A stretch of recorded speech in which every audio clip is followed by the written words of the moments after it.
What is going on, everybody, and welcome back to the Hangout Spot where you already know it's real talk, boxing talk, live from my man cave. It's your boy Johnny, and I'm your host for a special post-fight edition Sunday morning. Andy Cruz against Raymond Muratalla. We're going to get immediate post-fight reactions here at DHS Live. Let's get it popping, y'all. Let's get ready to rumble! Yeah, welcome back, man. We back like we never left, man. Wasn't planning on doing a show tonight or early this morning. Salute to all of y'all, man, that all rocking out, man. Let's get it popping, man. Let's get it popping, man. I actually got home in time for the middle of the co-main event. So I saw the second half of the Khalil Cole Jesse Hart fight. That shit is a two-pack of ass. Yeah, man. Don't even know what to say about that one. But I got a chance to see the entire main event. Raymond Muratalla beats Andy Cruz to retain his IBF lightweight championship. Salute to Ray Muratalla.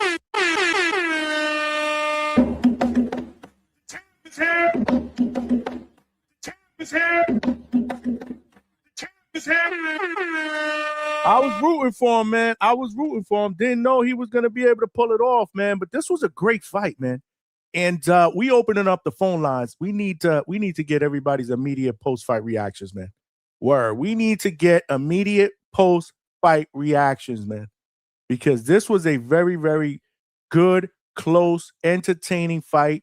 Some really, really good boxing going on in this fight. But for those of you guys that were rooting for Andy Cruz, do not call in here saying that this shit was a robbery. It smelled like a toilet full of nasty ass shit, okay? This was not a robbery. It was a close fight, and I believe that the judges got it right. I had Raymond Muratalla winning this fight as well. Don't get it twisted, though. It was a close fight. I had it even after 6 rounds, and then Andy Cruz cooked in the middle of that fight.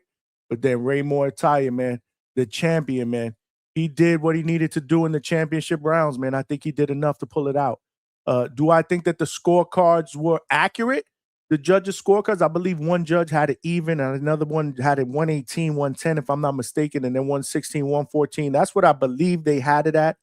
Obviously the 118, 110 was a little far-fetched. We get shit like that all the time. What can you do? But I do think that the right fighter won the fight, man. So salute to Ray Muratalla. What happens now for Andy Cruz, man? Again, he proves, and that it's you can't be skipping the line, bro. 6 professional fights in, man. Skipping the line, man. It's a tough task, man. It's a tough task, but nonetheless, man, again, a very, very close fight, man. Very, very close fight. But I put the link out there, man. I put the link out there. I definitely want to get everybody's immediate post-fight reactions. I was listening to Two-Tone a little while ago. Salute to Two-Tone, the superstar. And he packing up Andy Cruz, man. He packing up Andy Cruz already. 1 loss. He's like, get him out of boxing, man. Two-Tone is one of a kind, man. One of a kind. But let me know your thoughts, man, in the comment section, or definitely call in. I put the link out there for anyone that wants to call in and give their take on this fight, man. Good contest, man. Good contest, good boxing match. But I do think that the right guy won the fight, man. But if you disagree, call in, man. Let me know why you disagree. Again, I'm really interested to watch this fight over. I'm definitely going to watch this fight over tomorrow or in the morning, once I get up. But it was high level, man. It was a high level boxing match. Those are the fights that I like to see. A lot of people may think that high skill boxing matches are boring. I didn't think this fight was boring at all. I thought it was a back and forth. It was very, very close. You had 2 great coaches, going at it in this fight. You had Robert Garcia, and you had obviously Bozy Ennis, the father of Jerron Boots Ennis. This was a good fight, man. This was a very, very good close and entertaining fight. I see y'all in the chat. J-Mac, I believe, made some money. He said, who called the Raymond plus 650 decision? Ya boy. And salute to Coach Bermudez. I think Coach Bermudez nailed this pick. I believe he had Raymond Muratalla winning this fight. I got to check. I got to double check. I believe he did. J-Mac said, high level eye. Let's talk about it. Let's talk about it. He got the dollar signs in the in his comment. So, you know, my man made some money. Young Cam was good. The hangout spot, the best spot ever. You know it. Appreciate you for rocking out again, man. You never know when we're going to pop up, man. So it's a great idea to make sure that you have those notifications on, man. We weren't going to do this, but I got home a little bit early. Salute to Mrs. DHS, Mrs. Hangout Spot. We went out tonight. We had a good time. You know, we had dinner, drinks. We went out to Disney Springs. We had a great time, but we got home just in time for me to see the main event. Just in time for me to see the main event. So, you know, great night all around, man. Great night all around. But like I said, man, I needed to come out here and get everybody's immediate post-fight reactions, man. Let's talk about it. Let's talk about it like my man, the Boxing Maniac, says, man. I put the link out there. Call in and give me your thoughts, man. Cam said, sucks Handy couldn't get it done tonight, but we all learn from our losses. Absolutely. Absolutely. I'm not two-tone. I'm not throwing Andy Cruz in the dumpster. No way. No way am I throwing him in the dumpster. This was a good fight. High level up boxing match. But I do believe that the judges got the decision right. Raymond Muratalla remains the IBF 135-pound champion. He is the lightweight champion. What's next? I did hear real quickly before I started the show. I was getting ready, getting the show ready, that he mentioned possibly wanting the winner of Shakur Stevenson and Teofimo Lopez. So it doesn't appear that Raymond Muratalla is going to be fighting at lightweight anymore. It looks like he wants to move up to 140. Raymond Muratalla looked good today, man. He really did, man. He did what he needed to do, especially in the championship round. Salute to him. Salute to him. J-Mac said, yes, sir. I told y'all, bet Raymond decision. I got Raymond decision in 5 active parlays. It was a lot. Damn, salute to you, man. My man J-Mac made bank today. Word, man. If you guys are watching this live on YouTube, please smash that like button and help us get this show and channel out into the algorithm of other true boxing fans so they know we rock out. Weeknights, 9 p.m. Eastern Standard Time. Sunday nights, 8 p.m. Eastern Standard Time. We usually do live fight chats. We did not do one today for this fight because, again, it was date night, but we here. Immediate post-fight reactions, man. We here. I'm still here putting in that work. We did shows every single night this week, Monday through Friday, and now we are doing one early Sunday morning, man. And I'm ready to put in the work, man. I definitely want to hear everybody's take on this fight. Again, immediate post-fight reactions. None of us have had the chance to see this fight again. What do you think, man? Did they get the decision right? Do you feel that Andy Cruz did enough to win this fight? Or did you have it a draw? I do have a post out there. And right now, just 40 votes in, 76% believe that Muratalla did win the fight. 17% believe Andy Cruz won. Okay. And 7% had it a draw. It was a very even fight. It was a very even fight. I remember it, I believe in the 11th round, in the beginning of the 11th round, I'm thinking, I think they're going to call this fight a draw. It's a very, very close fight. But Muratalla, in my opinion, did what he needed to do in the last 3 rounds to be able to secure a very close decision to keep his IBF lightweight title. Now, the question is, what happens next with Muratalla? Again, he hinted at a move to 140 to face the winner of Teofimo and Shakur. What happens now with Andy Cruz? That might be a better question to ask on our Sunday night show, because we will be doing a Sunday night show. Y'all know the deal, 8 p.m. Eastern Standard Time. And that will be more of a recap of the entire weekend, because remember, we did have boxing this weekend. We had the Zufa card that went down on Friday. We did a live fight chat for that. That shit was dope. I mean, the fights weren't necessarily great, or at least the main card fights weren't great. I thought the Hammer Hands, Julian Rodriguez and Kane Sandoval fight was the fight of the night. That was the most entertaining. The main event, not so much. That shit is a 2-pack of ass. But we got a chance to see what Zufa brings to the table. You know, the first Zufa boxing card. A lot of good things to like. I know some people shitted on some of the commentary, especially on the Discord. I was reading some stuff on social media. Not everybody was happy with Max Kellerman. But at the end of the day, I thought the production was really, really good. We do have another Zufa boxing card that's going down next Sunday or this Sunday. Well, actually, we are Sunday. We are in Sunday right now. So next Sunday, February 1st, we got another Zufa card that is going down. So that's going to be dope. We got a full jammed packed weekend of boxing. Next weekend, January 31st. Y'all know the deal. We got about 9 fucking fight cards all over the place. But the main one is going down in Madison Square Garden in New York City, headlined by Shakur Stevenson against Teofimo Lopez for Tio's 140-pound title and a Ring Magazine strap. We also got my man Xander Zayas fighting in Puerto Rico, and he's looking to unify titles at 154. He's the WBO champion. He's going to be taking on Abbas Barrow, who is the WBA champion at super welterweight, 154 pounds. That's going down in Puerto Rico. And we also got what we got the other one. What was the other one? What was the Bakram Muratalla? Bakram, the 154-pound champion, is going to be facing Josh Kelly.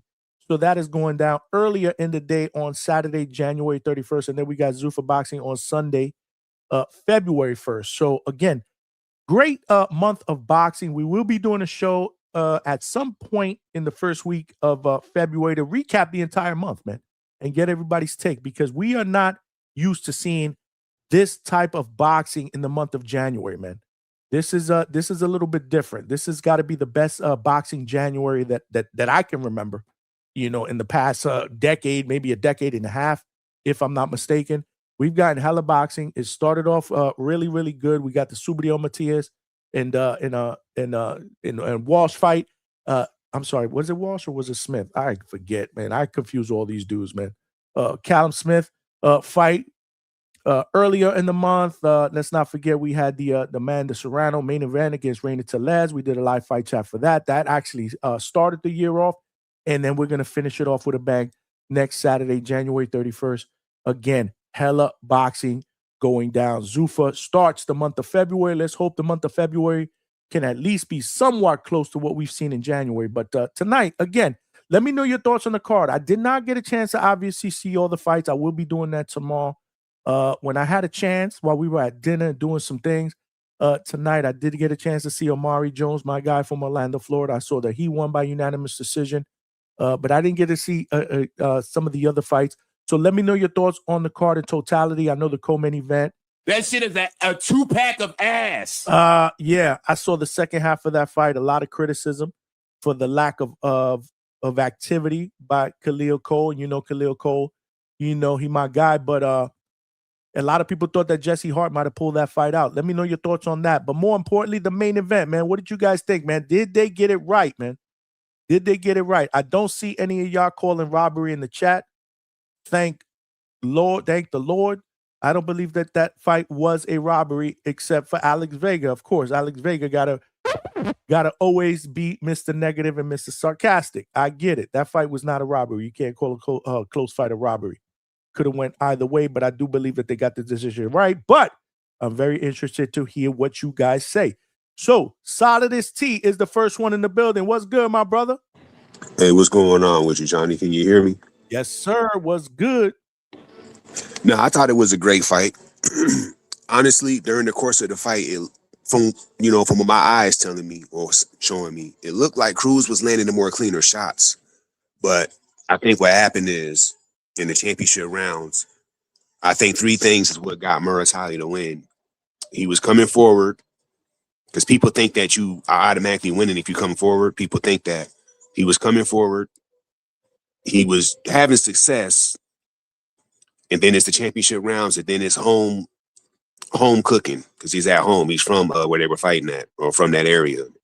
So I think that's how he got the win. But if you watch the fight, it looked like Cruz was outlanding him. But then they showed the final stats, and he only outlanded him by 1 punch.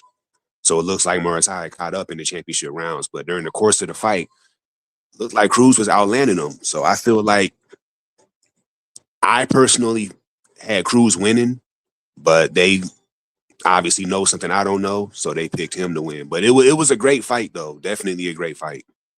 So you thought Cruz pulled it out, but obviously, I don't think that you would consider it a robbery, right?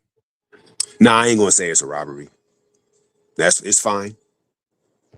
Both of these guys are great fighters, but neither one of them are like favorites of mine. So I ain't tripping like Right. that. But I just thought during the course of the fight, Cruz kind of was outlanding him, But shit went left in the championship rounds. I can understand that. He did step it up though and land some good shots though. So that's a fact. But I just thought during the course of the fight, Cruz was kind of like getting him. That hit and move was his jab was on point, his defense was sharp. But shit went left at the end. So it is what it is. But what did you think?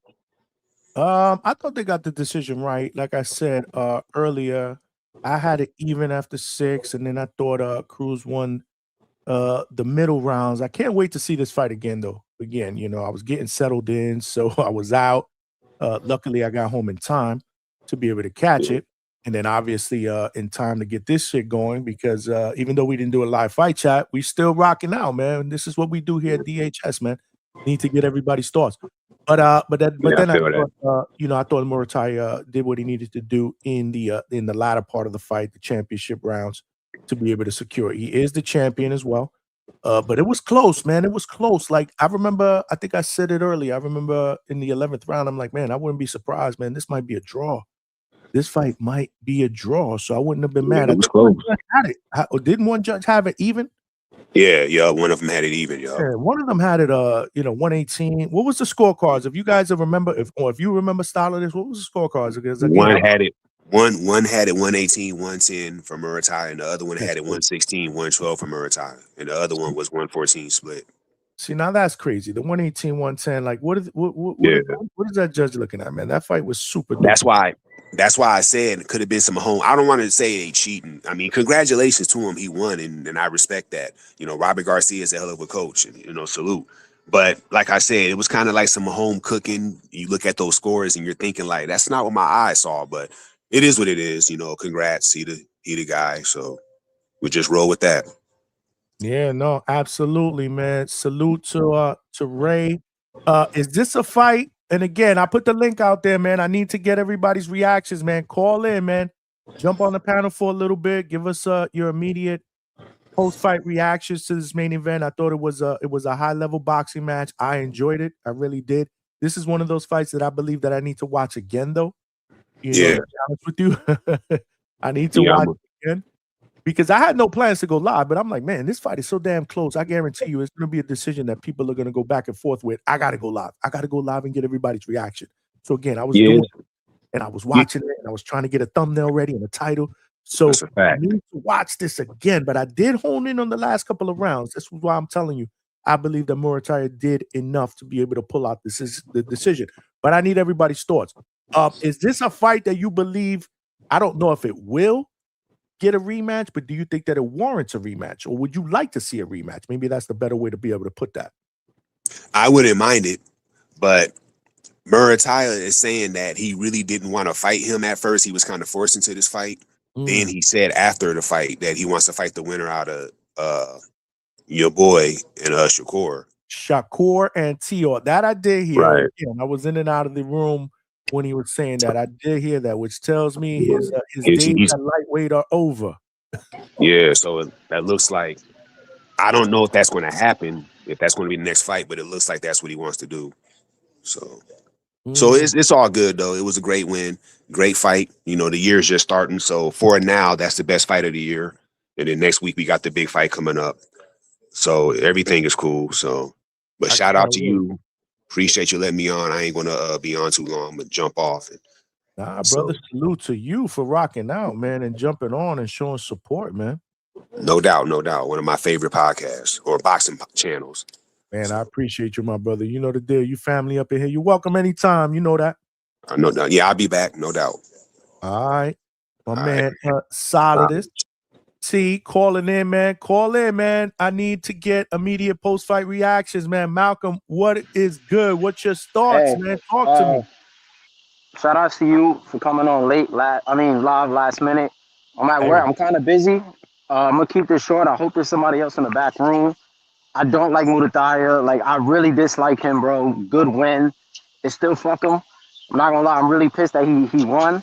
I'm spreading hate everywhere. I don't like this guy again. I'm trying not to Why, curse up a bro? What's storm. going So, on? not Why the everything hate, about bro? him. I don't like him, bro. I just don't like him, bro.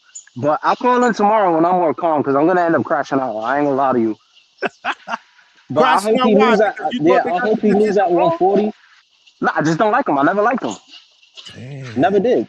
Period. You know what I'm saying? He on snap. Deep rooted That's how it hatred. is. Yeah, Okay. that's how it is with Robert and his fighters, man. I don't like him at all. So I'm gonna keep hating.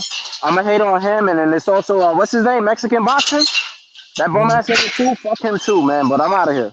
Damn. Malcolm came up here to spit venom. Let's go, champ. Let's go, champ. Damn, Malcolm came up here to spit venom, man. That's what's up, man. He's just not a fan of Muratalla, man. Muratalla is a very, very serious fighter. Not the type of fighter that I would enjoy interviewing because, again, I have a lot of energy. He realistically is just very, very cut and dry, very serious guy, and I respect that.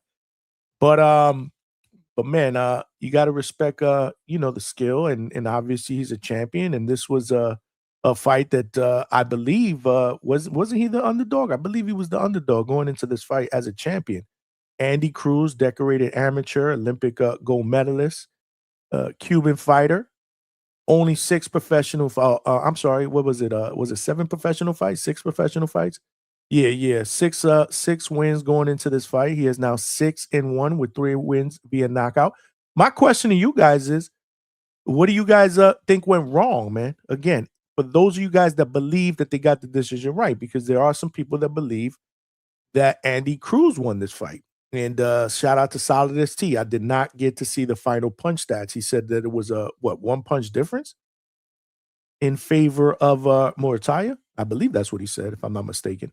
Either way, that's as close as it gets, man. So whoever had it 114, that judge, you can't be mad at him. I thought it was a very, very close fight. I wouldn't have been mad if they would have called it a draw. But one thing that I will not say is this fight was not a robbery. You cannot call a close fight a robbery. You cannot call a close fight a robbery. Just because you feel that the guy that you were rooting for, or the guy that you were betting on, lost the decision. It's a close fight. It's a close fight. Now, the 118-110 judge, That shit is a 2-pack of ass. not sure what fight he was looking at. Again, this fight was very, very close.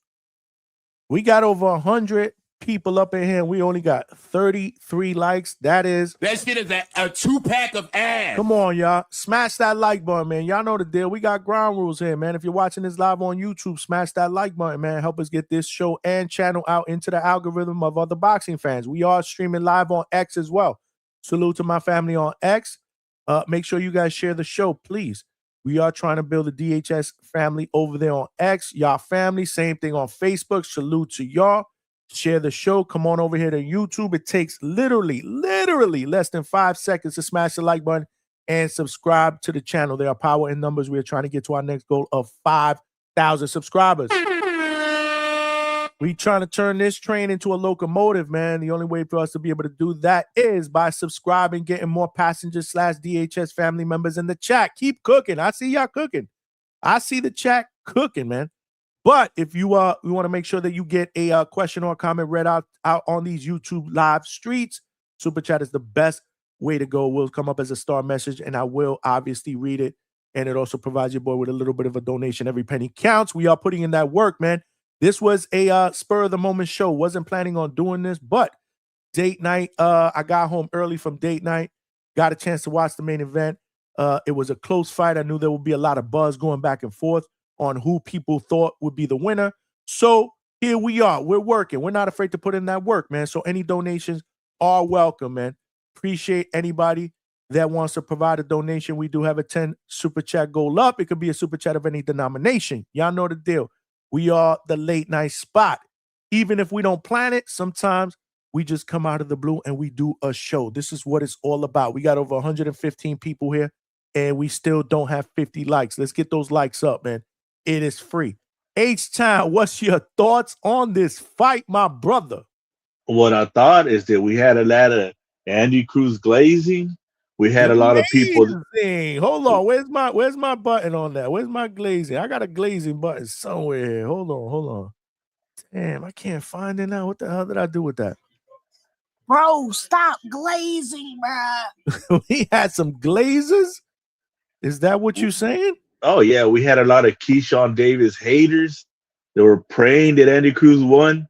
So they're watching the fight through the I want to see Keyshawn lose to Andy lens. I don't know what they were saying. They're talking about Andy's dominating this and that. You had people in Two Tone's chat, even Two Tone, straight lying. I'm like, bro, what are you watching? That's one jab. What you mean? What was he lying about? Because I didn't get a chance to hear the entire. He beat him pillar to post. Oh, jab, devastating jab. Oh, he's hurting him. Oh, he's going back. Like, what are you talking about, bro? I'm like, what are you watching? You got my boy Stock Chasers lying, talking about, there's like one swing round. I go, bro, every round you could have gave to Andy was a swing round. You know, the rounds that Muratalla won, he won them. Definitely, he won them with his body work and pushing him back and forcing him to fight his fight.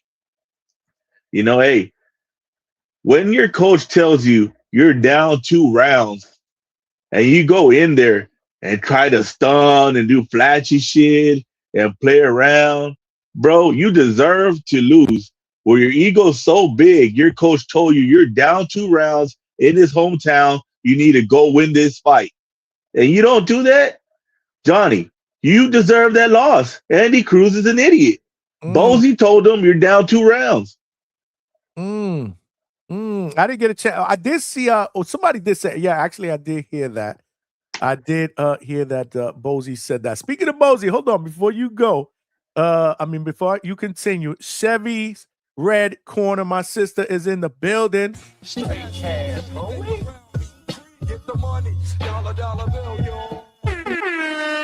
Getting the super chat party started with the 5-piece. Appreciate you, my sister. She said, I knew Bozy was tapped out when he told Andy do it for his family, and it was like 3 or 4 rounds left.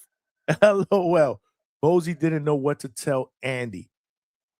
And it was funny, Johnny, because you could clearly tell the commentary wanted Andy to win, but they didn't know what to say because he was doing anything. He was just throwing a jab and, trying to catch his shots and letting Muratalla get off on him.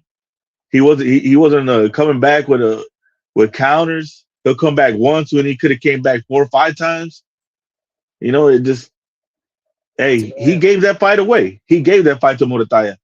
I mean, he was looking good early in that fight, man. Even though, I had it even. Again, I got to watch this fight again. I was just getting home. I was doing a lot of different things. I had it even after the first 6. Then Andy cooked like in the middle part of that fight, but then Muratalla, in my opinion, took over in the latter part in the championship rounds again. But I got to watch it again. But man, yeah, man. See, I enjoyed it. I expected Andy to use his jab, the stab jab, and use a stiff jab and work on the outside and make Muratalla chase him. He wasn't jabbing enough. He wasn't using his feet enough. It's like he decided that he wanted to be fan friendly. Bro, he's never been fan friendly when he wins. It is what it is. Right. Every time he tries to be fan friendly, he's losing. Luckily he's pulled out the win in the later rounds. But he hasn't looked great. People just got this dude glazed because he beat Keyshawn in the amateurs, and they keep on. And the hate for Keyshawn is real. They want this guy to win so bad because they think he's gonna whoop Keyshawn's ass. Keyshawn would have knocked this guy out. Keyshawn would have knocked this Cruz out in the 3rd round. It would have been 3 rounds of devastation. You think so? Oh, dude, Andy Cruz don't got shit on Keyshawn. And the amateurs is one thing, and the pros is different. Keyshawn stopped this guy in 3 rounds, bro. I 3 rounds. And that, and it's true, man. Obviously, pro game is obviously different than the amateurs, but yeah. I mean, interesting. Polo Buck had Cruz winning. Okay, listen, man. This is why I want you guys to cook. Low was glazing so hard. He was kind of Cuba Chinko in the chat. Beautiful Cuba Chinko. Hold on. Wait. Didn't he say that before this fight too? Man, I said a low curse come through again. Wow. Hey, you just reminded me. Johnny, he had to fight 6-3 Cruz in the 9th round. Wow. I was like, dude, I said, Lo, I'm losing respect for your boxing take as we speak, bro. You show me you just a fan of man. Wow. Okay. He did call him Lomachenko before the fight, just like he called Brian Norman Jr. Little Marvin Hagler, or this day and age Marvin Hagler. I don't know. Lowe's he be jinxing these fighters now, bro. Lowe be jinxing these fighters. And these guys are saying that Andy was using feet. You're not using your feet if you're walking yourself into the ropes. Mm-hmm. You know, get out of here. What did you score the fight though? What did you score? I had him up. I had a 7-5. 7-5. Close fight. Yeah, close fight. You know, but some of the rounds I gave to Andy, I could have gave to Muratalla. So the him winning by 4 rounds, yeah, I could see it. You know, because there were close rounds. It depends, you know, what you like. Because Muratalla was doing body work, but then Andy was getting off clean jabs. Mm. And hey, Khalil Cole, get him out of boxing. That dude, you know what? That bad. Masura. I didn't see the first half of that fight. When I got home, I think it was like the 7th, 8th round. And the Chris Mannix, whoever was calling the fight, man, they were going in on him, man. He just wasn't active. Yeah, I gotta watch that whole fight. How he got that win, I have no idea, bro. How you come in 8 pounds overweight? That means you didn't try to cut weight. That means you didn't come in hydrated. You should have a gas tank, and you're out of gas in the 9th round. That was disgusting. And both these guys look like they were 200 plus pounds in the ring. We have a real problem with weight bullies in American boxing, bro. We need to stop this shit. Those guys look like they're a good 205, 210 in that goddamn ring, bro. Somehow we need to stop this. When I say American boxing, I mean Mexican Americans, Black Americans, white Americans, fucking Americans, bro. Don't think I'm saying no race shit, bro. American, you got David Benavidez, Ryan Garcia, all these dudes fighting 2-3 weight classes below where they're supposed to be. Mm-hmm. Ryan Jackson had to fight a draw. Rob Knows Boxing had an 8-4 Muratalla.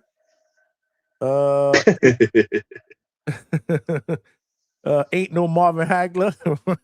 We know that. 7-5 or 8-4. That's what J Mac had it for Muratalla, and he won some money.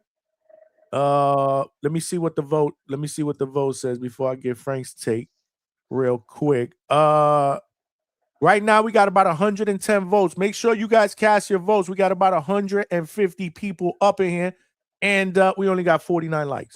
That shit is a 2-pack of ass. Come on, y'all. It's free, man. Help us grow the channel, man. We need some more DHS members, man. We get those 100 likes. YouTube does its job, man.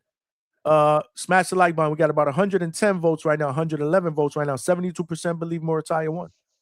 19% believe Andy Cruz won the fight. What do you think, Frank, before we turn it back to H-Town? Yeah, H-Town, you're just wrong. No, I'm just playing. I actually agree with them. Only thing I disagree is the Keyshawn thing. But, hey, for all these people saying robbery or picking Cruz, you know how I know? Johnny, if Cruz would have won, you'd have a full panel. They'd be begging to get in. But they don't want to get on. Why? So tell me why you say that? Why you say that? Because I kind of feel the same way. Exactly. Because this is what I always say, man. Like with their hyping Shakira versus Tio, put your money where your mouth is. If people are always as confident, then let's see the bet slips. Because I feel like when we come to these arguments and debates, they already had their scorecards filled out. You know, so I thought the fight was close. At the end, I thought I had it Muratalla 7-5. But when I just looked at my scorecard, I had it 8-4 Muratalla. Okay. I think a lot of the controversy is that 118-110 fight.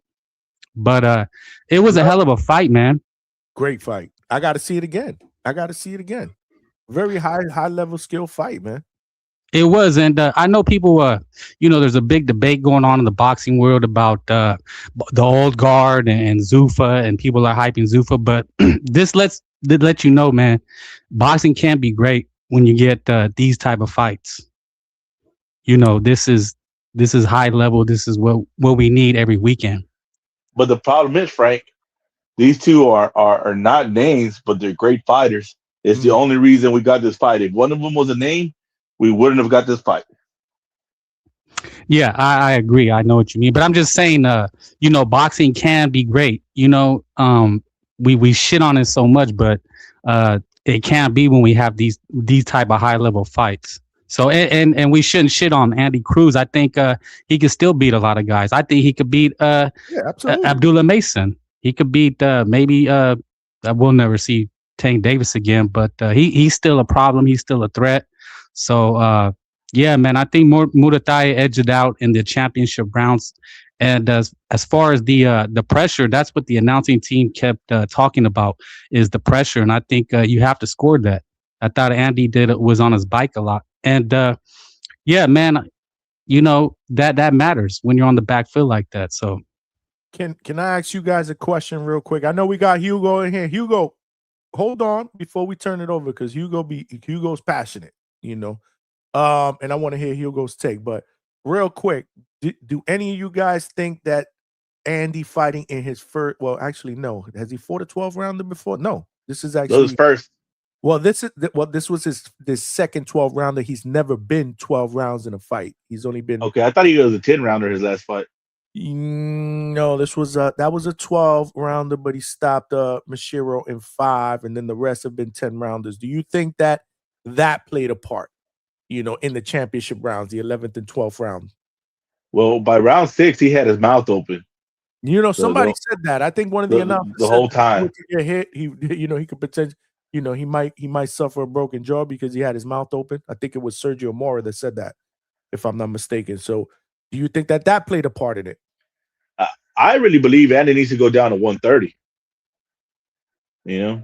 I don't think he's got any business at 35 and above. I don't. He don't have the punching power. JL 1990. I see you. He said he looked fatigued. What do you guys think in the chat, man? Cook in the chat. Frank, what do you think? You think maybe the No, I don't want to take anything away from Muratalla's win, just like I didn't with Morel and David Benavidez, Madrimov. All these guys, they have 10 fights, 6 fights, but we know they're talented and good, and I don't want to take that away. Hey, Johnny, when you rewatch the fight, watch how Andy reacts to the body shots on the first half of the first half of the fight. He don't like it one bit. That man's weak to the body. If he gets against a better body puncher, they're gonna stop him to the body. That's why he had his mouth open from around 6 and up. He was hurting, bro. That body shot were bad. He didn't like it at all. J Max said Cruz was extremely fast tracked. Well, listen, we talked about that during the week, right? Just 6 fights. He's getting a title shot. We get it. But the amateur background was extensive, and we were asking those questions. Could we call that amount of amateur experience the equivalent to what to pro experience? So we were getting people's takes on that during the week. Obviously, that's going to come into play as well, that he was fast tracked, only 6 fights in. Was he realistically ready for this type of for a title shot? Realistically, it was a close fight, though. Like, he didn't get cooked. But Johnny, it was a very, very close fight. So I'm not going to sit there and say he didn't belong in the ring with Muratalla. He absolutely did belong in there. There's people that thought he won the fight, so we can't say that either.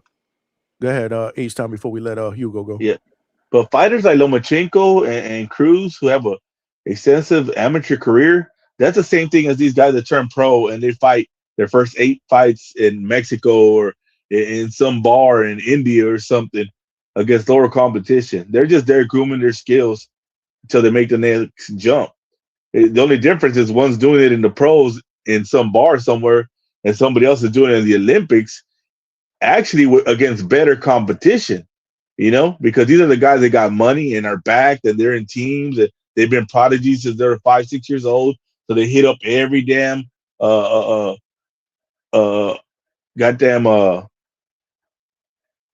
tournament in the United States. The guys that go to Mexico are usually the people who ain't got no money. That's where they're gonna go pay $100 to get a fight for their guy to get some rounds in. So no, Andy Cruz was ready. He was ready, man. I think so. I mean, it was what it was, but he just it was a close fight. He lost to the IBF champion, man. Nothing to hang your head about. And we're not throwing him in the trash can like Tone is. Tone said, "Pack him up, get him out of boxing." I did hear that part of the Hatrix. I did hear that. Ali said, "Who likes getting hit to the body?" That's a good one. That is good. Nobody likes getting hit to the body. H-Town JL 1990 was good. Said he ain't used to that pressure fighting. Yeah, man. It's tell me what went wrong. What you guys think went wrong in the chat. Subscribe to the channel too, man. We need to get to that next goal. Smash that like button. We still don't have 60 likes. We got over 120 people up in here just on YouTube alone. Come on, it's free, man. Help us grow the channel. We're putting in that work, man. Hugo, what you think, man? What up, man? Can I get a mic check? 1 2 1 2. Yeah, man. What up, everyone? Nah, man. I was definitely entertained for this fight, bro. It was a sleeper. It didn't get a lot of promotion. It was a hardcore boxing fight. I definitely think that the right man won. I think Muratalla pulled it off, especially like in the championship rounds. It was a competitive fight though, and Andy Cruz did surprise me, especially being his first 12-round fight with a with a champion, right? So I definitely think that the right man won. But what I have to say, bro, is for the people that are saying that Raymond Muratalla was the home fighter. I mean, this was in Las Vegas, bro. Raymond Muratalla is from Southern California, is right next door, yeah. But everyone has to keep in mind that for the most part, from what I have understand. From what I understand is that Las Vegas is kind of like a neutral territory, right? I mean, he wasn't fighting in Southern California. He wasn't fighting in LA, San Diego, or anywhere near his hometown. So I think it was a neutral territory for the most part. And then keep in mind that Raymond Muratalla was the visitor, that this was a matchroom promoted fight. I mean, this was Andy Cruz's home. So I just don't understand it, and I don't agree with the people saying that Raymond Muratalla was the home fighter. Bro, he's from Top Rank. He's visiting Matchroom. That's why I was kind of like nervous for the winner of this fight, because you know how it is, bro. Matchroom hires these judges at the end of the day, they give them the hotels and everything, bro. We all know how boxing is a highly influential sport. So for the people that are saying that he was a home fighter, he wasn't the home fighter, bro. He was actually the visitor coming in from a different promotional company. But I definitely think that the right man won the fight. Shout out to Raymond Muratalla. For my personal opinion, this will definitely be his last fight at 140 pounds. He'll definitely be going up to, his last fight at 135 pounds. He'll be going up to 140. He's definitely a big guy. And from the interviews that Robert Garcia's been doing, he I think mentioned that this was going to be his last fight. So this is the perfect time for a guy like Albert Bell, number 6 at 135, to climb up the rankings right now, bro. Right now. Where's Trees at? He's been calling for Albert Bell. Alberto Campana. He says he wants that title. Well, bro, if he vacates this title, they better push Albert Bell to a championship fight. This is his time if he vacates that 135-pound strap. You have Andy Cruz at number 1. He just lost. Number 2 is vacant. That means Andy will have a rematch for the belt against Campana. You think so? I don't. That'll be number 1. Number 1 has to fight. He's just not. He's not gonna stay at number 1. I mean, who else is gonna take it? Well, you have number 2 vacant. You have number 3 Floyd Schofield. He's probably gonna fight for the WBA. Number 4 Mark Magsayo. Damn, all the way to number 4 instead of giving Andy another shot. Lord, come on, bro. How are you gonna get another shot after you just lost, pa? I mean, it was Hey, Juice, the fight was a coin flip in a lot of people's eyes. Yeah. Exactly. No. I feel you on that one, but I definitely think that Andy Cruz would have to fight another top contender. That would be nasty, bro. Especially knowing the IBF, one of the strict. Ryan Garcia is just fighting for a belt, bro. Yeah, bro, you can't compare Ryan Garcia to Andy Cruz. Come on, dog. We got to keep it fair down. Yo, Coach Fair. Bermudez is in the chat, bro. He won some money, man. Did you guys any of you guys in the chat want some money with Coach's picks? Let's look at Coach's picks and see what was his picks? Hold on. He picked Muratalla, that I could tell you. We called him out on Thursday night show. He could not join us, but he did text me his picks, and I believe I put him on the screen. Let me put it up real quick. Let's see how Coach Bermudez did. Coach, if you could jump on real quick, man. Hold on. That. Yeah. So he got Alvarez, Gallegos, Madrimov won, right? Madrimov won by decision. Madrimov was in a tough ass fight though. I didn't get a chance to see that whole fight. I just saw a clip of it when I was. Bro, he was in a tough fight. Hey, Johnny. What's up? Hey, Madrimov is a dog. You could clearly tell that he has not recovered from that lung issue he had. Mm-hmm. He had his mouth open from the second round down. He was taking hard for him to breathe. Like he probably shouldn't even have been in the ring, bro. I heard the announcer say that he still had 2 months left of treatment before he was in the clear, but he just wanted to fight to see where he was at. So that's crazy, bro. This dude's a dog. They tell you got 2 months before you're back, and you say, now I want to see where I'm at right now.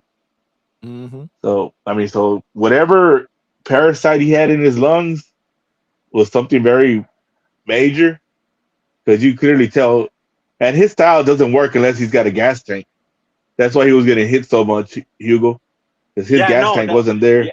Yeah, bro, that was definitely a tough fight for Madrimov, but that 10th round kind of like flipped it towards his way, right? We were like, all right, bro, close out the fight strong, and he did close out the fight. Yeah, he did. He closed it out like a champion. Yeah, yep, yes, sir. He did. I got to watch that fight. That fight I did not see. I just saw a little bit of it when I was on my phone while we were eating. I had the phone on, and I was able to see a little bit of that one, just like the Amari Jones. So it looks like Coach Bermudez hit all of his picks. He had Amari Jones beating Baxter. He won that fight by decision. He had Muratalla with the money line. He had Khalil Cole, even though a lot of you guys in the chat are saying Khalil Cole lost, but he didn't. Technically, he got the decision, so that was the right pick. So, Coach nailed all his picks, man. Damn, salute to Coach Bermudez. Yeah! Coach, you need to come up here and go on your victory tour, man. Hopefully, you guys hit a parlay or something like that with Coach's picks.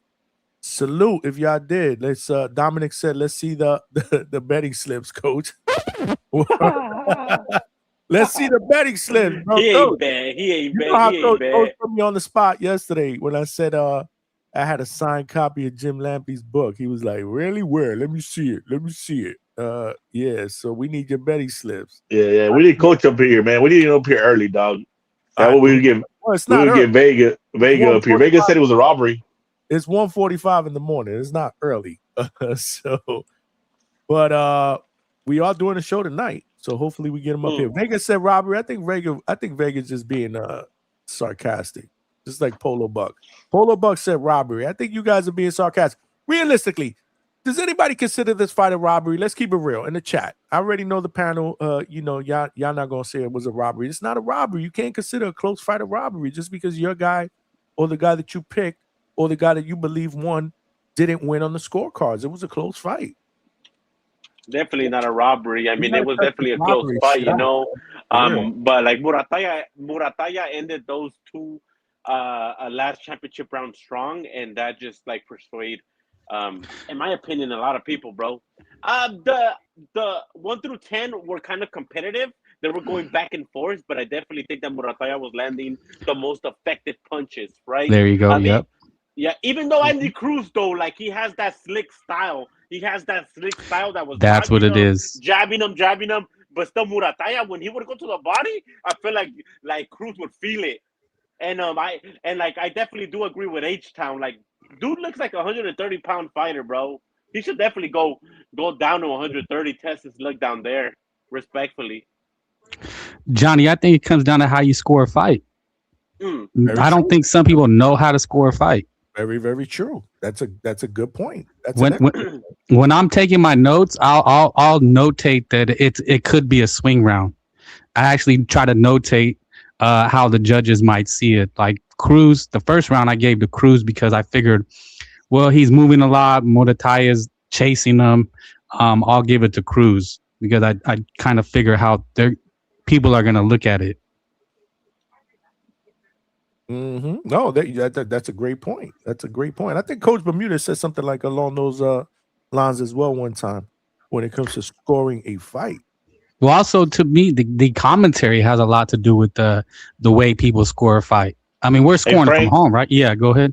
No, Who'd you have in 2 and 3? Who won round 2 and 3 on your card? I think I had. Oh shit, man! I have to look. No, there was some swing rounds. I can't lie and say there wasn't. I think there was, but again, man, it depends on how you're scoring the fight. People get enamored with was it Hugo? The slick style. Like he's just being slick. Oh, he's moving.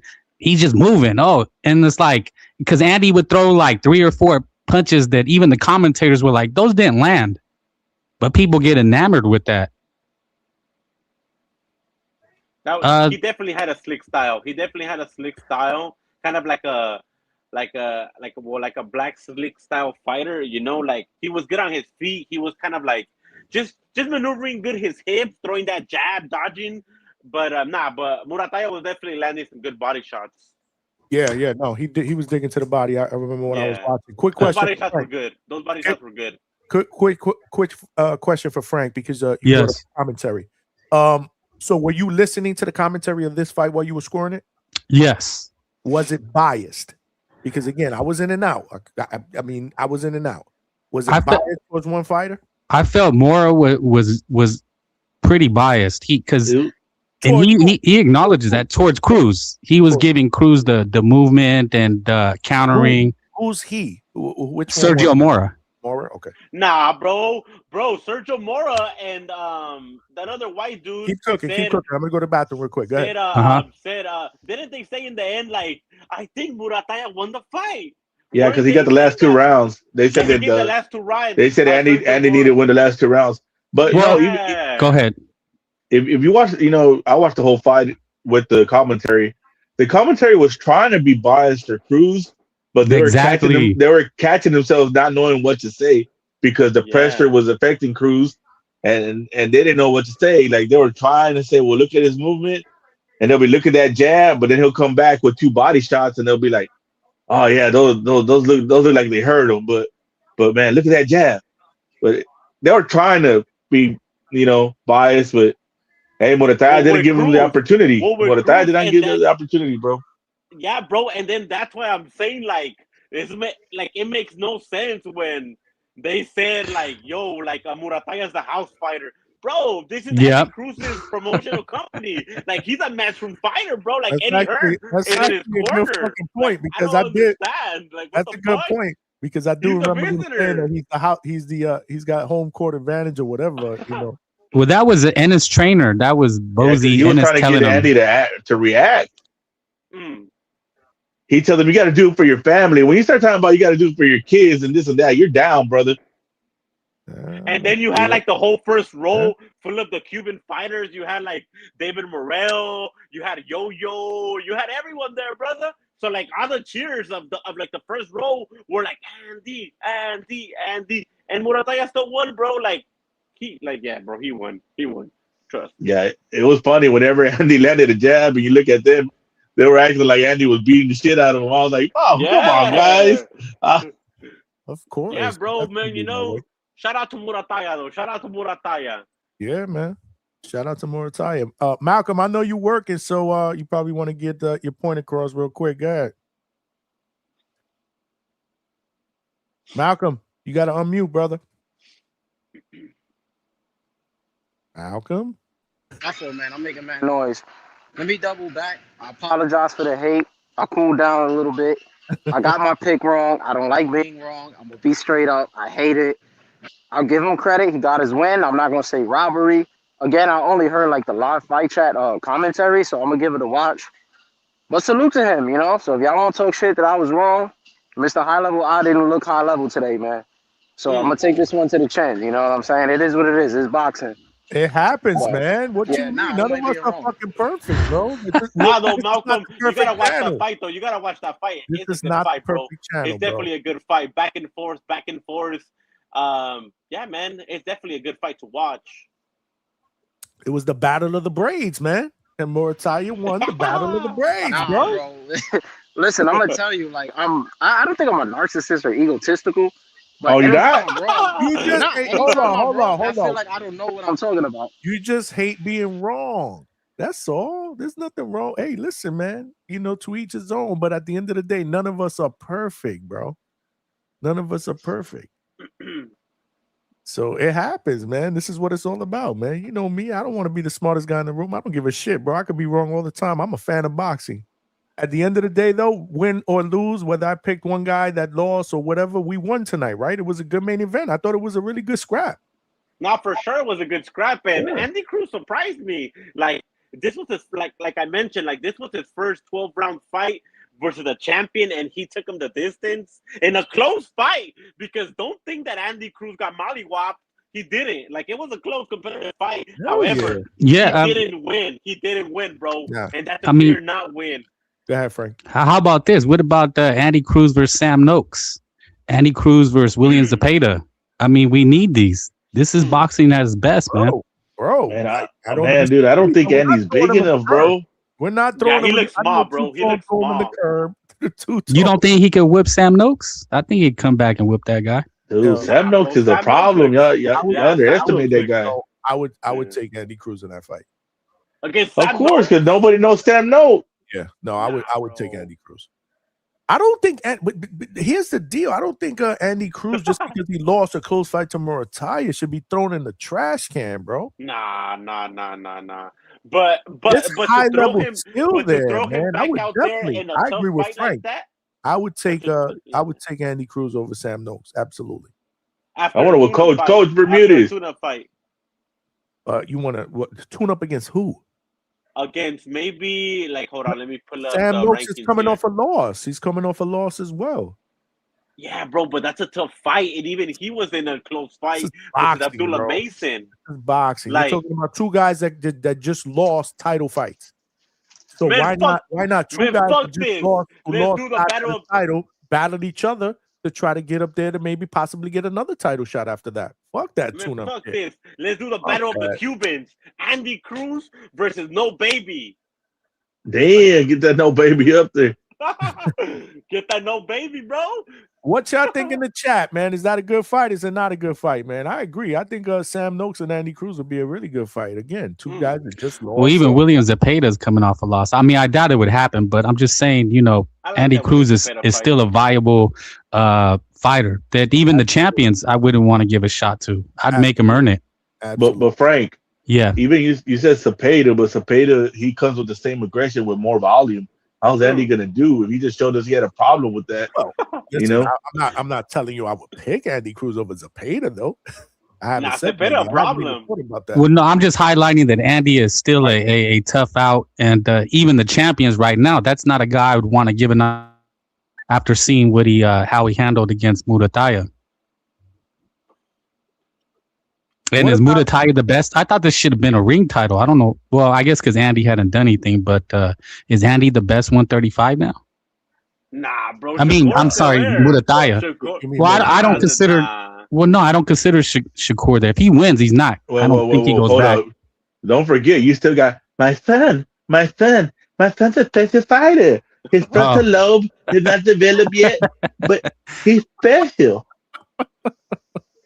Andy Cruz gives that guy problems easily. But low-key, Raymond Muratalla was ranked number 3 on the ring, on the ring, 135 pounds, bro. Who was number So- 1 and 2? Who's number 1 and 2? Shakur and Tank. Shakur and Tank. Well, come on, man. Tank, really? We can't. He's a champion in recess right now, man. And that's, He'll probably be that's being nice. downgraded. that's All I being- know is Schofield Jr. has actual special power in both hands, and if he catches any one of these guys, I don't think they're getting up. Do you think? So, quick question for the panel: do you think Schofield Jr. can beat Muratalla? Yeah. That'd be a good fight. That'd be a good No, fight. no. Well, no, but now I got to hear one by one. Hold on, why? Because we got yes, we got no, and then we got it'll be a good fight.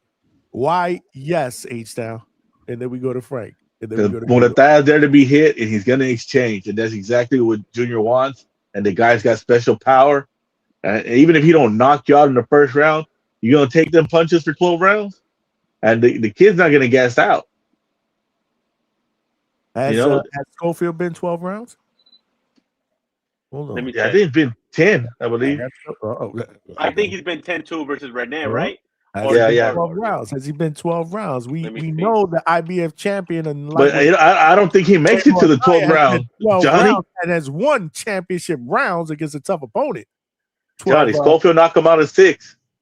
Knocked 2 out in 6. He'll knock out Muratalla in 6. What? Stop it! Come on, bro. Come on. No, you know what? Let's go. You got to bet on that. Then we need to see that y'all slip. hate Schofield's dad, and y'all not letting y'all just not seeing nobody. I'm asking for opinions. I just don't. Been 12 rounds. He has been 12 rounds. Schofield knocks him out in 6, though. You bugging, bro. Frank, that power's different, bro. I'm gonna. Hey, Muratalla just has most skills. I mean, I lost confidence in Schofield when he got sparked by René Tellez. That showed a lot to me, and I just think Muratalla has more skills than Schofield. I wasn't impressed by the Farmer fight. I just wasn't. If you're basing it on that, but if you look at what Muratalla did against a highly skilled guy like Andy Cruz, I give Schofield, he'd be an underdog, but I'd favor Muratalla about 3-1. Mm-hmm. Okay, Hugo, real quick. We got the superstar in the building. What's good, Tone? What up? Oh, y'all hear me? Yeah, we hear you. Hold on. Let me let's hear you Hugo first, because I really want to hear what the superstar got to say.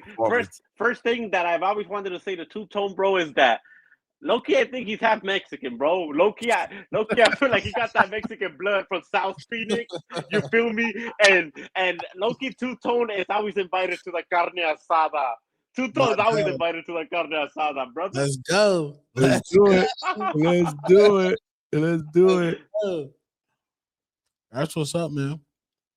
Hugo, you want to go? Or you want to let Tone go? Nah, but I definitely think that Raymond Muratalla showed a skilled fight tonight, and I do give him the edge over Floyd Schofield. I think that he's the better boxer puncher, and I have Raymond Muratalla. If they were to fight, they are a big 135 pounders.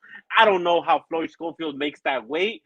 But yeah, man, I think that Raymond Muratalla, this was his best fight at 135 pounds. So let's start talking about him at 140. Mm-hmm. Well, he mentioned it after the fight, man. This is it, man. He wants the winner of Tio and Shakur. Not sure how that plays out, but Tone, salute to you, man. Great live fight chat. I caught the tail end of it because I got home about right before the main event started. But what I need your take, man. I need your take. Oh man, I think it was disgusting, man. Respectfully, just filthy at the highest level. Andy Cruz choked down the stretch. Championship rounds. This nigga shit the motherfucking bed. See, remember when Terrence Crawford, the wash version of Terrence Crawford fought the wash version of Canelo, and Crawford had to squabble in those championship rounds, because if he didn't squabble and outcook Canelo, he was going to lose that fight on the card. He was about to lose that fight.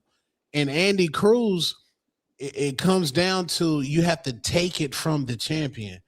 And he didn't take it from the champion. Now, I say that to say this.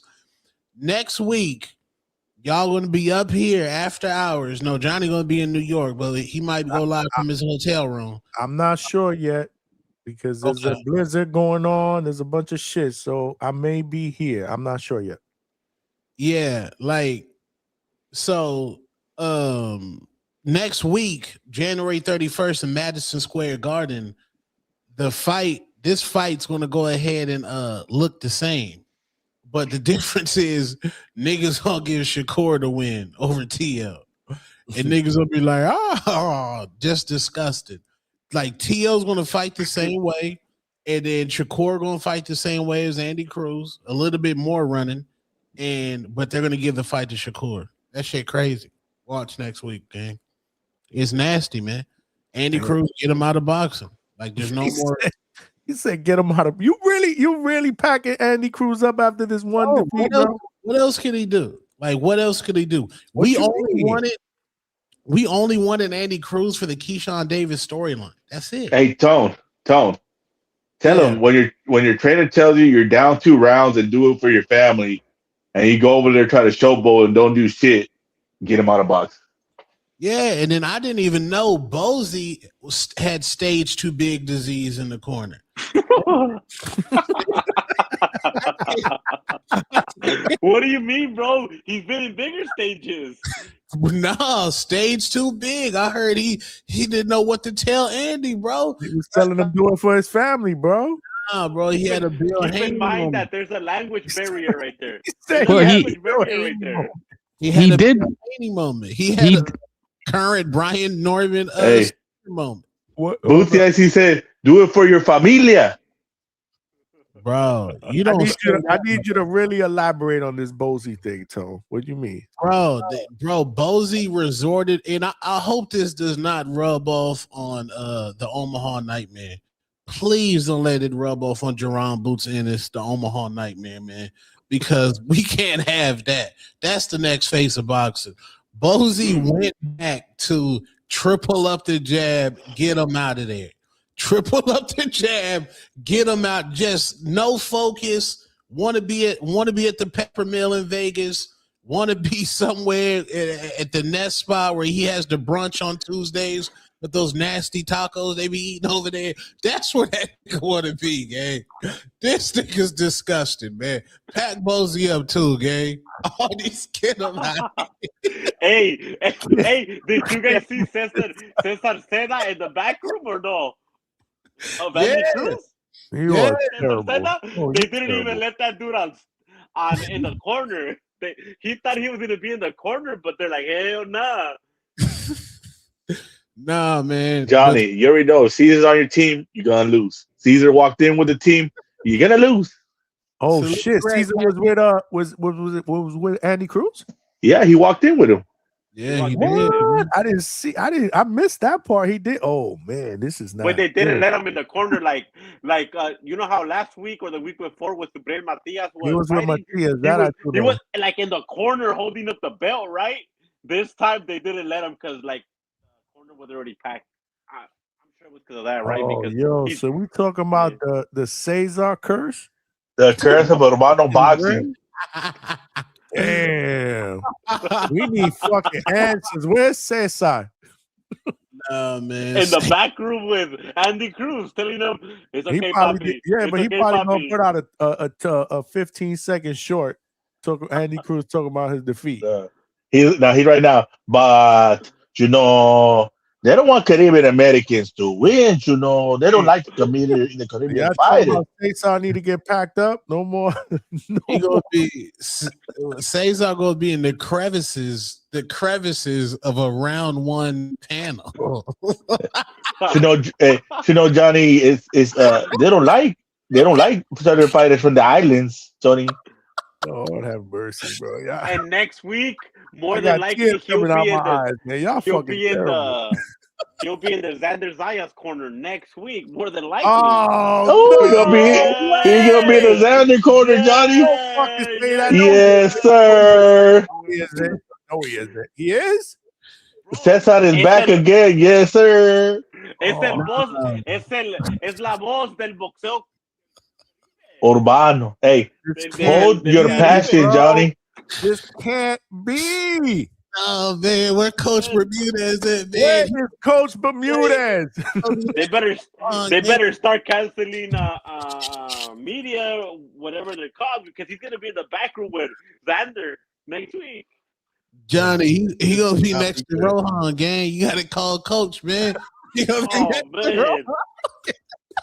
Pack his ass.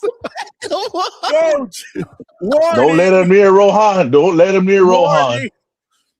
Oh shit, y'all ain't right. That's crazy. That you right. I think he is gonna be in Puerto Rico. You guys are absolutely right. Johnny, I mean, it's a stacked weekend, so you never know. He'll probably be in New York, right? But what's going on in New York, man? Like the whole night they were talking about like like New York and snowing and like it's gonna be hard to get there. They're gonna have a and blizzard. flights. They're gonna have a it's probably snowing already, bro. They're supposed to be getting like 18 inches, bro. So there's the fight's on Saturday, but they're supposed to get snow Monday through Wednesday. So they're worried about if they could clean up all that snow in 2 days, so people can get there for the fight. And you don't know what's going to happen towards the latter part of the week. If they're going to get hit again, like, nah, I ain't trying to get stuck out there. Fuck that. So we'll see. I got to see how the weather plays out by Monday. Does that mean that it could affect the ticket sales? Nah. I think Tone, you probably talked about this on one of your shows. I think ticket sales are actually doing pretty well for this card. Yeah, they said they was doing well, and then Shakur gave away 300 tickets to the Boys and Girls Club in Newark, New Jersey, which is a great act. But niggas is saying if you got enough tickets to give away, your fight's not popping. Well, if you look at it that way, yeah. But I mean, why can't it just be a good gesture by Shakur to cop 300 tickets and give them away to the youth? Never giving away tickets, nigga. Bro, fighters do that in every fight, bro. Even Tank did it when he fought at home. They exactly. They do that shit, Tone. Hey, didn't Keyshawn give out like another 100? Oh, yeah. Well, Haney gave out 1,000 in Oakland. Oh, niggas down bad. 1,000? As soon as the Boys and Girls Club, firefighters, and the police start getting tickets, nigga, your fight is flopping, nigga. Yeah, Canelo don't give no tickets away, Tom. You ain't right, man. Never gave a ticket away, man. to the Boys and Girls Club in Guadalajara. Los Niños get nothing. He said no tickets for Los Niños, Johnny. No ticket. We need. Sorry, no tickets. We need no more payday. We need payday. No tickets. Hey, he turns American on him. He goes, "Oh, not speaking English? Oh, no tickets. Sorry." No, dead ass. Contact Coach Bermudez, man, because I remember Coach sent Cesar a box of cashews. The next day, Coach sold the company, nigga. Damn. Señor Sabor. Hold on. So hold on. So Tone, you're telling me that Coach sent Cesar a box of Señor Sabor, and then the next day he wound up like this? Packed. Oh shit! Oh. No, y'all diabolical for you that. Wound up like this. Rest in peace, Señor Sabor. Damn. Wow. Nasty. So everything that Cesar touches turns to mush. He's Eddie Mush from the Bronx Tale. Yeah, man. Ness bought those cashews. I said, Coach don't own those no more, nigga. Them shits don't hit this thing no more. Ness was asking for a discount code. I had to text him and be like, "Yo, that shit is done, son." But Johnny, real quick, my fault is I'm about to get off again. We blaming Low, bro. We blaming Low for this. Every time he compare a fighter to a Hall of Fame fighter, this bullshit happens. Very true. So the next fighter he hyped, I'm completely going against him. That's what I'm saying. Who did he hype bro, up? He called Norman the next Hagler, and then he just called Andy Cruz the new Lomachenko or something. He was calling the Cubachinko in Tone's chat. Yeah. He had him up 9-3. Tone, you need to pack Lou up from your chat, bro. You need to pack him up next time he's in your chat. Yeah, pack his ass up, man. Let one of the wrenches pack him up. He a jinx. He about to get TL packed up, man. But all jokes aside, congratulations, Raymond Muratalla. He will be going up to 140, which is fire. So that'll be a belt that's vacated. Andy Cruz, I mean, he only has 6 fights. You know what I'm saying? So back to, you got to keep working. He might got to send this nigga to Zufa, man. Hey, Tone. Nah, bro. No. He's signed with Matchroom. They talked about Frank Bay brought up a good fight. What about him against Sam Noakes? Damn, that's a clash of styles, huh? Both coming off losses in title fights. Yeah. How does that go stylistically though? Because Cruz about to be on the back foot. Noakes is war. They're the same way. They're gonna put pressure on him. Yeah. Same But thing. you think he Hey, what Muratalla did. and Muratalla? Yeah. All you're gonna do is actually have to counter Noakes. Yeah, but Noakes' pressure is different. I think it's a little bit more. He's more of a pressure fighter than Muratalla. Muratalla did fight on the front foot, but Noakes is coming in. I think he's going to throw more volume, if I'm not mistaken. Way more body shots. Yeah. Fuck it. Throw him into the wolves, bro. Throw him into the wolves. Both guys are coming off losses in title fights. They want to get back into contention. Let them beat each other up. Hey, Tone. Yeah. What do you think about your boy Khalil Cole? Oh man, I this didn't see that fight, but go ahead, man. Y'all break that down because I heard it was a 2-pack of ass. This nigga missed weight, then went life and death. Word. Just bro, that was so boring of a fight. That was just a horrible fight to watch, man. What do you think about the WWE body slam, Tone? You didn't like that? Hell no. But salute Greg Hackett, who is coaching his motherfucking ass off again. Yeah, nah. That was like something else, bro. That coaching, he was doing too hard. He was like motivating, like, let's go, come on. Man, that was a close fight. Who do you think won that fight, Tone? I thought Jesse Hart won that fight. Yeah, I think he won that fight too. Mm-hmm. Yeah, I'll the Hart one, dude. I don't even see how the hell they gave Khalil Cole the fight. He's a house fighter. That's a house fighter win. That's a house fight win right there, brother. Come on, you know Matt Troom invested in him already, bro. You know they weren't gonna let him take another loss in his young career, even though it was a competitive fight too. But Jesse Hart was definitely like slowing down towards the championship rounds. Well, not the championship rounds, but towards the later of the fight. So I think that had a lot to do with it too. Yeah.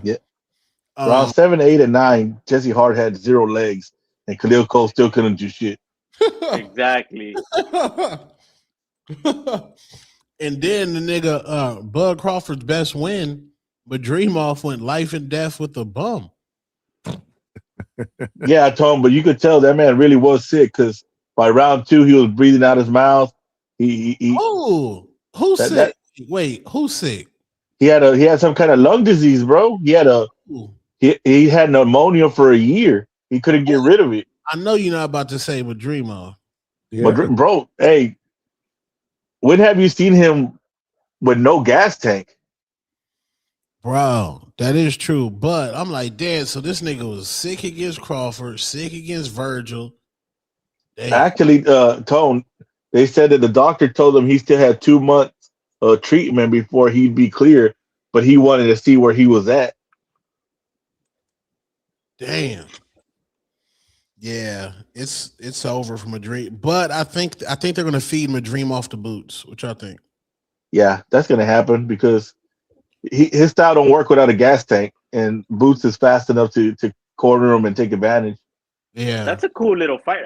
That's a cool name to have on his resume. But I definitely think that the winner of next week versus Bakram and Kelly, especially if Kelly wins, the Boots will have that fight because Matchroom, Eddie Hearn said that he signed Kelly, but with the to fight Boots, to fight Boots mandatory if he wins that IBF title.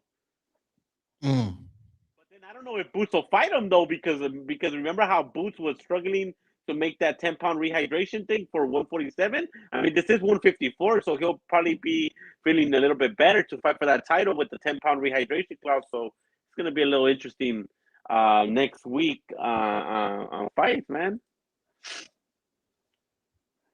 Yeah, it's gonna clear up the path for Boots to see where he's gonna go because according to Eddie, they got till February where they're trying to get the Virgil fight, and March at the beginning of the March at the latest, and he said the only way it goes into April negotiations is if it's positive.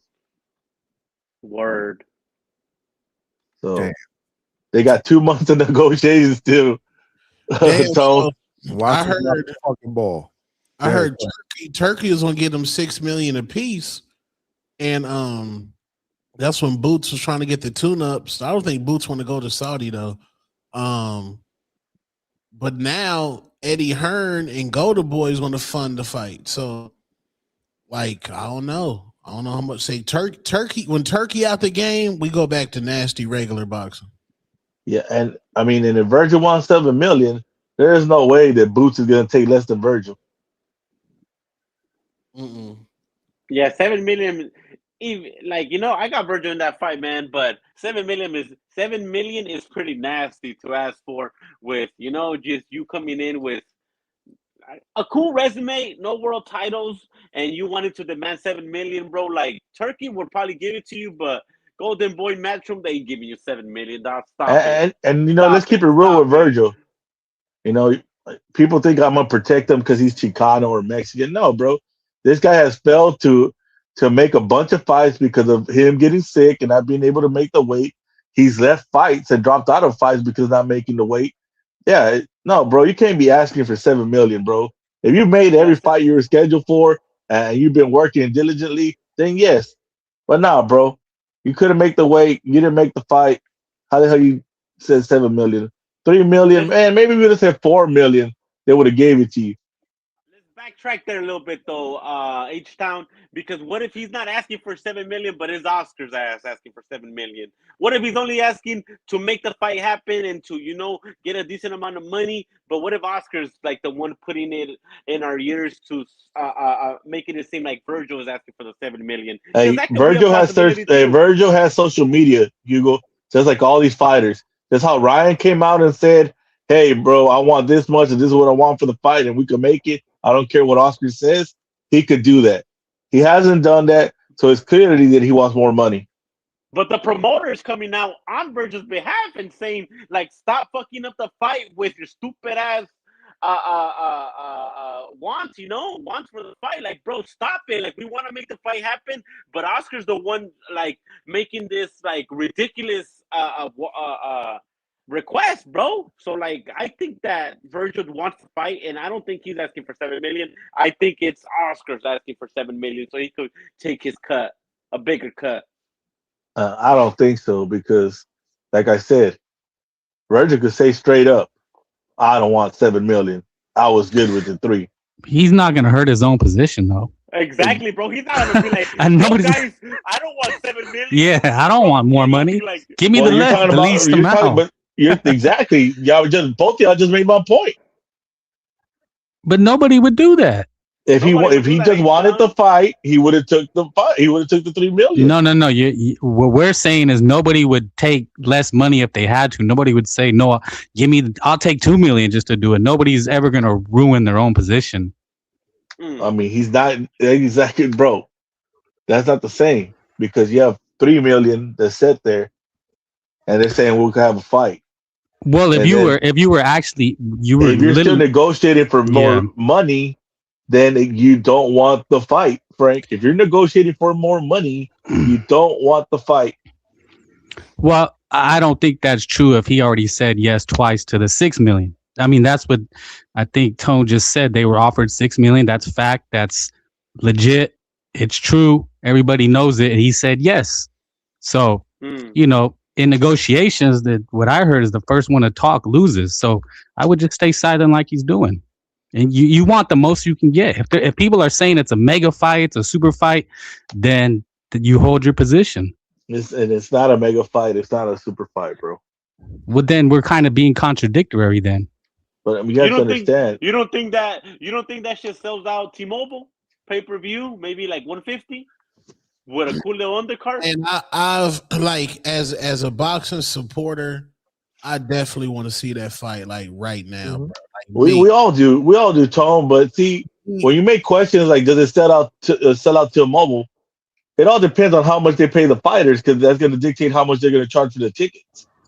If you're paying 20 million, let me land my plane real quick. And go ahead.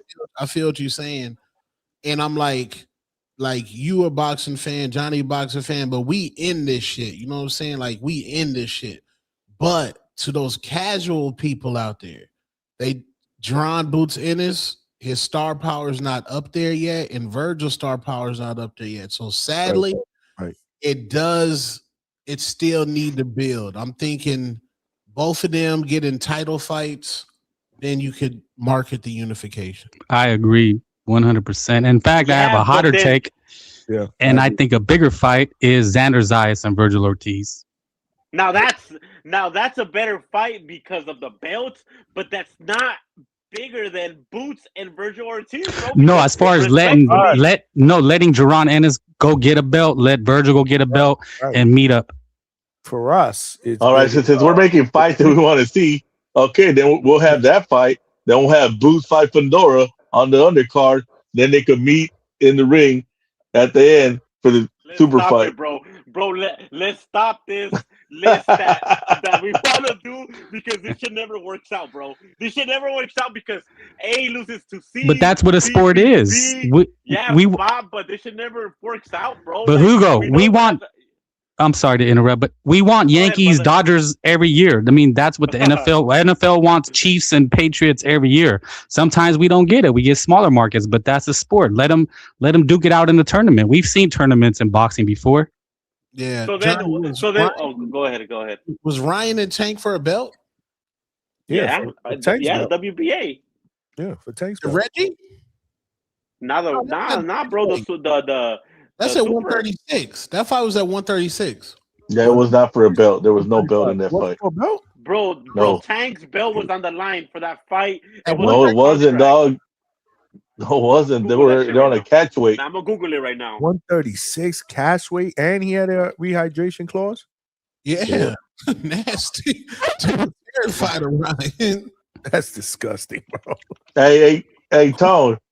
Yeah. Look at it. You all right? You all right over there? I saw both your boys training together, man. You all right? Oh, we lit. Hey, you already know. We lit. I saw that. I saw that. All I needed was to see you in the corner back there shouting instructions. That's what I'm saying. Like, where were you? Why were you not there? I don't know. I needed to be there. That was the thinking. You needed to be there for that. Fuck doing a short. You needed to be right there live doing that shit. Hold on. Wait. Hold the thought. Mike likes TV. Appreciate the $2 super chat. He says, salute. Dos Toños, Johnny, what up? Great fight. Muratalla won with the fire emoji. Appreciate you, my brother. We got Two-Tone in the building. What up, man? And we got Matt Borgeson with the $5. Thank you, man. Appreciate you. He said they want Cole to fight Whitaker for a free highlight KO for their stable. Matt, I don't think they'll do that fight, bro. Cole. Matt, you got to cut that shit, man, for real. But go ahead, y'all. But back to the Tank versus Ryan. You guys are right. It wasn't for no belt. Yeah, it wasn't for no belt. So that was no belt, and that was probably like the biggest pay-per-view in America in the last like couple years. Mm-hmm. But Tank is extremely popular, and y'all know Ryan Garcia is popular. Yeah. So Boots and Virgil, they can't do that, bro. Yeah, he's right, man. How about a Virgil Spence? Does that do high numbers on pay-per-view? Texas Showdown? Does that sell out maybe like, I don't know. You saying we're marketing as an Earl Spence comeback fight? Absolutely. Yeah, can you keep it in Texas and they'll sell out a stadium? Or Dallas Cowboy Stadium? Cowboy Stadium? I'll sell out the Cowboy Stadium. If you get a good Mexican undercard, they'll sell out the Cowboy Stadium. This seats about what? 70,000, 80,000 bro, people? You don't know how Earl is loved in Dallas, bro. They love Earl like they love the Cowboys in Dallas. It is a comeback. Like a bad. People will pay for the comeback. People love the comeback, especially if he's beloved there. So maybe so. I didn't even thought about that until you guys brought that up, though. Yeah, then you got the Mexicans with Virgil, or it's gonna be crazy, bro. It's gonna be crazy. It'll be a movie. But what about Boots, Virgil, and Philly? What about Boots, Virgil, and Philly? You don't think you can be able to get the money enough? You think that has to be a Vegas fight? Yeah, man. It's just Virgil ain't going to Philly. Virgil ain't going to Philly, brother. Bro, let's keep it real, bro. Yeah, but it'll sell Philly dudes ain't buying tickets, bro. Sell out the Wells Fargo Center. And how many does the Wells Fargo seat? About 12,000. Yeah, it'll sell out. It'll definitely sell out the Wells Yeah, Fargo. yeah, but trust me, bro, Virgil won't go to Philly. Why the fuck would he go to Why his not? hometown? Because, bro, it doesn't make sense. Like, that has to be their neutral territory, But my brother. no, but Boots has a track record of selling tickets in Philly. That's what I'm trying to tell you. That's what it's all Yeah, about. is that true. fight will be in Saudi or it's gonna be in Vegas, bro. Well, Virgil does pretty good numbers in Texas too, right, H-Town? What was the Yeah. vibe like last time that he fought right there in where did he When fight Virgil last time? fights, Was it San when Bam Antonio? fights, when any of the Texas fighters fight, bro, even the Charlos, people watching the fight, people talking about the fight. That Lubin You know? fight that shit ain't sell at all. Yeah, but he's not on the the same level as these guys. Yeah. Because I mean, the Charlos had a big fan base in Houston. And, y'all forget how big Houston is, bro. You know, so it is what it is, man. Just Texas is gonna represent and go for their fighters. They're gonna be there for Virgil and Earl, and then plus you got the Mexicans that are just gonna be there for Virgil, and then you got the black folk that are just gonna be there for EJ. You know, they're gonna get Texas as a whole, and then you're gonna get the two different cultures coming in. Mm. You know, so that'll make money. Yeah, that's a good fight right there, man. That's a good fight right there, dude.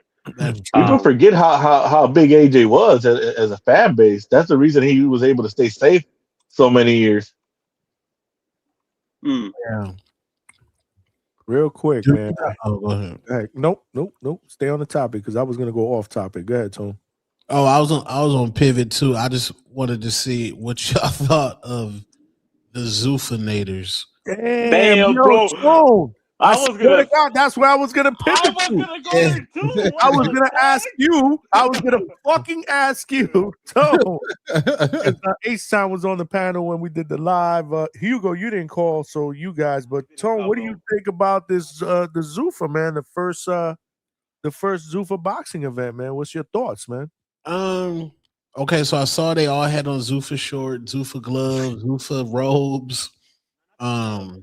Not the glove. The gloves, some of them had them, but like a lot of them did have like Rival or like whatever other gloves. But some of them had the Z gloves. Yeah. Oh, they did. I think yeah. the announced team is fire. I'm a Joe Tessitore guy. I'm a Andre Ward, I think is nice.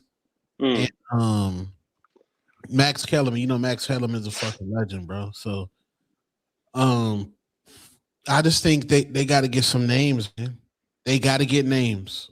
And it's crazy. Like Callum Walsh, get him out of boxing. Tone. Well, we could compare right now. It will be a fair comparison is if you go today's production to Zufa's production yesterday, whose was better? Oh, production? Oh, Zufa. I'm trying to tell you. You can see the motherfucking skin pores on TV. Yeah, that Zufa shit was lit. Yeah, the production. Oh, hell yeah. Hell yeah.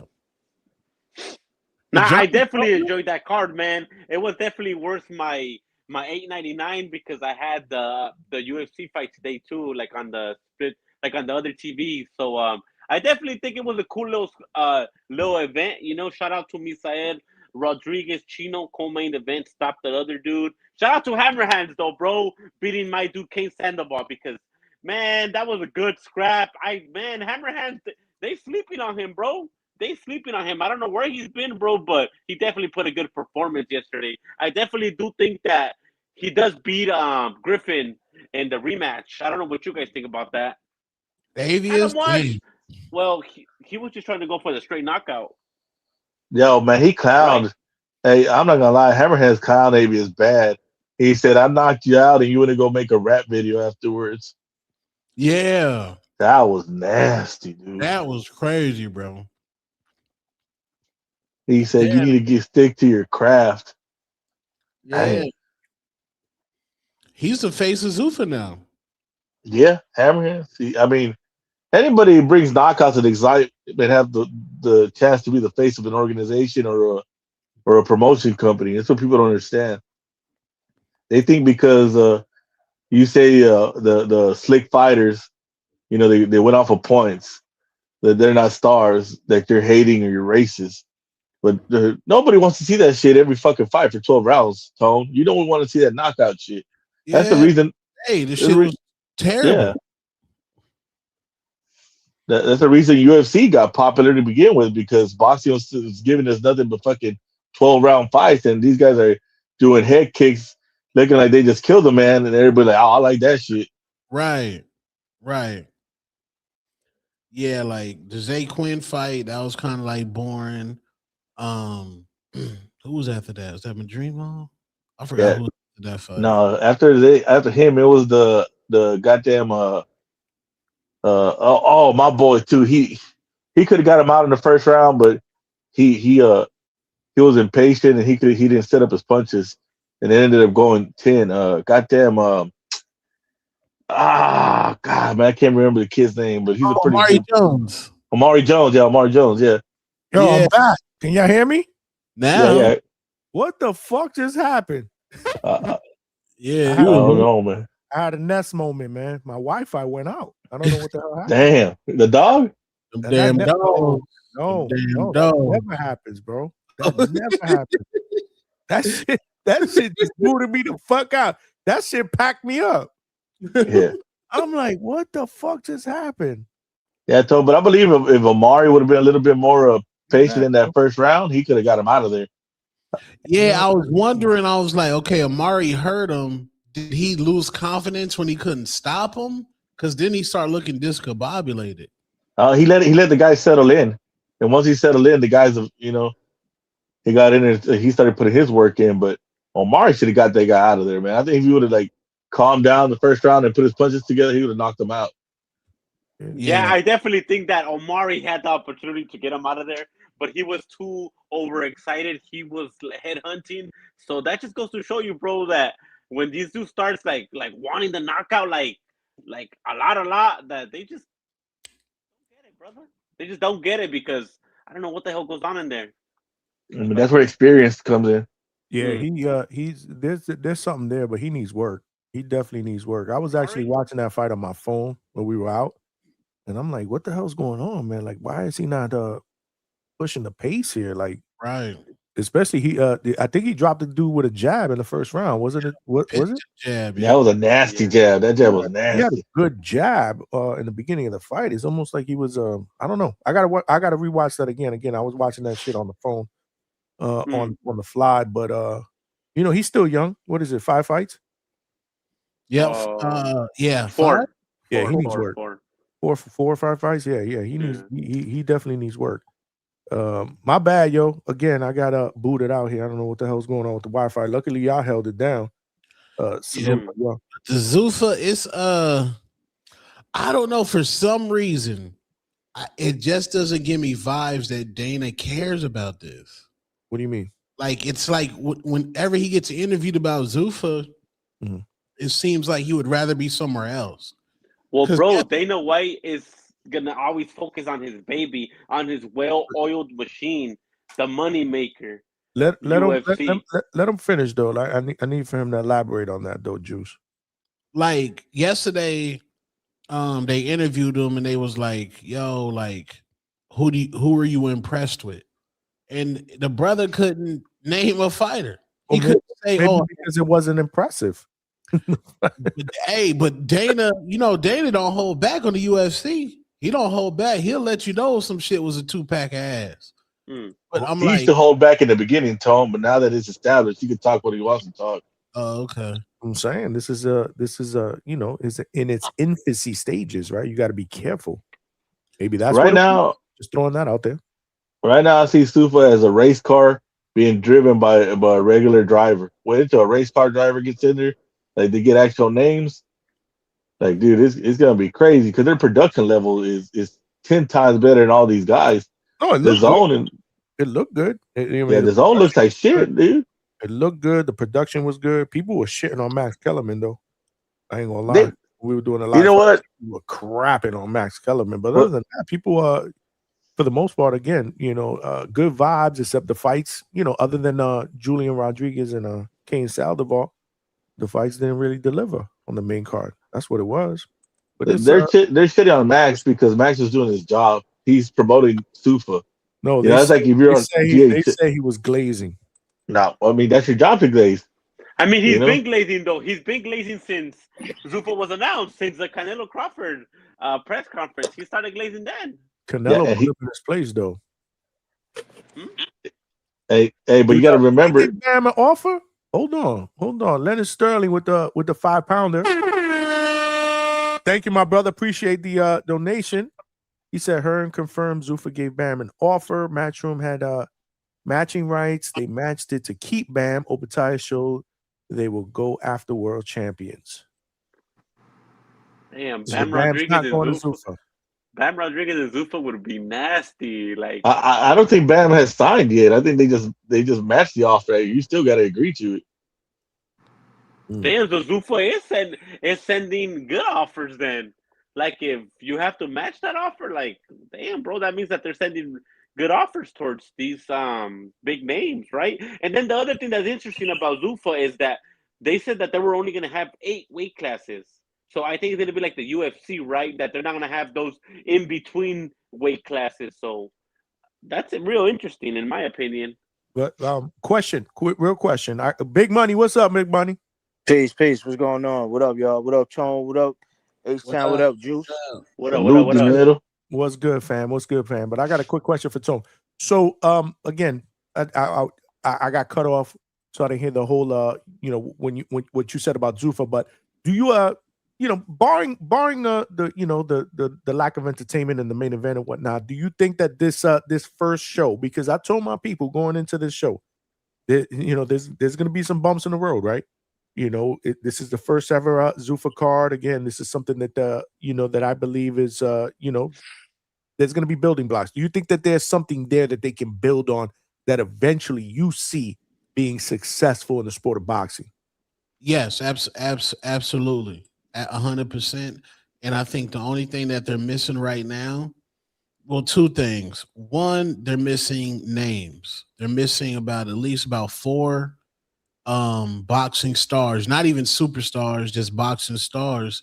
And they can change the whole motherfucking game if them niggas say, yo, we got drug testing over here. What the fuck? It's over. The fuck? Drug testing? Bro, they got that shit everywhere with WBC. No, but antibodies. What do you mean? There's different testing everywhere. There's different testing. Super. They're doing the Olympic testing. No, they not doing that no more. Like the NBA, them niggas got tested. NFL got tested. Like I'm talking about some shit like that, where like, damn, year round, know this nigga getting tested. Bro, speaking about that, one by one, yo. I can't even remember the last time a big time UFC fighter 30, bro. Like speaking about testing with Dana, like I don't even remember when a UFC fighter has got it pop 30 for testing, brother. They don't, because in the NBA, if like say Steph Curry go off for 11 threes and he got a 60-point night, they tested that nigga that night. And Zufa pays for the testing themselves. You got to pay out of pocket. So Novada? He said they tested him. Hey, Two-Tone. Hey, Tone. Yeah. He may not be wrong, though. He's probably not wrong. Look it up. They tested him. You go crazy, like say Tank get a knockout behind. Well, maybe not Steph. That's different. Maybe another player that goes off. Steph to me is the darling in the NBA, bro. Yeah, man. They ain't trying to see if Steph pops for a PED. Hey, Tone, but you said Zufa got no stars. Yeah, they do. As soon as Obatiah knocks out David, star, baby. What? Stop it. Oh, Stop it. Wow. Stop it. Wow. Did you see how fast David look at cruiserweight? That was scary. That got to be scary, bro. That's all right, man. That's that hand speed is crazy, man. That's for a guy that big, for a guy at that division. Mayonnaise style, bro. You gotta be behind That David shit was too, just dog. as fast as Ryan's, bro. And they're like what? Like 4 divisions apart? Yeah. 3 divisions? I don't know what the fuck it is. 3, 4, 5. I don't know what it is, man. That hand speed is crazy. Hey, when we get to Opataya, then we're gonna find out if David is Mexican. We're gonna test that chin. Bro, Opataya, I think he's severely overrated. I don't think he's fought the names. He still needs to get tested. And I think David will maul him down, man. I want to see it, But Tom. look, we gotta slow it down because even David said it himself that let's hold on, guys, hold on, because he has to go up to cruiserweight, which he will in May, and he has to test the waters how he feels. Because if he's not feeling too well, bro, let's bump it back down to 175 light heavyweight and let's get that squabble with Bivol. Man, he's hoping he has options, brother. He's hoping he gets suited off of tequila and tacos. Let's keep it real, bro. That's what he's hoping for, bro. Might get cooked, man. But this is a whole different division. They punching up there. So David, he gonna have to at some point he gonna be human, man. At some point he definitely gonna be human. But there's a reason they're going for suitable, Tom. Let's stop playing dumb. Well, they spar like they sparred. Yeah, they sparred before. They sparred, and Zurdo has never been known as the guy that has the best in shape or stays in shape. Bro, his last fight, I mean, the fight before his last when he unified versus CBS, bro. Did you see the fucking beating he put on CBS, like a world champion, bro? That was a good ass fight, bro, with Zurdo and the CBS dude. Oh, Chris Billis, Chris Billis, bro. When they unified in Latino night in Riyadh, bro, he fucking mollywopped that dude. Man, David would have put that dude away in 3 rounds, bro. Hey, that was a disgusting night, though. The Latino night in Riyadh. What were they doing, man? They should have had that in Mexico, man. That would have been a movie. I forgot about that shit. That was like what, 2 years ago? That was... How you have a Latin night? How you have a Latin night in Saudi Arabia? These guys, but Johnny, these guys don't want to fight in Mexico because if you're gonna have a Mexico night, it's got to be in Mexico City. Don't nobody want to fight in that smog and that altitude. Did I miss a super chat? I did, man. Give me 1 second. I did miss a super chat. My bad. Leonard Sterling, my apologies, man, with the 5-pounder, man. Cole will be lucky if he's still. No, I didn't. Did I put? No, I did. Cole will be lucky if he's still with Matchroom. Missed weight 4 or 5 times in pro career. This time 8 pounds. That was nasty work. Put in this shit performance. Heart was shit as well. Yeah. That makes me not want to see this fight because I missed the whole most of it. I saw the ending part of it. So should I not rewatch this fight? Man, you got to see the body slam. Fight. Hold on. Should I just skip over this and not watch this fight? Leonard Sterling said, "Miss my super chat." My bad, my brother. I did miss that super chat. My bad, but I appreciate you, man. You gotta watch it for posterity, bro. My apologies. Yeah, what was that? It's boring as fuck, though. It was boring. Go to round 3, Johnny, when you watch it. What do you mean? After round 3, it got better? What are you guys saying? Or just look at round 3, or just that was the most exciting, the body slam, part of the fight. Oh, the body. Yeah, I did see the replay of the body slam. That was in round 3. Yeah, I believe it was round 3. Got you. What do you think about Zay Quinn Moses? Are we just not being patient? Because I'm ready for Zay Quinn versus Kermel Moton or Robert Merriweather, like right now, bro. Well, Zay Quinn was supposed to put this guy away, Tone, and I wouldn't mind. He did it. So Carmelo on the milk carton, bro. Who? Carmelo's on the milk carton. What the fuck is he? Where is Carmel? Tone, he fighting on that Pacquiao. Yeah, he fighting on the Pacquiao card. On the Elijah Garcia. On the Elijah Garcia versus the Para card in New York. Wait, Elijah Garcia got a fight? Yeah, that's it. Yeah, he's gonna be main eventing that card. Whoa. Let's what go. Card? What card? No, Manny Pacquiao Jr. Oh, I'm like, Oh. man, Oh, my Pacquiao. bad, bro. Not Elijah Garcia, Elijah you had Pierce. it. I'm tripping. I'm Elijah like, Yeah, Pierce. what did Juice. I miss? I'm like, what did I Elijah miss? Pierce. Hey, Johnny, Elijah Pierce. and they did some janky ass promotion. They put Moulton and Pacquiao Jr. on the cover, and they had it like they were gonna fight each other. Then you read the fight print, will fight on the same card. I mean, they do shit like that though. And when is that? When is that going down? February something, right? 28th. February 28th. Oh, And Is that the same tourney- day that the Clarissa fight is? Yeah, The same day? Oh, that's February Nah. 20. That's the 23rd, right? That's the same day Oh, that no. Sugar Nunez and the Vaquero Navarrete. yeah, Vaquero fight. Yeah, Big Oh, that's AZ. going down in February. I forgot about that fight. That's in February. yeah. In You, February, brother, the last week after Ryan Garcia and Barrios. I'm covering And you- that fight. You going to that fight? Yeah, boots to ground. Tone back there. Oh shit! Oh shit! Let me find out. Oh, I gotta yo. That's what's up. Why it's in AZ? Yeah, Johnny, no, hell no. He called Ryan. Ryan got him the goddamn credentials. Why are you not Shit. covering Ryan and Barrios though? no, I'll probably go. Yeah, I'll probably be down there. That's the week before. Yeah, I'll be down. I'll be down there. He be down there as Ryan Garcia special In the back room. media. In the back room. In the back you walking room. them out? You walking them out? Oh, that'd be crazy. That'd be crazy. Just as long as he don't lose, then we gotta pack your ass up too, like Cesar. That'd be crazy. But yeah, man. That would be crazy for you, Tone. That would be dope. he's not Yeah. losing to Barrios, bro. Yeah, he But you got to be waving the Mexican flag, Tony, when you're walking out. Well, that'd be hot too. I'll be swinging that motherfucker. But yeah, Ryan, I think Barrios, he wear and tear, man. It's too much wear and tear, bro.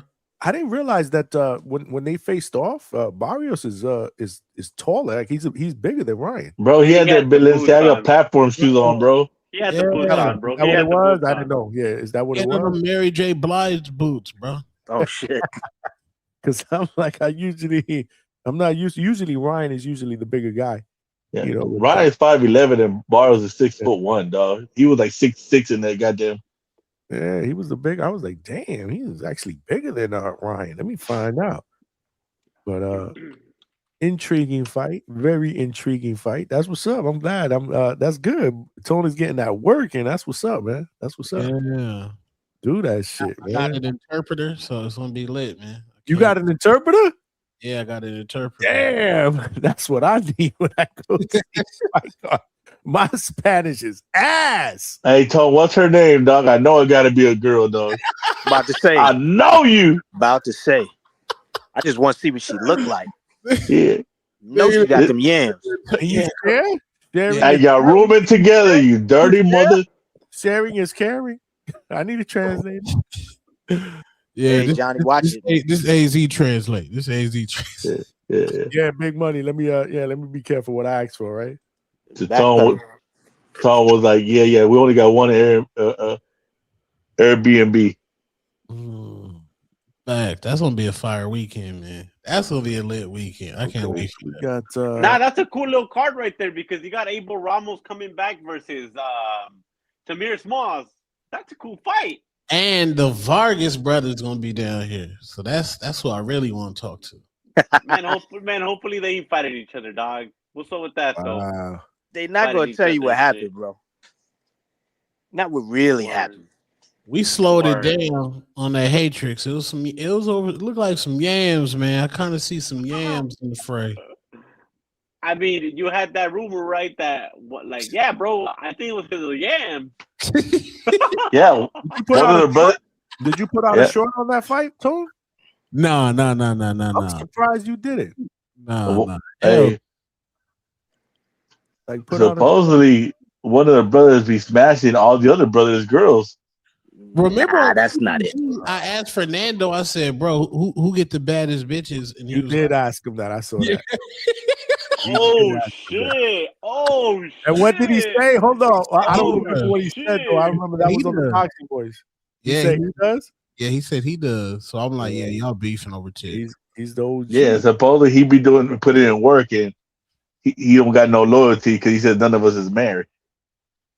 Oh Hey, shit! so since we kind of on this topic, nobody gonna talk about the fight of the week? What was the fight? Go ahead, tell us. Jason Love, Come on, Kabari, man. Niggas got knocked out the first round. Incredible, man. Adam 22 got whooped, pillar the post. Let's go, Tom. I don't know what the fuck y'all talking about because I didn't watch that. That was the first round? That was the first round? Yeah, it was first round. So I'm watching porn star fighting though. Nasty work. You did a live fight chat on that, right, Tone? Yeah, I did a fight chat on that. I didn't do that. Hey, Tone. High level boxing, man. One by one, Aaron said he had he needed to get surgery on his pinky, but he ducked, man. Aaron the plumber ducked, bro. He ducked, bro. YK Osiris, he got whooped by this dude named Scam Likely. Scam Likely looked like a professional in there. He just whooped YK Osiris. But I did not know that Aiden Ross takes boxing seriously.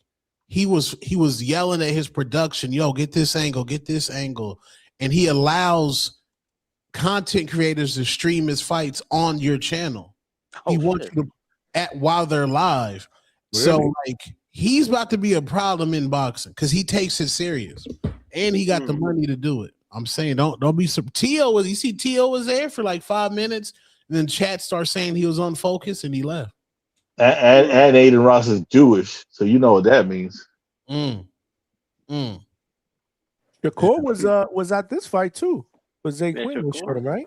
Yeah, all the Call of Duty buddies were there. I know. All the Call of Duty buddies were there. Yeah, you got Keyshawn calling Cruz on social media already. What do you say? I didn't see it, bro. Listen, man, you knew that was coming because Cruz. I saw it pop up. Keyshawn, this entire fight buildup, man. To me, he spoke too much about Keyshawn in this fight buildup. I agree. Not enough about Muratalla. What's nasty is Keyshawn's gonna use this as an excuse to why he didn't fight him. You know, because I kind of wanted that fight, but I hate when guys lose and then these dudes celebrate like they won. Like you ain't beat his ass, somebody else did it. That's the way. Hey, Malcolm, but I get it. Shakur did the same thing with Robezy because people were wanting that fight, but since Robezy lost, it was over. No more talk. That's what they do, though. Yeah, Tank did the same shit with the whole Devin and Ryan thing. Like he was happy. It's like, bro, you didn't beat Dev. But that's what they do. Unfortunately, that's the way it works, man. Well, Muratalla showed me exactly why Shakur never pushed for that unification. Because I've been talking about that for months. I've been like, yo, you need to fight him. You need to unify. He was over on Najee channel. I super chatted that question like, yo, why don't you go ahead and unify with Raymond Muratalla, get that motherfucking ring bet at 135, then move up. He's like, yeah, I'll do it. I'll fight him. You know what I'm saying? But that was back when he had that shit with his finger or whatever that was wrong. But I see now why he ain't want to even go and entertain that shit. Hey, money. And think about it. If they go to unify, Muratalla don't have to worry about rehydrating only 10 pounds. You won't get a better Muratalla. And he's already a big 35. You know what I'm saying? So, and he said he was comfortable. I mean, I don't know how true that is, but that's what he said on that fight I'd have been viewed. He said, yo, I'm comfortable here. He said, but if, and then after the fight, he said, I want the winner of Shakur and T.O. He said, if they want to do it at 40, they want to do it at 35, I don't care. We can do it wherever they want to go. Is he moving up? He just said, I think he'll move it doesn't up. matter. Yeah, he wants to move up, bro. He wants to move He's up. a big guy. Yeah. Ryan Jackson says Shakur will beat Muratalla ass. Stop it, bro. Man, You can say, hey, see, when people say stuff like that, I tell them the same shit when they talk about David could have beat everybody at 68. Why didn't he do it then when it was there? He had to wait for Canelo to go unify. You know? Bro, if it's that easy, they would have done already it. Wrong. I told you, Michael. Nah, we're not doing that. Come on. Nah, we're not doing that. You told me when? Wait, you picked Raymond? Yeah, Malcolm. Boxing guards. What did he say? He was all breaking up. I don't know. He was like, that's what he said. I think he said, I'm wrong, big money, I was wrong. They said y'all bugging out. Look, they said panel bugging out. Chad cooking. Square Oh, it bit. was that Malcolm. That's who it was. It was this. It was official Malcolm. Official referee Right. Malcolm in Yeah. the fucking building. Salute, champ. Yep. The guy that's got the special eyes. He said you bugging out. Or what that was that him that said that? Was somebody You else? know what it was the other night? Because I was saying that to Mizzy, that Malcolm. The Malcolm just jumped off. Yes. But this Malcolm, the official, was in the chat. Yes. And he thought I was talking to him, and he was like, "Yo," he said, "Yo, you're bugging. Muratalla is not going to win that fight." And I give it to him. I was wrong. I thought Muratalla by knockout. So I was wrong. But he won. Muratalla won. Hey man, say man. He won, man. And let me tell you something. Let me see what the poll got. We got 183 votes. 71% believe Muratalla won. 20% believe Andy Cruz won. 9% say draw. I don't know, man. I think that got the decision right, man. Listen, everybody was talking about Andy Cruz is gonna win this shit. Everybody. Hey, Everybody that jumped on this panel, mostly, except for Alberto, a couple of people. H-Town. H-Town, baby, people in the tire from the get-go. Yeah, No, I I'm saying you he was one of the only ones. Who else? Who else other than H-Town, Alberto, Big Money? Who else? That was it. I don't know. Damn, everyone was picking Andy Cruz like that. Mostly, everybody. Mostly everybody this week. But we get shows every single night. And that Low Boxing came out here and did like a half-hour soliloquy about how it was Cuba Cinco. Andy Cruz. Yes, I would say about of everybody that jumped on, I would say about 80% were picking Andy Cruz. But you know who picked you know who did pick more? Well, he ain't picked Muratalla, but he was just leaning that way. Coach Frazier. Right after the interview. Coach Frazier, yup, he picked up Muratalla. Yup, he did. He did. He did. Hey, Johnny, that was dope, man. Yo, Tone, you got to listen to that one, man. When we had Ryan Frazier's dad on. What happened? That was dope. I think we had him on for like an hour and a half. It wasn't even an interview. It was more like a conversation, man. No, definitely longer than 17 minutes, yo. Oh, yeah. Hey, Tone. I told her. And Hammerhands was also on more than 17 minutes, and it was on Fight Week. We got him on for 34 minutes. I looked at the playback. So whoever you tell him, Johnny. Y'all lost. Hey, Tone and Frazier, Ryan's dad said that y'all better not be messing with Ryan because he whoop your asses. He did say that too. He did say that. Tone, I asked him because somebody in the chat put that in there. I was like, yo, why Ryan ain't no fighter? Josh was a fighter. He was like, well, Ryan was into hockey and basketball, but Ryan will beat you up. He beat up a bully one time in school. Ryan got 6 hands, bro. That was dope, man. That interview was dope. You got to check that out with Ryan's dad, man, where we had him on, man. Damn, I didn't even know he was an Olympian. He was supposed to fight Mark Breland. Damn. That's what they had projected him, and he coached. I didn't know that he coached on 3 different Olympic teams. He was a coach on 3 different Olympic teams. He talked about that. That was a dope interview. You gotta check that out. Ryan really undersold his dad. Yeah, his dad's like a big fucking deal. Exactly. Yeah. He doesn't talk enough about his dad. His dad is the shit. Wow, Man. that's crazy. It was dope, man. You got to check that out, Tone. You love that interview. It was good. It was a good interview. Hey, man, but he picked for all content creaters, man, shit ain't slowing down. You got fights this week coming up. You got fights on the first week of February. You got fights on the second week of February. You got fights at the end of February. Bro, this is crazy. This is amazing, man. It's just amazing the amount of boxing. This has I think this has been the best January that we've gotten in boxing, and that's a fact. That's a fact. I want to say in over a decade, easily. Yeah, bro. Because last year it was literally only 1 fight in January, and I remember this because I was bored as fuck. That's usually the case though. Like, it'll wind down before the holidays, and then it kind of gets dead in January, and then it kind of picks up beginning of February. That's when the boxing. But man, we came out with this January's been dope, man. We still got 8 more cards too. How many of them are on next Saturday? About 7 of them Hold on. next Saturday. I Shit, think Friday is like 3 of them.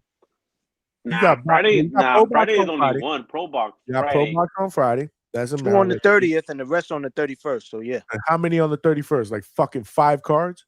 like 6. And then we got Zufa Shakur. on Sunday, right? Zufa on Sunday. You got Shakur Tio, you got Xander Abbas, you got Yeah, that nigga was crying, bro. Huh? No, my bad. I saw there's a picture of Eddie Hearn embracing Andy Cruz as he's bawling his eyes out. Damn. Tell him he a little bitch for crying, Tone, like you tell everybody. That's the Eddie Hearn jinx, bro.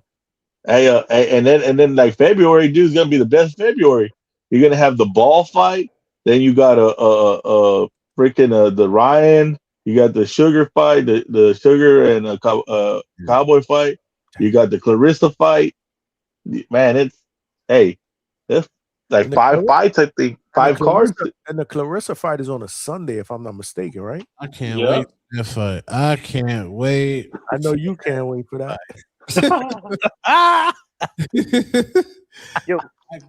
Yo, did Clarissa snatch her wig off at the face-off or something? What happened? I don't know. PETA should have been called, man. I don't know why PETA wasn't called. She had a dead animal on her head. I don't know. Shit. Somewhere in Saudi Arabia, there's 3 horses walk around balls. That's animal. That's animal cruelty, Holmes. This man, there's something Not if the wrong animal's with this dead, dude, bro. He's Not if just the animal's different. dead. He's just different. And I saw your short. When Papoose did his freestyle. He was rapping. That shit was cringeworthy. That was disgusting. Ruined the press conference. He said that might have ruined the press conference. I felt bad, and that wasn't even my girl. I was like, damn. Yeah, Hey, Mick, how many fights did he resign for? Best moments. That wasn't one of Papoos's best moments. I saw that shit today when we was in the park. That was the equivalent of when you go to a strip club and try and put your arm around your girl. Like, Bro. yeah, baby, I love you. Bro, Papoose looked like that drunk uncle at a wedding trying to show everybody he could rap when he's supposed to be giving a speech.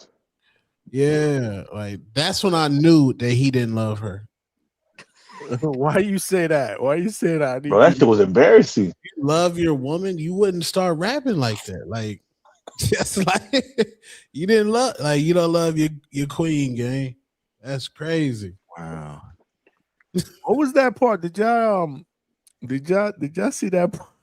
I hate to bring this up here. When Franchon was talking on the thing, and she was like, "I'm not soft. I'm hard like Papoose like his eggs or something like that." Oh shit! I didn't see that. Oh shit! What the fuck? Hold on, That I don't gotta even find sound that. right. No. Wait, I might be saying it wrong. Hold on, but I'm Yo, thinking, Tone, if you ain't got that at a soundbite, Tone. Close. I was like, Tone's gonna clip that part right here. I gotta find that. Damn. I was like, first of all, how the hell she know how he like his eggs? It was I gotta find it. Now I gotta find it. Hold on, because y'all gotta say I'm crazy. Who y'all think how y'all see that fight going right now? Which one? Clarissa franchise. Oh, my man said that because I gotta find this. And I see them pretending like they're fighting for 12 rounds, though. Facts. That's gonna be so nasty, H-Tail. Gosh. They really friends. But I'm not mad. You got your friend a bag. You know what I'm saying? I respect that. But this is still a sport, bro. One of my coworkers, he's on Franchon since she was a little girl. They were friends with his daughter. And he's always said how nice she is, and she ain't got an aggressive bone in her, you know? Damn, no dog. Yeah. And I was just laughing. He's like, man, I know that girl. He goes, man, she used to get on my nerves. Always trying to hang out with my daughter. And I'll be like, let's go. Hey, yo, Johnny, did you see that on the Discord? They put out a video. Tank is still on the run, man. I don't even know what's. Check it on the Discord, dog. Oh, I gotta see it. He's not on the run. He's actually he's debuting right now. Look, Oh my gosh. he's on the future. Yo, what I didn't know, y'all, is look at the bottom when it says a battered baby mama. From ducking fighters to ducking the law, the chase begins. I didn't realize they put that on that. Davis is the fugitive. That's funny as fuck. On that fight poster. I didn't even realize they did that. Big money, you can't make it up. Yeah, man, that boy. I'm trying to find that boy Polo Buck a genius. Polo Buck said, "Shh, he don't know nothing about it." Yeah, did y'all see Andy Cruz pass out when they announced it? Oh yeah, he dropped. Andy Cruz knows he lost that fight, man. Like, what the fuck, man? Your trainer told you were down. What the fuck you think you did? Yeah, you didn't the championship rounds, bro. He didn't cook, man. He initiated all the clinching. He stayed on the back foot. He tried to make some of them shots look like they ain't really land, doing that little boost head nod, head move to the side. But he was laying on the ropes too. He knew what time it was. He couldn't deal Yeah, I with was like, why the fuck you looking at the crowd? Get in the fucking fight. I think I had at 116, 112. So Damn. I mean, I ain't rob him, but he definitely ain't win. I was telling my boy Tone, I said, what y'all looking at? But they saying H-Town's a hater. H-Town just going for the Mexicans. I was like, bro, Muratalla is not even Mexican. That boy can't even speak Spanish. He's Mexican American. He's a Chicano. He's Americano. Is he Mexican? He's from Mexican heritage. Oh, okay. But come on, man. My boy more American than anything. When you see Mexicans rock cornrows. That is true.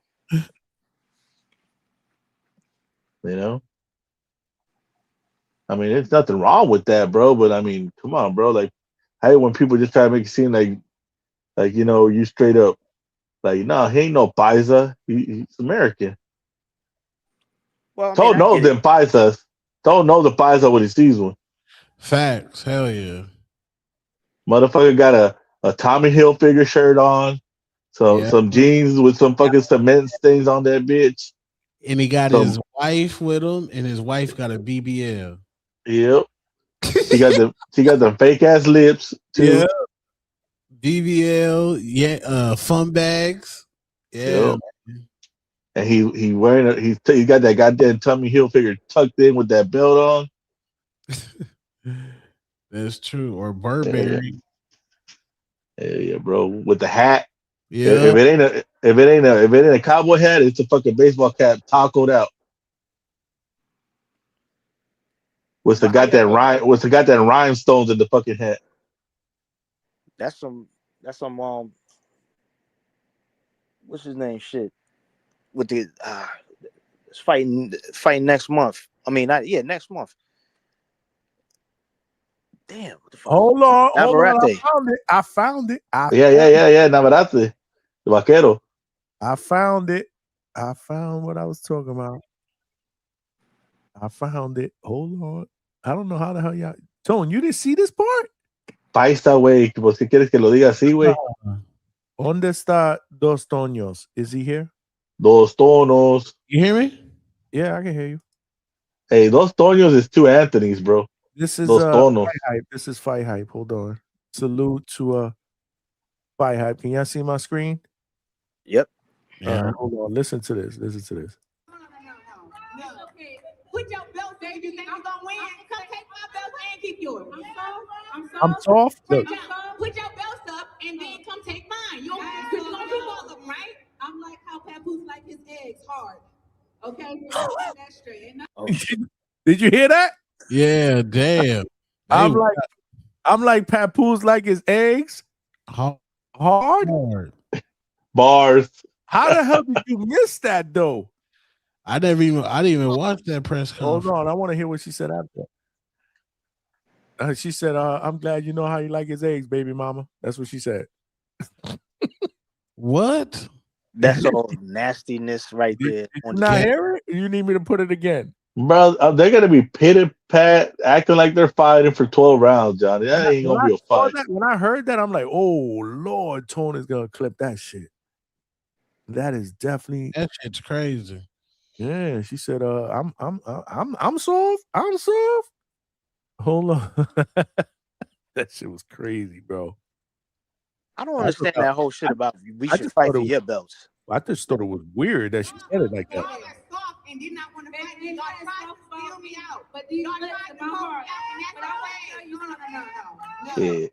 Put your belt there. You think I'm gonna win? Come take my belt and keep yours. I'm soft. Frank John, put your belts up and then come take mine. You don't keep all of them, right? I'm like how Papoose like his eggs hard. Okay, so let's keep that straight. I'm glad you know how he like his eggs, baby mama. Yeah. She said, I'm glad you know how you like his eggs, baby mama. Shit. Pat put my head the trilogy afterwards. Yeah. Wow. I just thought that was fucking weird as fuck. I don't know how the hell Tone didn't catch that. That shit, damn, I did not catch that. How That shit faker than $3 bill, bro. Papoose like his eggs. Franchon gotta chill, man. They're gonna be doing each other's hair after the fight, bro. Yeah. Papoose in the corner eating hard ass eggs. Yeah, exactly. That's too much salt in these. Dale said, how you like your eggs hard? What the fuck? LOL. When I heard that, I was like, whoa. Like, really? Oof. Mick doing it with the 2-pounder said Bam Rodriguez resigns Mr. April undisputed fight. Resigns with who? Matchroom? Yeah, he said resign with Matchroom. Yeah. How many fights though? I want to know. Is it 2 fights? 3 fights? I don't know. Or is he just resigning to get the undisputed and he's out? That must have been today because I didn't see that. But Yeah, I ain't seen it either. I was out of the house, so yeah, I wouldn't have seen it. I believe Mick because he's on that side of the pond. Mick lying from across the world. What do you call him? Mick lying? Is he lying from across the pond? He lied about a boss and Xander being on ESPN. Oh, actually, no. It's actually what is it on? It's on Tubi, right? It's on Top Rank Classics or whatever on Tubi. Yeah, Tubi Worldwide. Mm-hmm. Get to see it for free. At least it's free. But shit, what y'all thought about that EJ rumor going over to Zufa? Dude, he needs to go somewhere. They need some of those names, some of the older stars that are established, especially somebody like EJ. I'll be man. I would be signing to Charlo and EJ right now if I was Zufa. You know, EJ and Carmel. I don't know. I feel like every 2 minutes you hearing a new somebody else is going over the Zufa rumor. So it's hard to keep track. But you're gonna hear a lot of that probably. Well, I mean, I'm pretty sure every goddamn manager's happy about Zufa because now they can use them in negotiation tactics to get more money from where they're at. Be like, all right, you don't want to give me $10 million, I'll just go to Zufa. Mm-hmm. Philosophy was good with the $2. Appreciate you, man. He said, Viva Muratalla. Good win for Raymond. And then Bones 13 was good, my brother. He said 2 a.m. and still going. That's what we do, man. Let's do it. Yeah. You know, Coach about to jump out right now. He just waits till about 2:30. As soon as I say that we're about to log off, he's gonna jump on like he did yesterday. Yeah, man. But how many of his picks hit? All of them. All of them. He nailed all 5 of them. Yeah. There you go. He nailed all 5 of them because he picked Muratalla. That was the last one. He picked Muratalla. Yeah, that's right. Man, he made some money. Mm-hmm. He put he put something in the chat earlier with the money bags. Comment with the money bags. Well, you know he be betting with all the fighters the money from the firehouse. Hold it down. Let me go to the bathroom. Go ahead, hold it down, y'all. Yeah, man. He'd be like, Rohan, how much you get paid? Rohan, you only got about 20 on this one. That other 30 mine. You know, what do you think the bed and board is for free? Nigga taking all the money, gang. He's on the Don King shit. He said, only in America. That's crazy. You know that motherfucker, they got no papers over their tongue? He just gotta say, look, 70%, or I could call it ice. What you want to do, dog? What you want to do? Right. You got him on speed dial right after 911. Got ice. Yeah, Rohan like, pues no sé, güey, you know, dale, papa, dale los 70%, dale. He goes, you know, Dominican Republic, he could live on $100 for a month. Damn. He said Rohan don't spend any of his money. He told us. Well, he don't spend it because coach is spending it. Placing all these fucking bets. Yeah, he's a degenerate gambler, cuz. Republic, bro. He said Rohan's money goes to the Dominican Republic, man. Yeah. He not touching any of that money. He lives rent free in the firehouse, as all the other fighters do. Coach be reading the contract to them. You know they can't read. Coach be like, no, she says right here that you getting 30. In that interview that they did on the Boxing Voice with Tone and Avius when they were on there, man. He like, no, I went back and watched it. There was a lot going on. There was like fucking 8 people on the fucking panel. Y'all know I hate interviews like that are unstructured. But anyway, he had Avius lit, bro. Like Avius really liked Tone. You got to get him on the hate. I know. Hey, Tone, how you make fucking Avius the YN champion, Tone? That's wild. Oh shit! Avius was on TBV, bro. I missed that interview because I caught Hammer Hands, but I was waiting for that Avius interview. When was that? Dude, go back and watch on TBV, bro. It was crazy. Like 2 days ago, maybe like 2 days ago. It was good, but there was just too many other people. Like I would have liked Tone and Avius because Had they clipped? they had clipped that they one had yet or not chemistry yet? because Avius liked Tone, and they had chemistry there, but everybody kept jumping in. It was just a lot of things going on. But man, that was fucking funny, man. Well, yeah, Tone. Hey, you could get Avius lit in the game, or you could get him in trouble, dog. But be careful when you interview him, because I know you. But when he talked about the firehouse, he was like, "Oh, motherfuckers, they don't speak English." He was like, "We be fighting up in there because they don't speak no English. Shit get lit." That part was hilarious, bro. He said, "What he say about yo? I ain't fighting that big motherfucker. He don't speak English. He might want to fight for real." Hell no, they don't speak no English. Shit's about to get lit up in there, yo. That shit was hilarious. That part, man. Tone got to get him on, man. Yeah, you got to get him on the Hatrix. Yeah. Definitely chemistry between y'all, man. Nah, bro, but I definitely do think that that Hammer Hands packs him up in the rematch, bro. Hammer Hands just showed me like a different type of side of him versus Sugar Cane, bro. Sugar Cane ain't no pushover. He's been, in tough fights, he's been knocked down, but came back and knocked the other dude down. But shout out to Hammer Hands, bro. He definitely put a good performance on Let me tell you Friday. something. We were talking about that when we were doing the fight, man. Kane reminded me of like a little smaller version of Margarito. Kept coming forward, you know what I mean? Applying that pressure, even though you know what I mean. Like he was he's a pressure fighter, a Mexican pressure fighter. Yeah, Hugo, but Kane clearly needs to be at one. Margarito. I was like, Kane clearly needs to be at like 140, man, because he or 135, dude. He had a lot of weight on his midsection. Yeah, it was he was fluffy around the midsection. I ain't gonna lie. We said that when we were calling the fight. Like, what? My homeboy had some tamales for sure. Yeah. He sure did. He didn't look that hurt though. You know what I mean? I get Hammer Hands won, but he ain't really he ain't really. No, he took some shots. Hey, Money, he took some shots, bro. They both went to the hospital too. Oh yeah, that's right. You showed that picture after. They put a picture. Both of them were side by side in the hospital, man. Just this is what boxing is all about, man. Giving each other respect. And before that, there was some words that went back and forth, some bad blood or whatnot. But that was the fight of the night. I mean, bar none. The main event was terrible, man.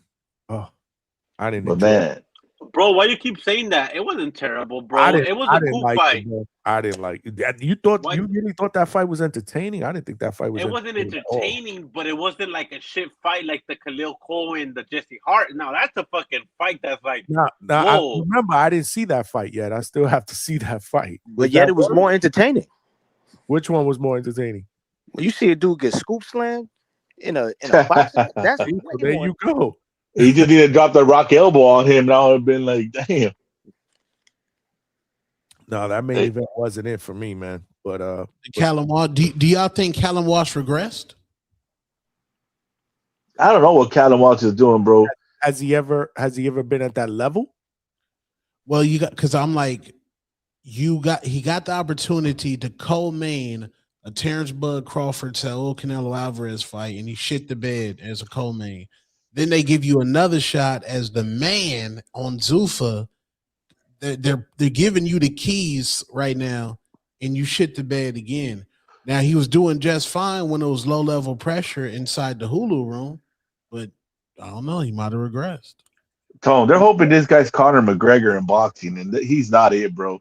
No. He's in there trying to act like Roy Jones Jr. with his hands down, trying to do a leaping left hook. Dude, he's just not athletic like that. Like, just, I don't know what this guy's doing. He's gonna get knocked out once he fights somebody with good pressure. But that's what's dope about Zufa, because they just keep it moving along, right? They got a card coming February 1st. They're gonna keep pumping out cards so that you don't gotta linger too much. Because like when we get a chance to linger on what happened in a fight and the aftermath, that's when we start developing these horrible opinions about people, where we start throwing people away, packing them up. The fact that they're gonna keep doing this, they just doubling down until we all start saying Zufa's dope, because they just giving us more and more fights so that it clears our memory of that last one. So, you know, to their point, they'll figure out a way to make him look good, even if it takes keeping him off of the main event for the next 4 cards and then building him up so that they can bring him back in front of another can, or maybe not a can because he wasn't a can, but bring him back in front of somebody like a can or close to a can so that they can make him look like the star that they always wanted him to be. They need a great white hype. You know what I'm saying? That's how they plan to build this shit. If I'm not mistaken, in the crowd, I seen Shane Mosley Jr. right there, just scoping out the scene. He's a 160-pound fighter, so I definitely do think that he will be fighting in the Zufa card soon. Sugar Shane Mosley Jr. I would agree with that. I definitely would see him on the Zufa card. Mick Doonan just sent a 2-pounder and said, "Look at the gram inbox." I did. This is an 8-minute interview with Eddie Hearn, talking about what the fuck. Eddie Hearn's first reaction to Dana White and Zufa boxing debut, and reveals BAM news. But what timestamp do you want me to play, Mick? Because I can't play the whole 8 minute. Did he shit on Zufa? Which we probably expect him to do. And did he say he resigned or he made an offer? Because make an offer and resign are not the same thing. Right. What's the timestamp on revealing BAM news on this 8-minute video? I see you, bro. But what was that? 6 minutes 40 seconds. He said it in the chat. Oh, he did? Okay, I missed that. My bad. There's a lot going on in the chat. A lot going on. Smash that like button. We still need about 15 more to get to 100. Come on, y'all. It's free. Which one you said? 6-minute what?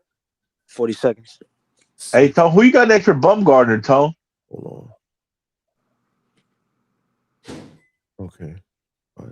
Tone, are you sleeping? Did he fall asleep? Do we have to hit him with the Undertaker? Nah, he probably wouldn't go do something for one, Tone.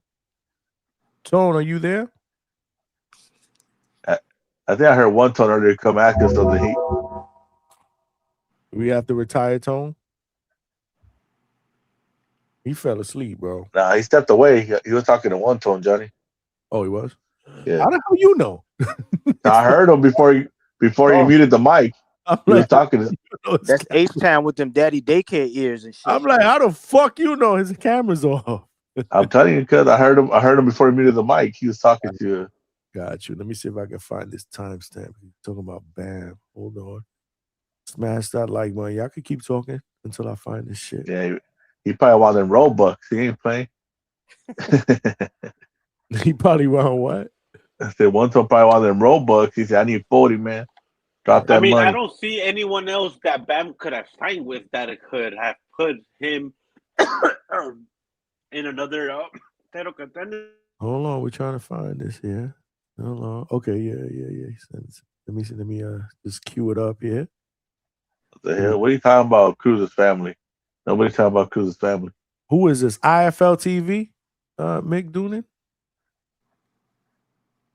I think this is IFL TV. Let me share my screen. Guys, 14 more likes to get to 100, man. We did a spur of the moment live here, and we cooking, man. We are absolutely cooking, man. Can you guys see my screen? Yep. All right, let's play this. Yeah. There was murmurs, I say murmurs, a lot of talk around the media last night at that event that an imminent signing of Bam Rodriguez is on the cards for Zufa Boxing. I know from conversations with you that you have matching rights. Can you tell us if you're going to match that offer? Yes, we have already. So okay. we're in a good position with Bam. We'll be moving forward. We'll be announcing his next fight very soon. How do you see that playing out though with the offer that was made? Obviously, you've matched it. Do you feel like you've done more than enough then for the secure Bam services? Well, that's why there's a contract. But Robert Garcia said in an interview with us that he's not in contract anymore. No, that's why you have a matching right. Okay. So we have a matching right. He was made an offer by Zufa Boxing. We matched.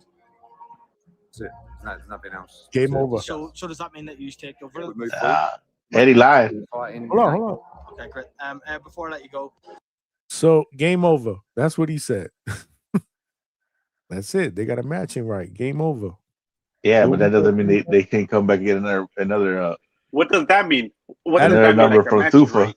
That was courtesy of IFL. Or whatever the fuck it was. What was that? IFL? What was it? Yeah, probably IFL. You know what I find IFL, interesting yeah. about that though? The fact that if he's able to put up a matching offer, not that he said that he has the possibility he can do it. I'm sure he will. But then that kind of tells me, damn, how much was y'all really offering Bam? Like y'all must not have been giving him some astronomical amount. If Eddie can match, I get that that's part of the game. He gets to match it.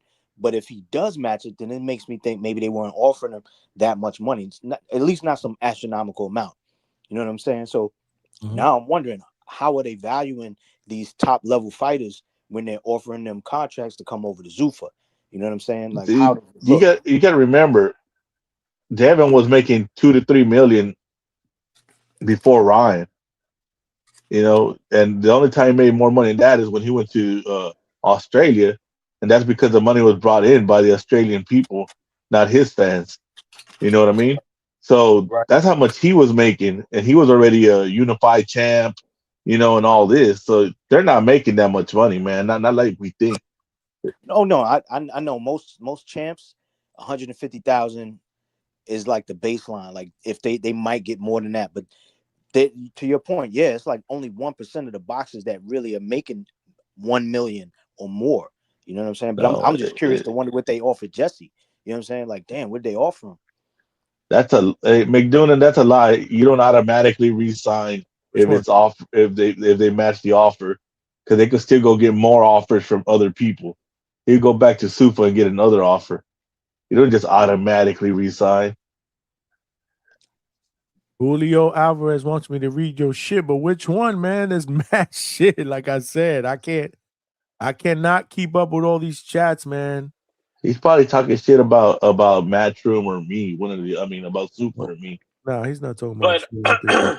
But what? You got a super chat? Well, I don't want to tell him to do that, but yeah, I don't see. There's a lot of comments, but we got over 125 people in here commenting. My bad if I missed these. For all those casuals on the live chat, first check the count box and the Cole fight. Oh, he's talking about the Cole fight. Cole lost by a lot. Second, that guy who thinks Virgil is going to beat Boots.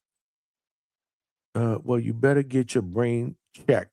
So somebody that said, one of y'all said Virgil's going to beat Boots. Oh yeah, everybody thought Cole lost. I don't think anybody thought Cole won. My bad, Julio. But yeah, man, I don't see all the chats, bro. You gotta. Yeah, time. My bad. Yeah, there's no such thing as automatically re-signs if they match the offer. You still got to go sign it. That just means you got the right to match whatever they have. It doesn't mean the negotiations stop there. They come back and reoffer something from Zufa. That just means I you. understand it. Well, isn't that the equivalent big money in East Town, and isn't that the equivalent of most sports, right? Like if you have what is it in basketball? I'm not sure the way it is in basketball where they can God, I'm sure I'm gonna jack this up, but where they can get an offer, but the team has their right so they can match that offer. Yeah, you're talking about when they're on a fucking God damn it. I don't know what it is. One of y'all, Yeah. I know exactly what you're talking about. Tried to help me out here. It I happens would- all the time.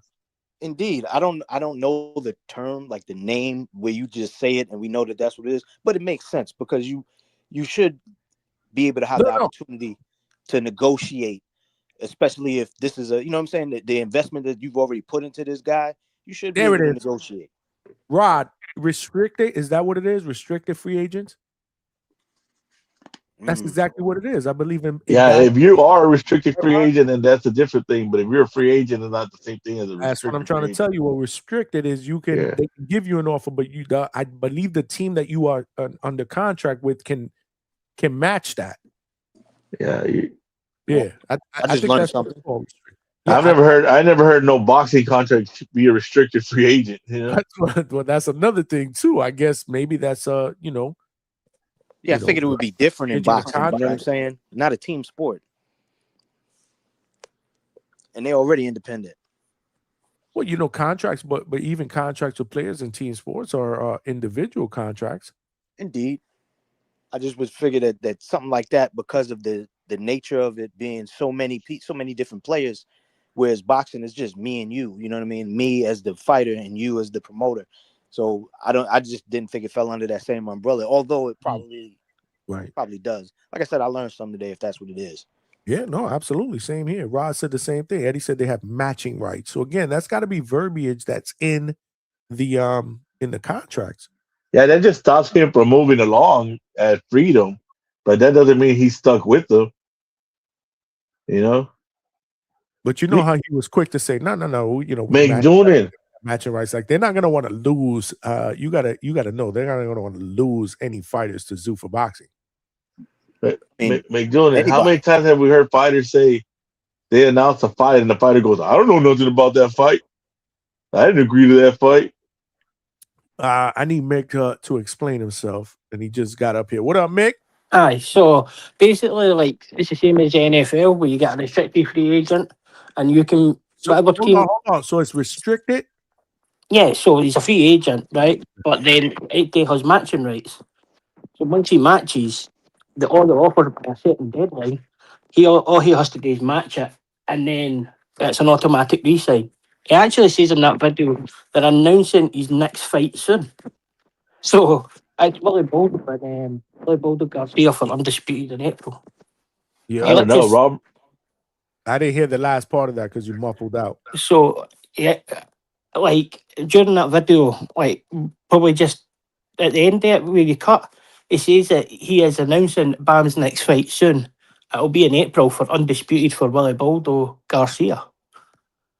So like I understand that they're saying that you can't really do that, but like it happens in every single sport.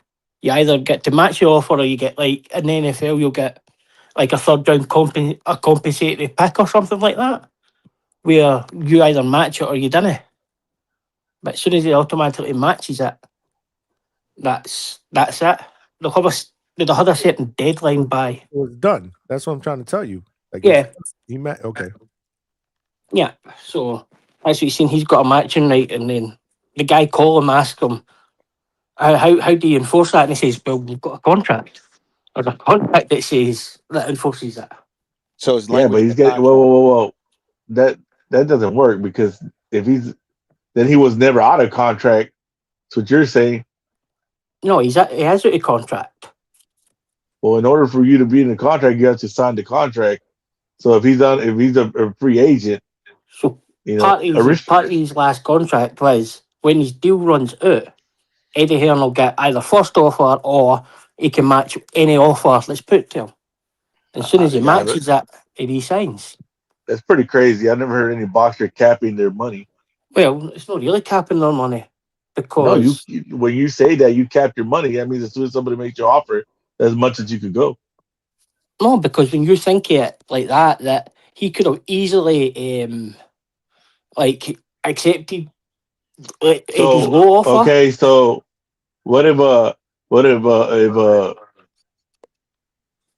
PBC comes in and says they'll give them more than what they matched already? Like, I'd imagine there was a deadline date for it by a certain date that would have to be Man, done. I've never But heard that in if boxing. PBC offered more, then all Eddie has to do is match it. I was about to say, I would imagine that Eddie has an opportunity to try and match that too. Yeah. Whatever offer comes to Bam, Eddie has the opportunity to match. If I understand what you said. Yeah. So he doesn't see how many fights it is or anything like that. All he says is he'll announce his next fight soon. But they're moving on with Willie Baldo, April, undisputed fight. So, like, I was quite surprised when I read that, but it does make sense. So, like, I don't think he would come out with that IFL. Or, I'm trying to think what they are kind of the equivalent in America. Hey, man. IFL, they're massive. Like, they've always went about with Eddie Hearn, kind of thing. So, probably like as big as Ness, maybe even bigger. Yeah. But they didn't they wouldn't have a call-in show or that. They would just do face-to-face interviews with trainers as Mick, such. I never heard of that because usually matching rights means they got the right to match, but then they could still move forward if they don't want to go. That just gives the team the right to like put the money up if he wants to come over here, if that's the excuse they're using why they want to leave the team. But man, that's kind of crazy. So Matchroom has matching rights on all their contracts. What happens with Hitchens then? I don't imagine it'll be some, but it's like Virgil's got in his contract if he wins a world title that Oscar automatically knows him for 12 months on the back of it. Yeah, I've heard of that. Yeah, But yeah, when I you're don't dealing know. with a It's guy, crazy. when you're dealing with a pound for pound fighter, then you've got to have the kind of clauses in your contracts. Like Anthony Joshua has a lifetime contract with him, no matter what. He can renew and match anything. But I mean, it's quite a smart thing with Bam putting that in. Like no, he wouldn't have had to. He wouldn't have had to known what Zufa were offering and things like that. So Bam's actually gained at it. Hey, did he sign a contract with Matchroom before Robert Garcia was in his camp? No, I think Robert Garcia been with him since the beginning, bro. Or No, he got with Robert after. He's been with him for a minute though. Yeah, he's been with him for a minute, but he hasn't been from the beginning. I don't know about the beginning, but he's been with him for a minute, bro. Aye, it's not like him. It's not like Eddie to stand and say that as confident, knowing that it's basically the biggest channel in the UK that's going to put that out. Because he'd look really stupid if it was. Robert Garcia has a reputation for keeping his fighters away from any kind of contract that restricts them making the most money possible. He just had fighters fighting in Zufa. Yeah, but what are you talking about? Look who's at Zufa. No, but look who's at Zufa. He just signed fighters up with Zufa where they signed their rights those away guys are not 80% fighting. of their purse. Mick, those guys are not fighting right now. Yeah, that but is the the people maximum amount of money they can make. Just for you to scoff at that is ridiculous. The people that he signed to Zufa were the boxers that no one was taking in or that no one was giving in. Exactly, they were making zero money. They're in a restricted contract. He just says Robert Garcia doesn't put them in restricted contracts when he clearly does. No, because J.O. Pataya is not in a restricted contract with Zufa Boxing. They just said that they're going to allow him to fight for unifications That is outside of Zufa. That's a joint deal with Tasman. Right. So I mean, he's no. We have not heard it. Hey, we have not heard anywhere that these guys are not going to have options in Zufa. Well, the UFC guys Everything didn't have any options. everything dictates on the personal boxer's success. Basically, is what I've seen. Yeah. Come on, H-Town. They couldn't even come out with their own fucking shorts on. They got made to wear the shorts of the company, the gloves of the company when it was. They take all their advertisement off them. And you're saying Robert Garcia doesn't put. Robert Garcia couldn't even wear his snack t-shirt. He had to come out with the Zufa boxing tracksuit on. That's where they're making the money at right now, dude. Bro, It the is guy what it that is. Robert Garcia's had there, Misael Chino Rodriguez, bro, hadn't fought in more than 2 years. Like, He was had literally. no hope. He That's no more had point. no hope. No one was giving him opportunities. Yeah, What he do you was want literally the on guy to reality do? TV because he couldn't find a fight. That's not the point you made. The point you made was it doesn't put them in restrictive contracts, and now they're in restrictive contracts. Well, Bam Rodriguez is a star, my brother. We're talking. You're talking about guys that had nowhere to go. That finally they found for somewhere for them to go.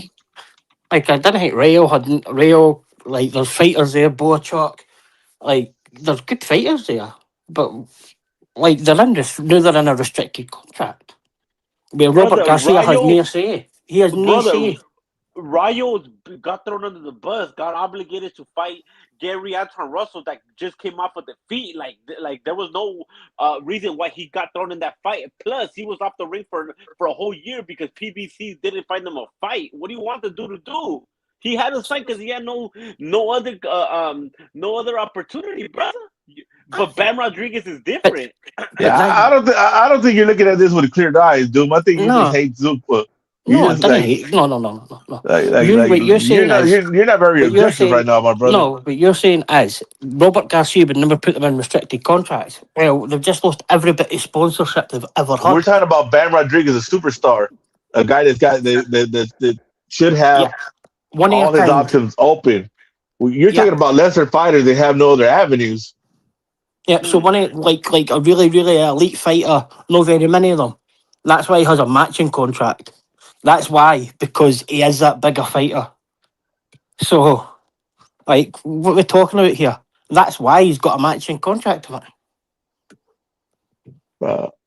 I've never heard of a matching contract. I've never heard of a matching contract.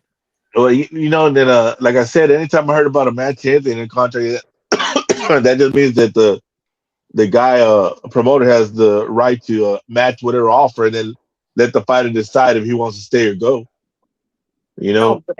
And what happens if Zufa counters that with a bigger offer? That's what I'm saying. There'd have been a deadline. There's only so long it can go. Like he's already said in that video, if you go and watch it, he's about to announce his next fight for April. Like why are you arguing about the promoter saying that he signed him? But I mean, we've heard promoters signed say, him and he's about to announce his next fight for April. But you're saying because you've never heard that in a contract, it could never happen. But no, promoter, we're not. No, I'm not saying that. If that happened, whatever, okay. Now I know these contracts exist, but if you're saying just because he's saying he's going to announce the fight, that don't mean anything. There's been plenty of fights that were announced that the fighter said they didn't even know nothing about the fight, and the promoter announced the fight, and then the fight never happened. Right, H-Town, come on. Like, what are we in here? We're in the Frank Bay Bermuda Triangle kind of stuff again, are we? If buts, maybe could. Like, he's sitting there saying he's about to announce his fight for Willie Baldo Garcia for undisputed. I mean, even then, I don't think that Bam Rodriguez had anywhere else to go. Zufa Boxing wasn't going to make that undisputed. So at the end of the day, it's a good option for Bam. Like he literally had nowhere else to go. Like Golden Boy was not going to push him any better than Eddie, Matchroom, Top Rank. They don't have a network deal. PBC leaves their fighters off the ring for 12, 18, 24 months. Like Matchroom is the only is who brought him where he is right now and who's going to keep developing. Like at the end of the day, like I don't see any other option for him. And the good thing about it is that he didn't get in the bad side of match from like Richardson Hitchens and like Edgar Berlanga. Like he didn't throw them under the bus and go after his fight and say, I'm a free agent. whoever wants to sign me, come. Nah, he just stay Well, humble. you seen what happened to Richardson Hitchens when he said that, though, yeah? Exactly. And look And where he's at now. the owner saying they don't even want to put him on their cards anymore. Exactly. Like, So at the end of the day, Bam Rodriguez did a good thing. He stood quiet. Obviously, it was out on the public because it's boxing news that he's a free agent, but he didn't go on social media that I know of. He didn't post-fight interview, anything saying, hey, I'm a free agent. When Matchroom brought you to this point, Matchroom got you to the unification fights. Matchroom got you these fights where you are today. At the end of the day, it's a good thing for him, in my opinion. I hope that it does try and go for the undisputed, because there's a guy in the rankings who's number 3, number 2 waiting to fight him with 3 fights. Tomoya Suboy. So he either fights him or Tomoya Suboy. He's only had 3 fights. Exactly. He's his mandatory. He's waiting in all 3 divisions for him. He's only had 3.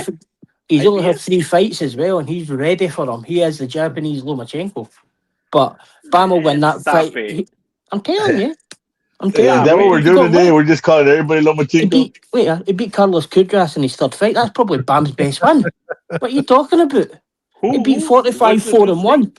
I thought H-Town. I thought you being a Mexican would know him, because he packed up Carlos Kudras and retired him. Yeah, but I'm just saying, Johnny, we got the Cuban Lomachenko, now we got the Japanese Lomachenko. So we've got he packed up your Mexican and made him retire. He made him retire Carlos Kudras. 40. That's Bam's best one, and this boy beat him in his 3rd fight and retired him.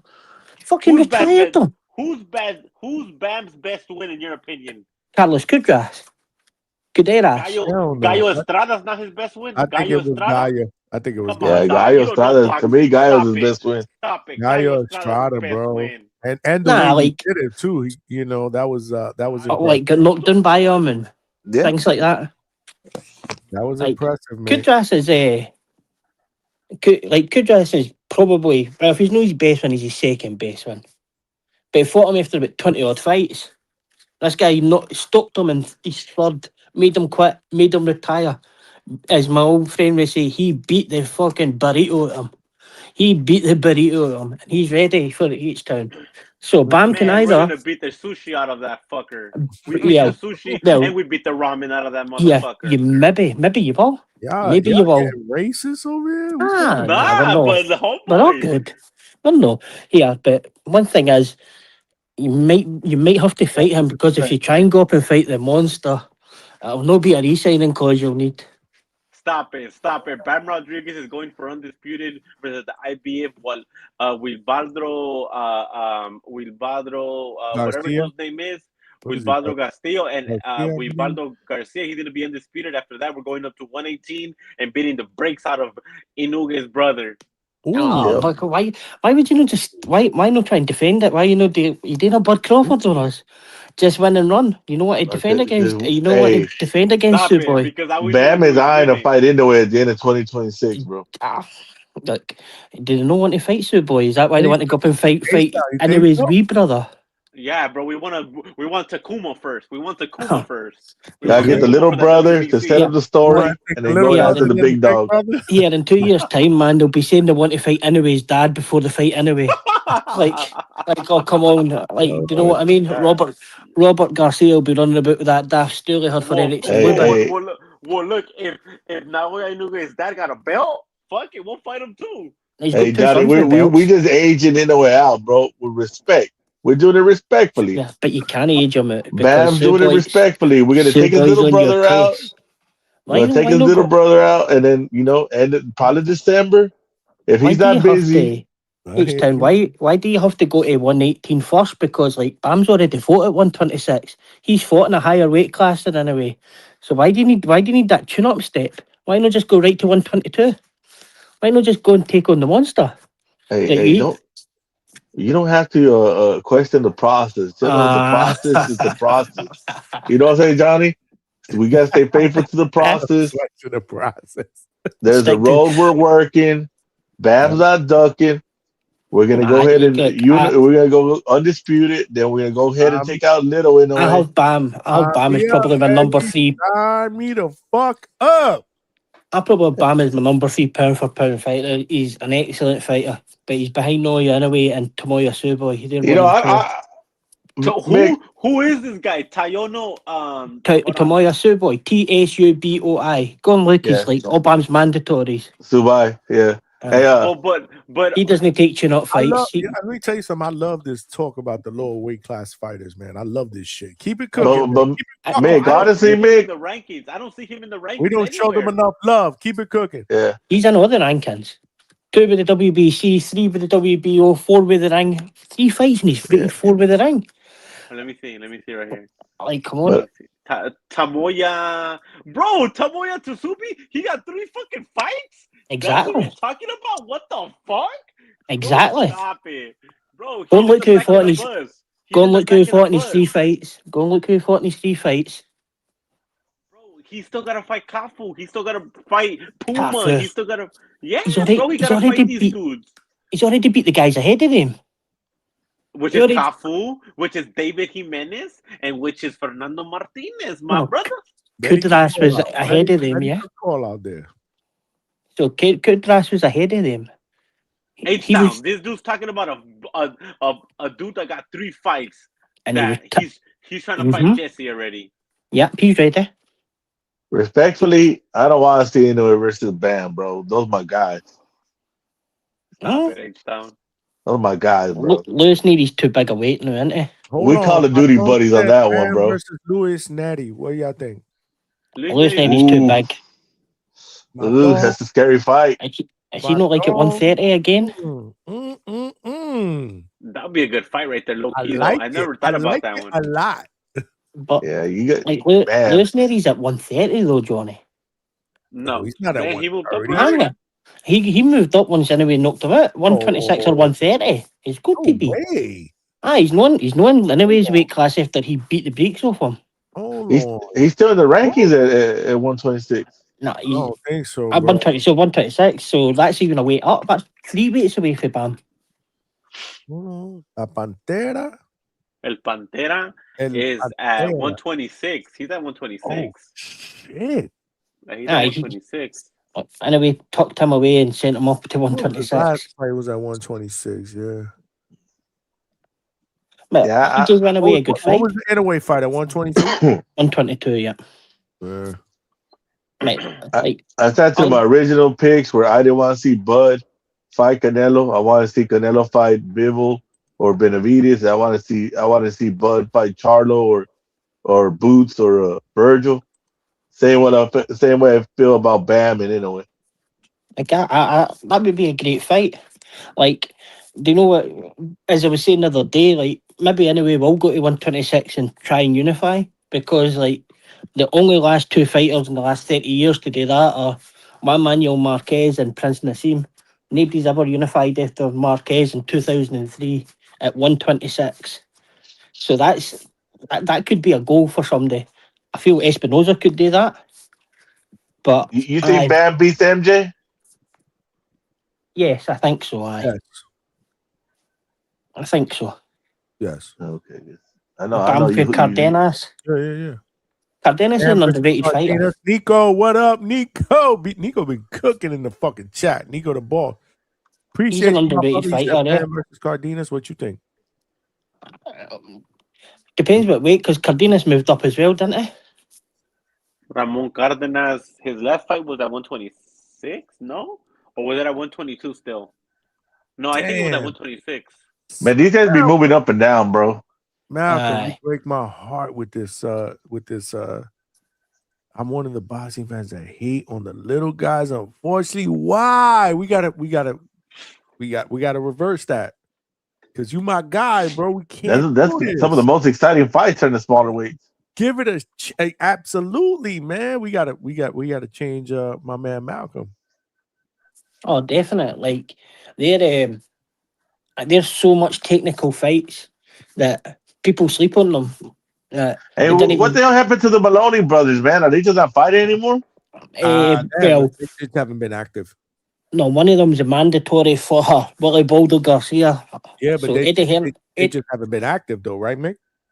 well, he's been waiting because Mhm. what happened was I can't remember who had the title before Garcia, but Bam was supposed to fight him, and then he vacated, and then Garcia won the title and tried to have a voluntary with, I want to say Tijani, the Japanese guy, and then Yeah. he pulled it. That was in the Samurai card in December, right? Yeah, Yeah. and now Andrew, I'm sure it's Andrew Maloney is the mandatory, and obviously Eddie Hearn's having to pay the step aside money, so Man, Bam can fight for that belt. The Maloney brothers don't go away, bro. Every time I hear about them, they're in title eliminators, championship. Man, those guys are fights. dogs, dude. He's like, been where the fuck do these guys come from, dude? Like, they're just Come always on. like right there again. He's been mandatory for a wee while. As I say, like the other guy vacated, and then Willie Baldo won it, and Tirjani was supposed to fight him, and all kind of got mucked up. We got Leonard Sterling with the 5-pounder. Yeah, I forgot about the Cafu fight. Hold on. Yeah, Cafu Quadras fight, dog. That's why.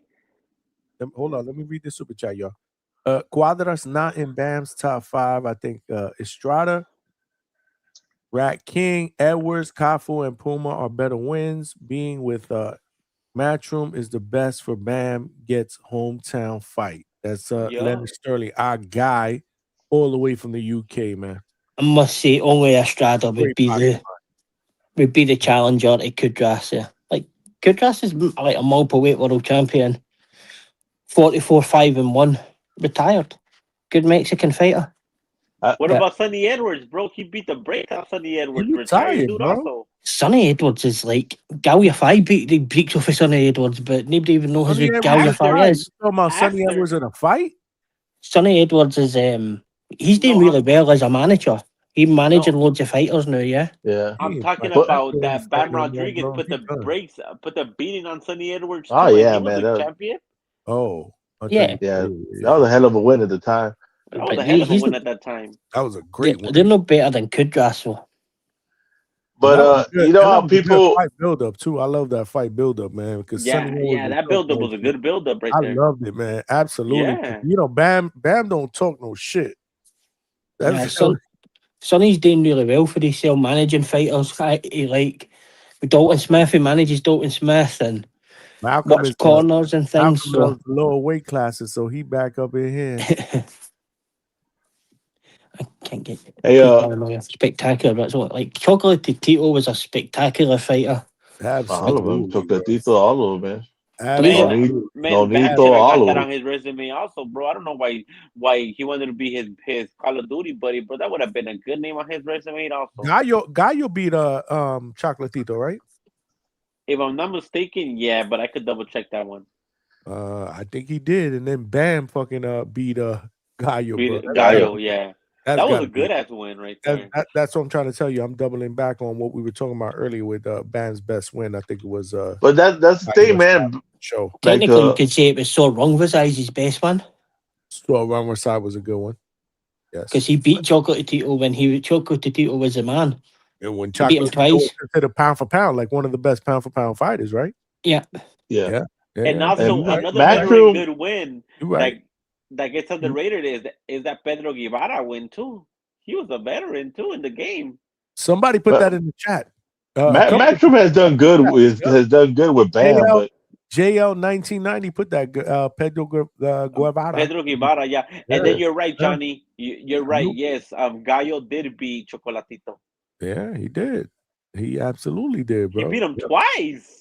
Twice. Yep. Twice. Exactly. That's what I'm trying to tell you. So how could you say that wasn't Bam's best win? I would say that's his best win. Homeboy is saying that his best win is. I remember that fight too, man. When like the build up to that fight. Bro, he had just beat Chocolatito and then he got knocked out by Jesse. Nah, because Galway 5 fought him in between then as well. And like when you're talking about where they were in their careers, when he fought Kudras, he was at top of his game maybe 3 or 4 years ago, where the other ones were maybe just a wee bit past it. No Puma or that, because I didn't even rate them that highly. Mhm. Cafu, Puma, Edwards. Estrada was maybe a wee bit past it. But We know square business. We know, man, and Bam is My one of the shit sound stars. ass. I mean, That's a yeah. It sound ass, right? You I mean, sound like you outside. it's not like when you were doing a live That's white my chat, fault. but I mean, we hear you. We hear you. Yeah, man, cook good. like, I didn't buy into that, or we didn't want to watch the lower weights, but we'll watch guys go about with on Let, any channel on YouTube that's putting boxing fights on. We'll all watch it. let Like, Malcolm go. Sorry, Malcolm. Yeah, go ahead, Malcolm. Malcolm.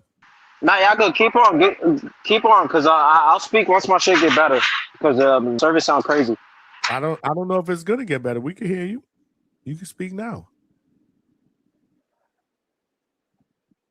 You don't want to speak now? Nah, but yeah. nah, but I definitely do think that that Jesse did good by re-signing with Matchroom, man. Matchroom's the one that's gonna get on that undisputed fight. Like Zufa, they're kind of confused right now, bro, because they're saying that they don't want to acknowledge the sanctioning bodies, but in the back room on Friday they had J.O. Pataya, the IBF cruiserweight champion, and then they had that WBC cruiserweight champion, the one that beat Bottle Jack. I can't say his name. Yeah, but, Hugo, but Michelalian? yeah. They had Yeah, him in the back room facing off, bro, and like J.O. Pataya said that he was gonna fight March 8th, and now things are pointing to the WBC champion. So you guys think that they're gonna do like some weird shit? Like you guys are gonna fight, and you guys are gonna fight for the Zufa belt and not the unification belts? Like I don't know how that's gonna work, dude. nah, man, they have no choice right now, but they have to deal with all the bodies. They're at their beginning, so what they got to do is deal with the bodies, beat their champions, collect their belts, and then as soon as they get all their belts, you throw them in the trash and just keep the ring. And now you just But you can't keep the ring though. you did, you like Yeah, you could keep the ring, bro. No, yeah, because keep the ring. that new They're gonna rule keep the brings in that ring. only one promoter's allowed one belt.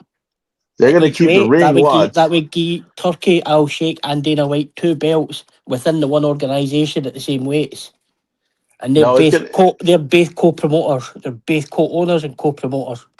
but So one belt the at way one they're weight. gonna So they can't. What they're Mick, gonna do? Mick, Yeah. the way I see it is they're gonna use the ring as the bridge, so whoever doesn't want to come over and fight for them, they can still get the fight with those guys as the bridge. So that'll be the bridge for them to get their fights against the big names and make money with the big names still. See, You know, there's this whole until they establish 100% and they got big names themselves, and then they could play to keep the ball away from everybody else. Unless you sign with us, they can't do that right now because they don't have the names. like But in there's order, a whole myth about the ring belt though that like there's like been I think there's only about five of the divisions that's got a ring champion. Some of the divisions have never had a ring champion throughout history. It isn't a prestigious belt. It's been a market. It was a marketing tool. Now it's become a promotional tool. yeah, but And the ring belt's the only belt people ever noticed for decades. no, they did for decades, but like they didn't give you ring belts for 30 odd years. Do you know how like Lennox Lewis got his ring belt? They gifted him it. Do you know how Roy Jones got all his? They gifted them. Do you know how Yeah, Prince Naz got his? They gifted them. They didn't yeah, fight but for that's them. because you were considered the man of the division when you got that belt Roy gifted to Jones you. was never a lineal champion in his whole career. You know, And but like there's a whole myth. There's a whole myth about this ring belt. yeah, And but nobody really cares about it. Because like you see all the fighters before, Mikey Garcia had the featherweight one in 2013, 0 defences, binned it. Before that, Manny but Pacquiao, 0 defences, binned it. Mick, you're thinking like a hardcore Mick. You're not thinking about how the fans are gonna see it. They're gonna be like, "Who had that belt last? Oh, Terrence Crawford. Oh, that's the guy that beat Canelo. So that's the man. So whoever's got that belt, is the man." Yeah, but then you look at 154 and you say, well, who is the man at 154? Yeah, And they'll say, oh, nobody's got the ring belt, but Jermell Charlo has never lost. Yeah. Like right And now, the, and like the, and the Striptum, it's the Striptomies belt. They made Boots and Staniosis for a ring belt. Right? How the hell did Staniosis ever jump above Errol Spence into the number 2 position for winning 2 fights in 5 years? Like how did Errol Spence get jumped over by Staniosis in 7 fights to fight for the ring belt? yeah, and no, you have a valid point, but you have to got that understand that loss. Good point. people recognize the ring belt as the lineal belt, even though No. it hasn't been lineal in every division. Right. The lineal will be a lineal champion in every single division. There's never been ring champions in every division. The ring Yeah, belt but and the that's lineal I are know, completely separate. But you They're not got the same thing. and you are right. I'm You not gotta arguing that, Mick. You gotta listen You're to what right, H-Town is saying though. So, but like, sorry, when you go H-Town. like I said, I'm not arguing that it hasn't been lineal in every division, but people perceive it as the lineal belt. So Yes. perception to reality are two different things. But a lot of times, perception is what people just take. They don't care about reality, you know. So So- it's like it's just like in wrestling, where we know the world championship title was the only title, but then the WWF made their title, and as soon as they became the big franchise, their title was the one that mattered, and the world championship wrestling title didn't matter anymore. Even though all wrestlers knew that was the title, that to beat the man, to be the man was that title, the world championship title. But So, now like- the WWE title is the biggest title, and now that's the one they consider the big title because that's the perception. But if you Well- watch wrestling from the beginning, we all know that the world championship wrestling title was the big one. But H-Town, that's a scripted thing, right? I Where it's know, shoved in but your that throat. doesn't matter. See, but how Do many you- people you think are following boxing like this, Mick? No, but like it's people that are following boxing that are putting this as the main belt. Like they went bust in 1980. Like in the 70s, yes, the lineal belt, that ring belt meant something because you fought for it and it changed hands by fighting. In 1980, they stopped giving it ring belts. They stopped until Turkey Out Shake bought them back out. Bought them out and knew he's using it as a promotional tool. So when it was you're right, but you could so always when it just was a play the. magazine though, H-Town, I agree. When it's a magazine and it's proper ratings and things like that, absolutely, that belt meant something to people. But now it's no. We've been conned into thinking that this is the belt, this is the one that Okay. means everything, and it's only happened in the last 2 or 3 years. Okay, Mick, think about like if you were promoted right out of the ring belt. If I was promoted the ring belt and try to make it the belt, the legitimate belt now, I would go to the history. And then you got the 4-belt era. I would say this is when boxing became diluted in the 4-belt era. My time, this belt represents when boxing was the best versus the best. So these titles in between now and then are bullshit titles you made up. My title was the one that meant the best versus the best. And that's how you sell it to people as a promoter. I know you're saying that in the past years, in the 90s and 2000s, it hasn't been lineal anymore. Now it's just a promotional tool. But that's how there's you always been legitimize. lineal. That's how you legitimize the belt again, making it the best versus the best. No. There's always been lineal. Lineal never stops. There wasn't ring belts. That's completely two separate things. There's ring champions, it's never been lineals, and there's lineal champions, it's never had a ring belt. And that's just a fact. The ring belt. Fuck? Isn't the ring champion the lineal champion? No. I'm new to boxing, so I'm No, asking. everybody separate. perceives as that because that's what because usually if So the lineal champion is Roy Jones has got various ring belts. Roy Jones was never a lineal champion in any division he ever fought in. He never beat the man in any division. All Roy Jones belts were taken off from Darius Mikulchevsky when he beat Virgil Hull. Michael Nunn was the middleweight lineal, and Bernard Hopkins is the light heavyweight. So, Mick, do you say that on Marco's channel? Yeah, absolutely. Man, Roy Jones has had more email belts than anybody in the world. Man, can you remember when they taken the Italian title off him and that? So is Teofimo Lopez the lineal champion at 140, or is he just the ring champion at 140? He's a lineal champion. He's the right? lineal But so champion. to answer Why that, is that? Why is that? you Explain can why. never. So at the moment He that beat the guy.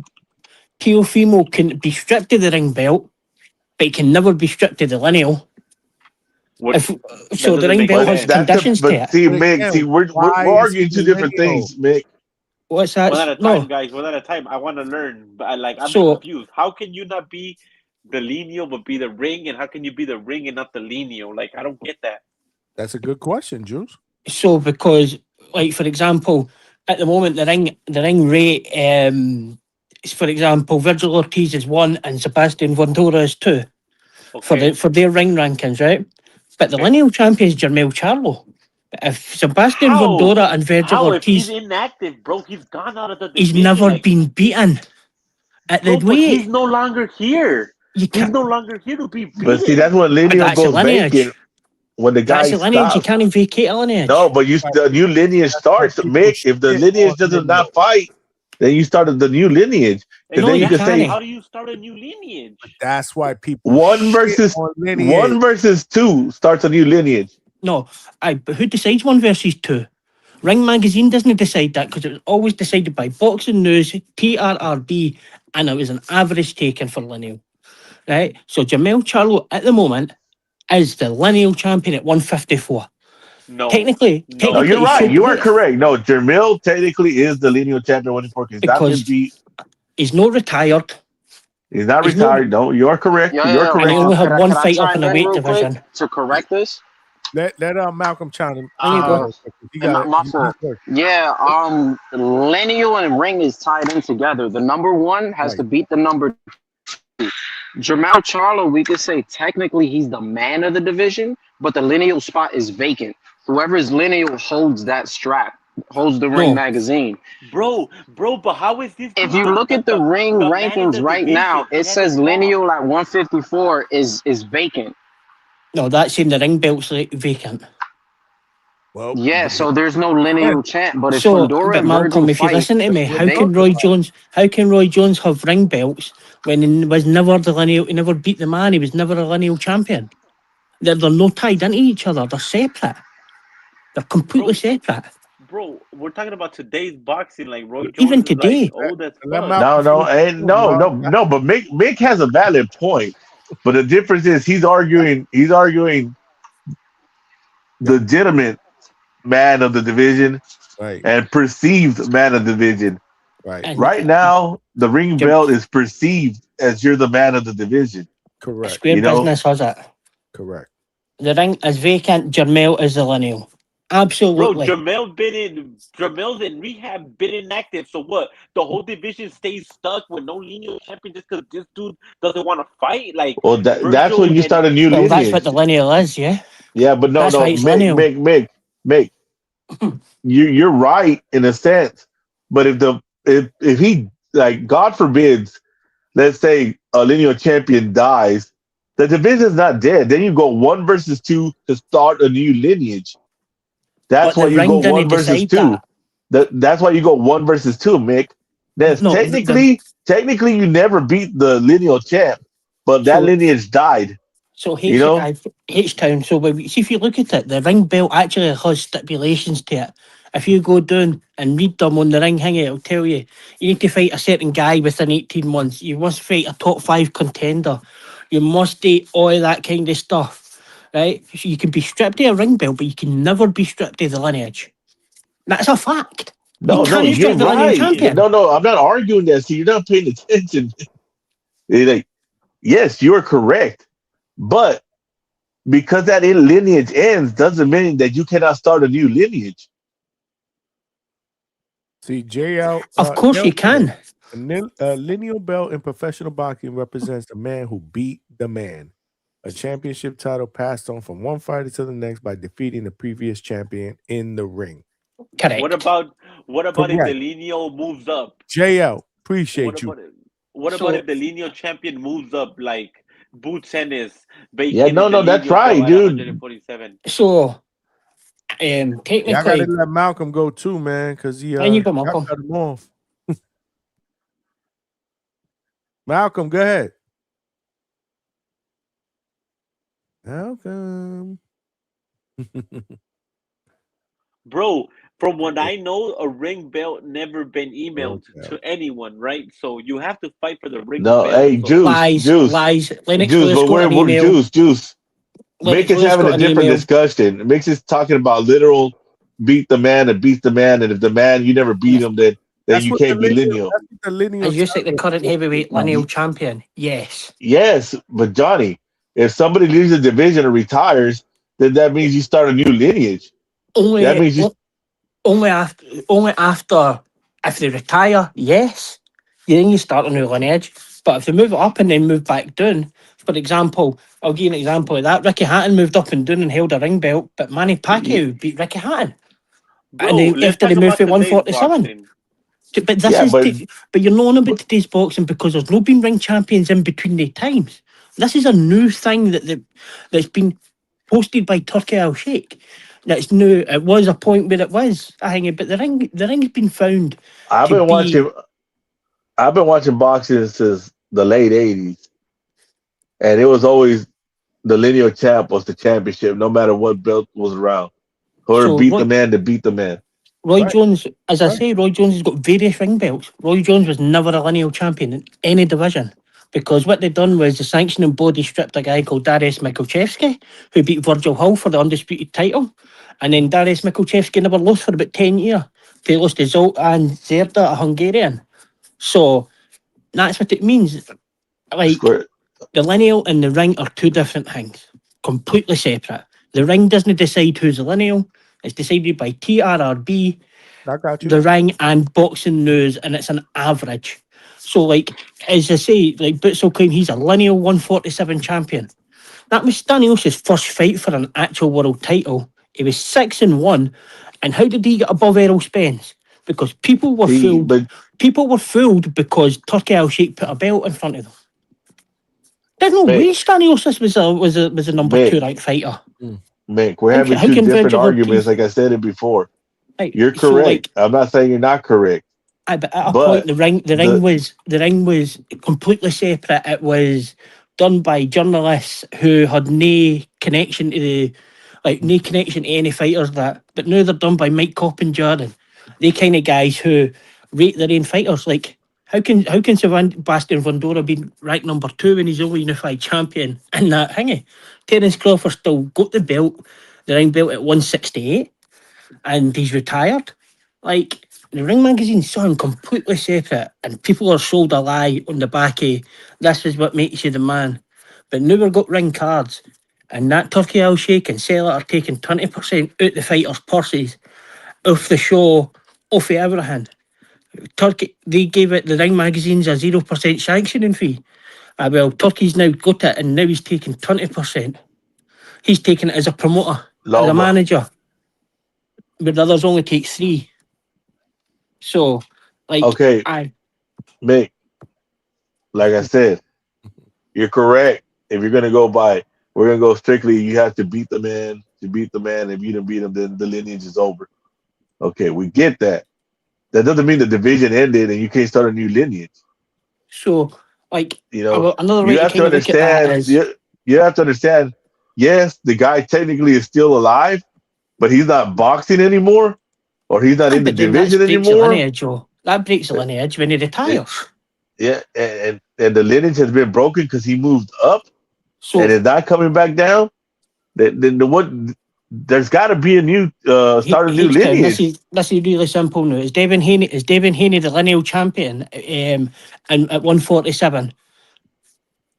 No. Go and look who's ranked Hey, 1 real and 2. quick, Mick. Go and From look what who's I ranked just 1 and read, they changed it around in 2012. That's kind of why Roy Jones was able to get away with it with the Roy Jones lineal was in the thing. 90s.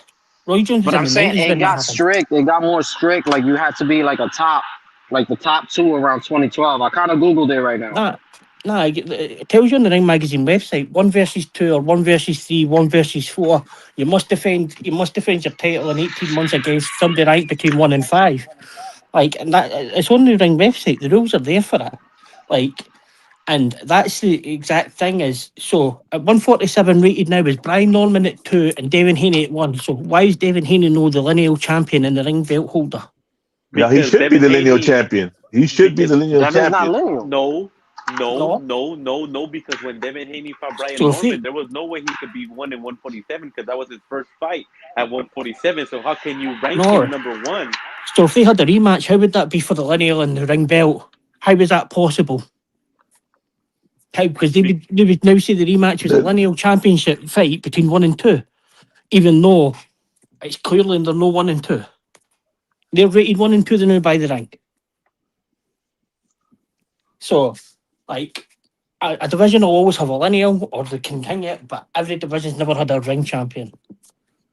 The ring like belt's my just boy, the same as the like my WBC. boy, shout out to my boy Round One in his channel. We had a debate, and he's always pushing the fact that the ring belt it's a meaningless belt because when they announce you for undisputed, they say a 4-belt era, not a 5-belt era. So he's always pushing the fact that the ring belt doesn't matter, that only the The sanctioning 4-belt bodies era is matter. new, man. All those titles are basically made up titles, man.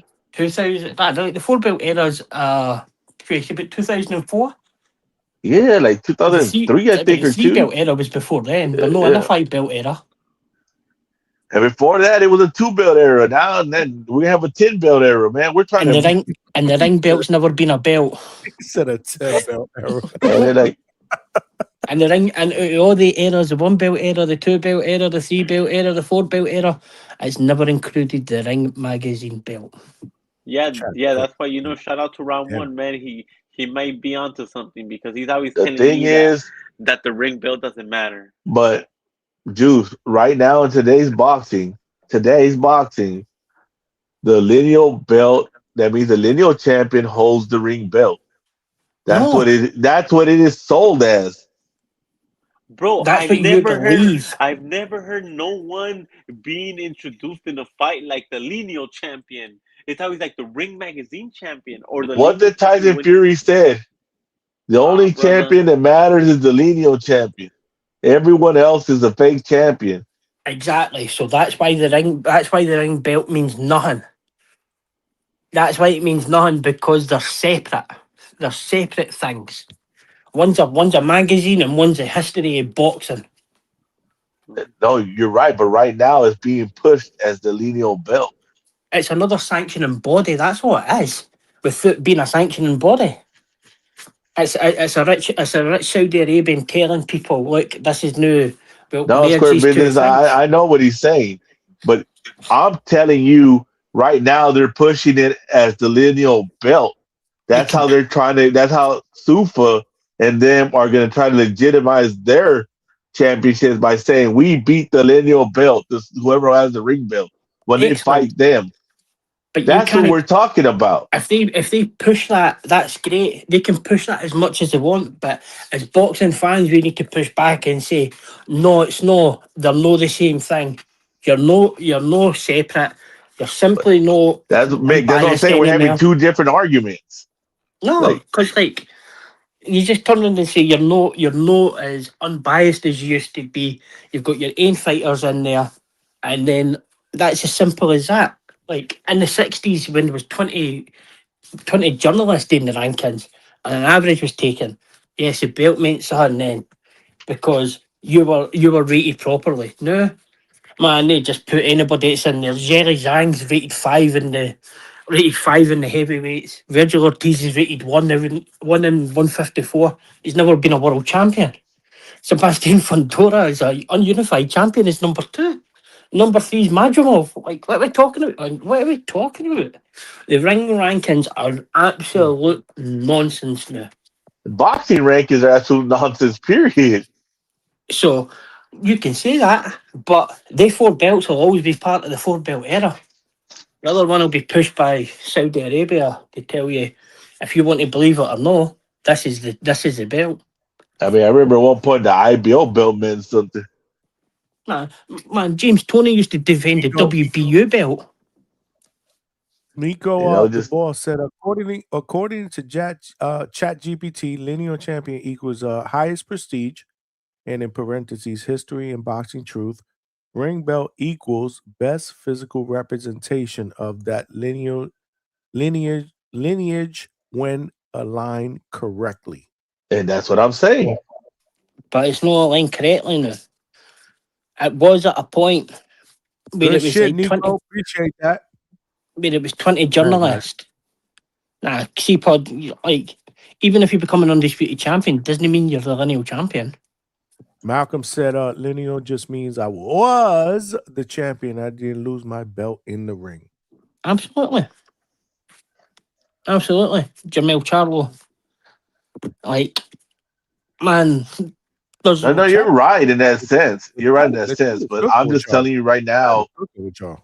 But this is where we need to push back and say, like, the historian of boxing, the history of boxing's carried over by their fans. Like, if well, like But H-Town, I history came on written by here. the victors, and if Zufa wins, that's how they're going to write history. That's fine. But I came on here and you says, "Oh, I can't have that contract. You can't do that. You can't do that." It was complete pushback.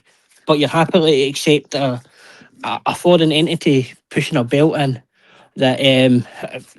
that's a promotional company. But you're happy to push that in and just accept it. Like, we shouldn't have to Tio is accept that. undisputed, Mizzy. That's Malcolm. No. Yeah, I mean Malcolm. Yeah, That's Malcolm. Tio was never Tio undisputed. will forever be unfortunately. undisputed to me. I don't care what nobody says. That's politics in boxing. You talking about after he beat Lomachenko? Yeah. I actually, I used to think the same thing. Yeah, I don't care. I don't care what people tell me. He had all the fucking straps. He had all the straps, baby. It's the same as the myth, Johnny. The myth I that actually agree with H-Town with that. the Tio only steps up in the big fights. Right?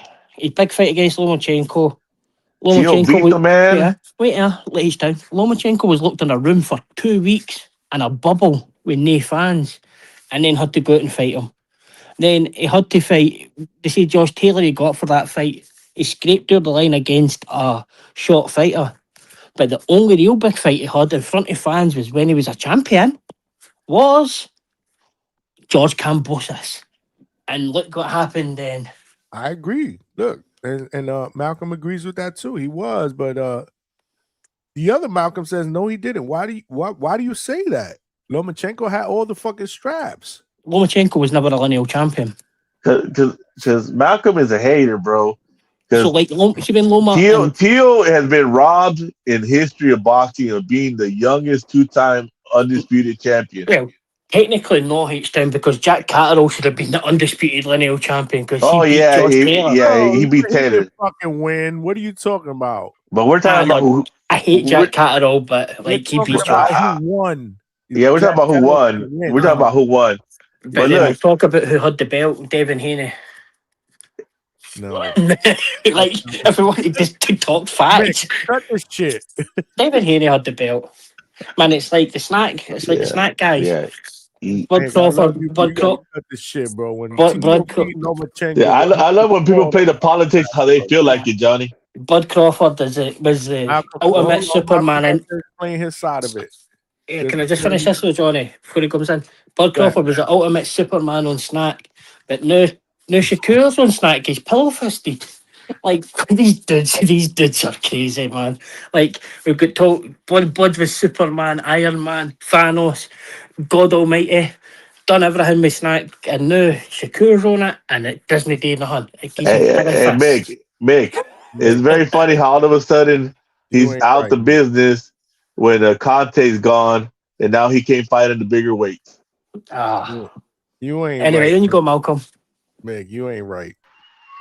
Yeah, saying that Tio was undisputed is one of the nastiest takes of all time. I hate that take. Why? I don't like it. Why? He never was. Because it's the truth. Lomachenko, hold on, wait. Hold on. Let me just get this off, right? Because Lomachenko had those straps.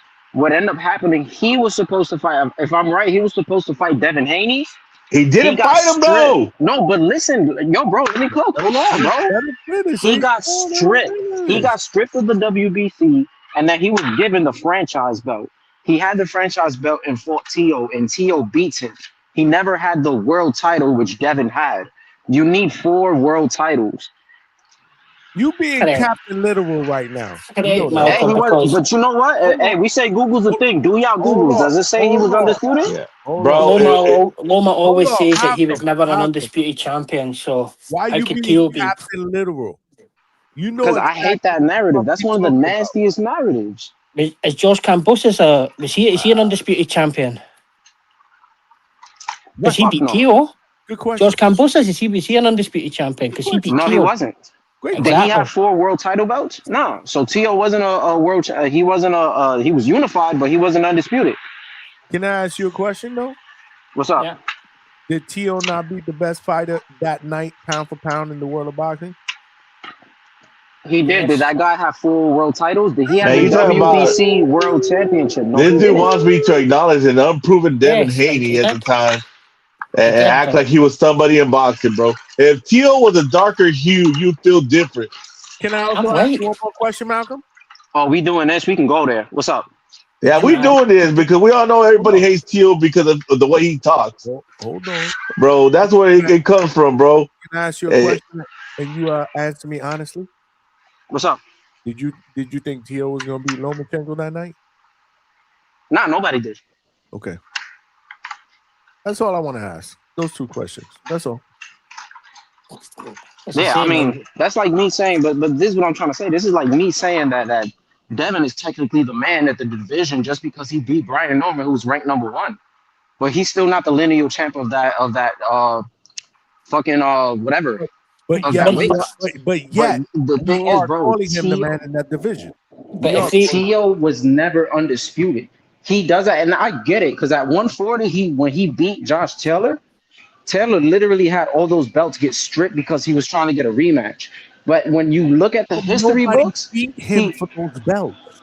And this is what I'm saying. He was never undisputed. It's not a stat that he has. You do your Googles. Leo means you're undisputed, bro. I mean, you're the man. I'm talking about bullshit. So, you could be, bro. You don't have to be undisputed to be lineal. What are you talking about? You got the real titles, bro. That doesn't make you undisputed, bro. That doesn't. You got the lineal means you got the real title. It doesn't mean you're undisputed. Undisputed is holding all 4 major belts. So Joe Apataya is undisputed?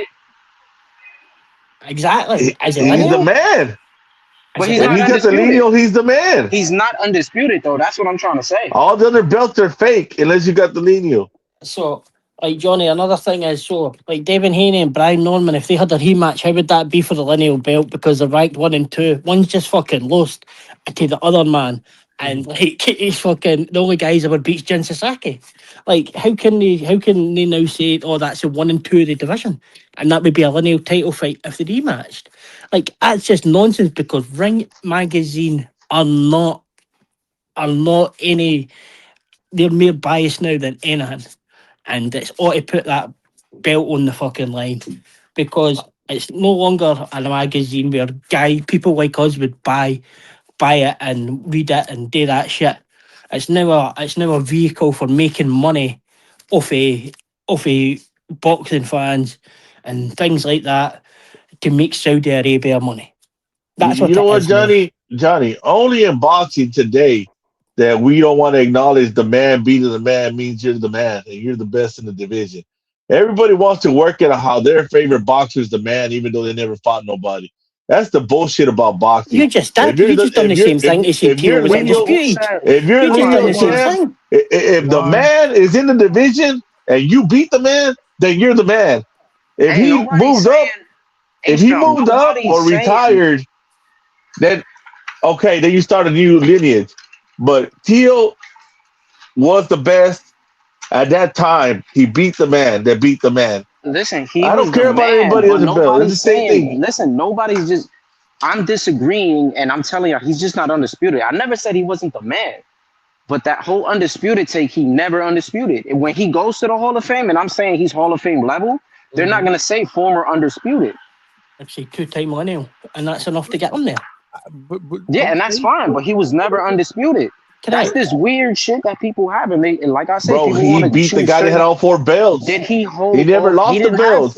Malcolm, you're playing word. Is George Cambosos undisputed? What are you talking about? Hold on. Like Johnny explained. You're being Captain Literal here. But realistically, did he not beat the guy that had all the titles?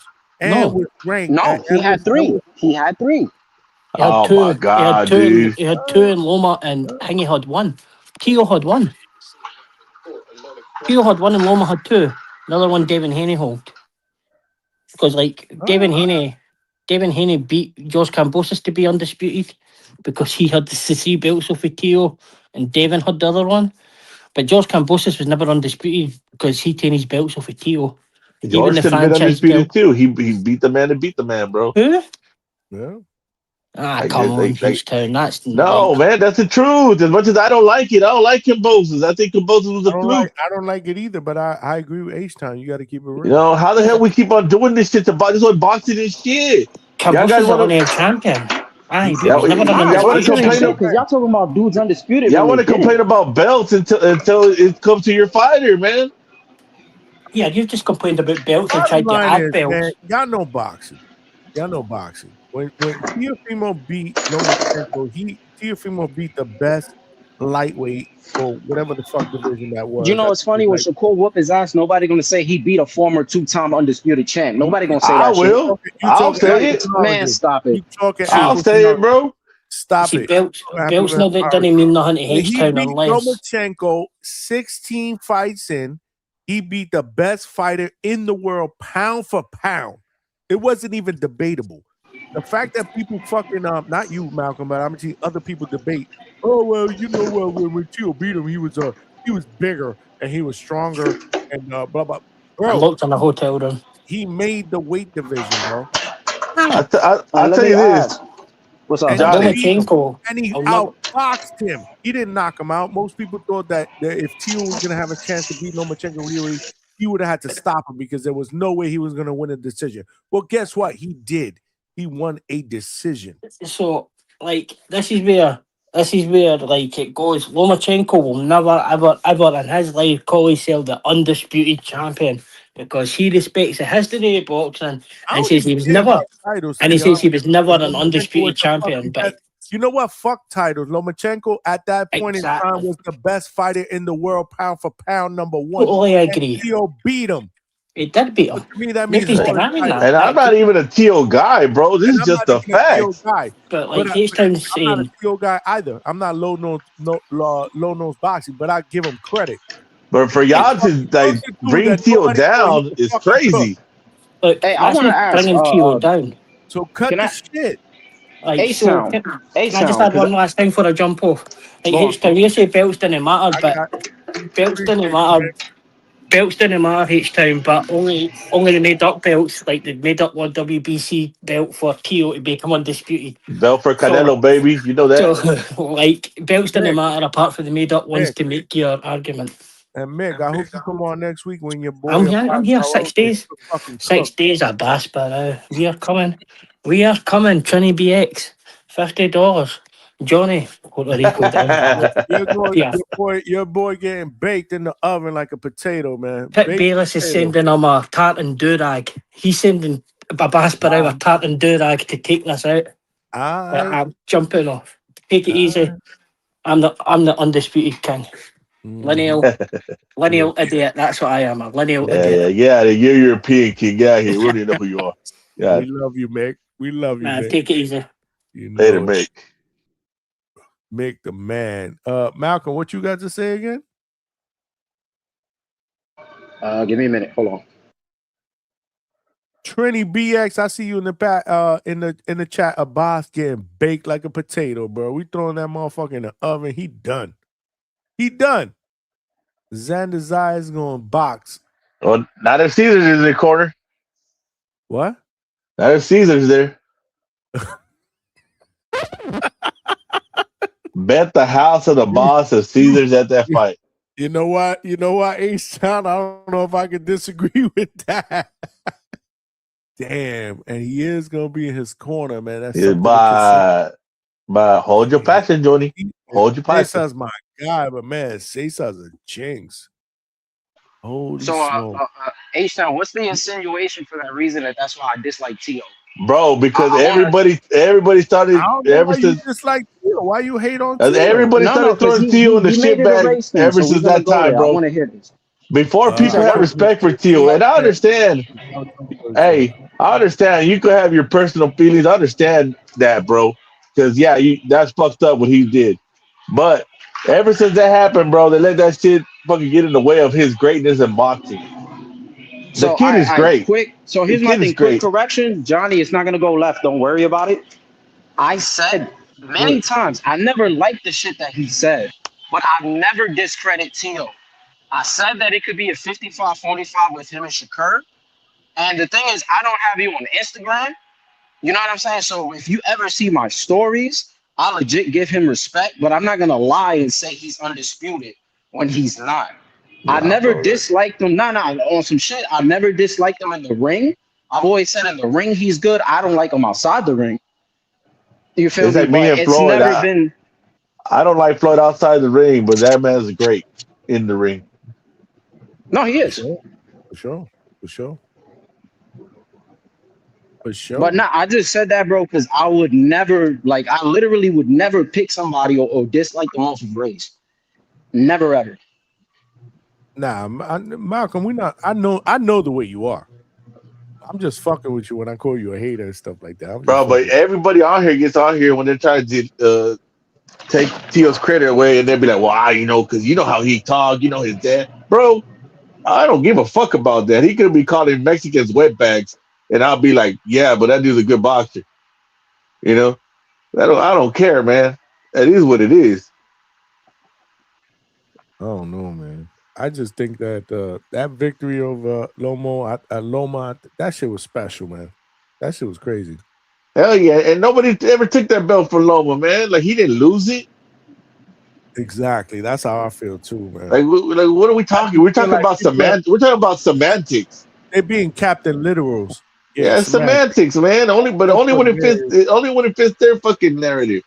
That's what I feel. But you know what? It is what it is. I get what they're saying, but come on, man. Y'all got to keep it a buck, man. That man took all the belts from the man who was the man in that division. Let's keep it real.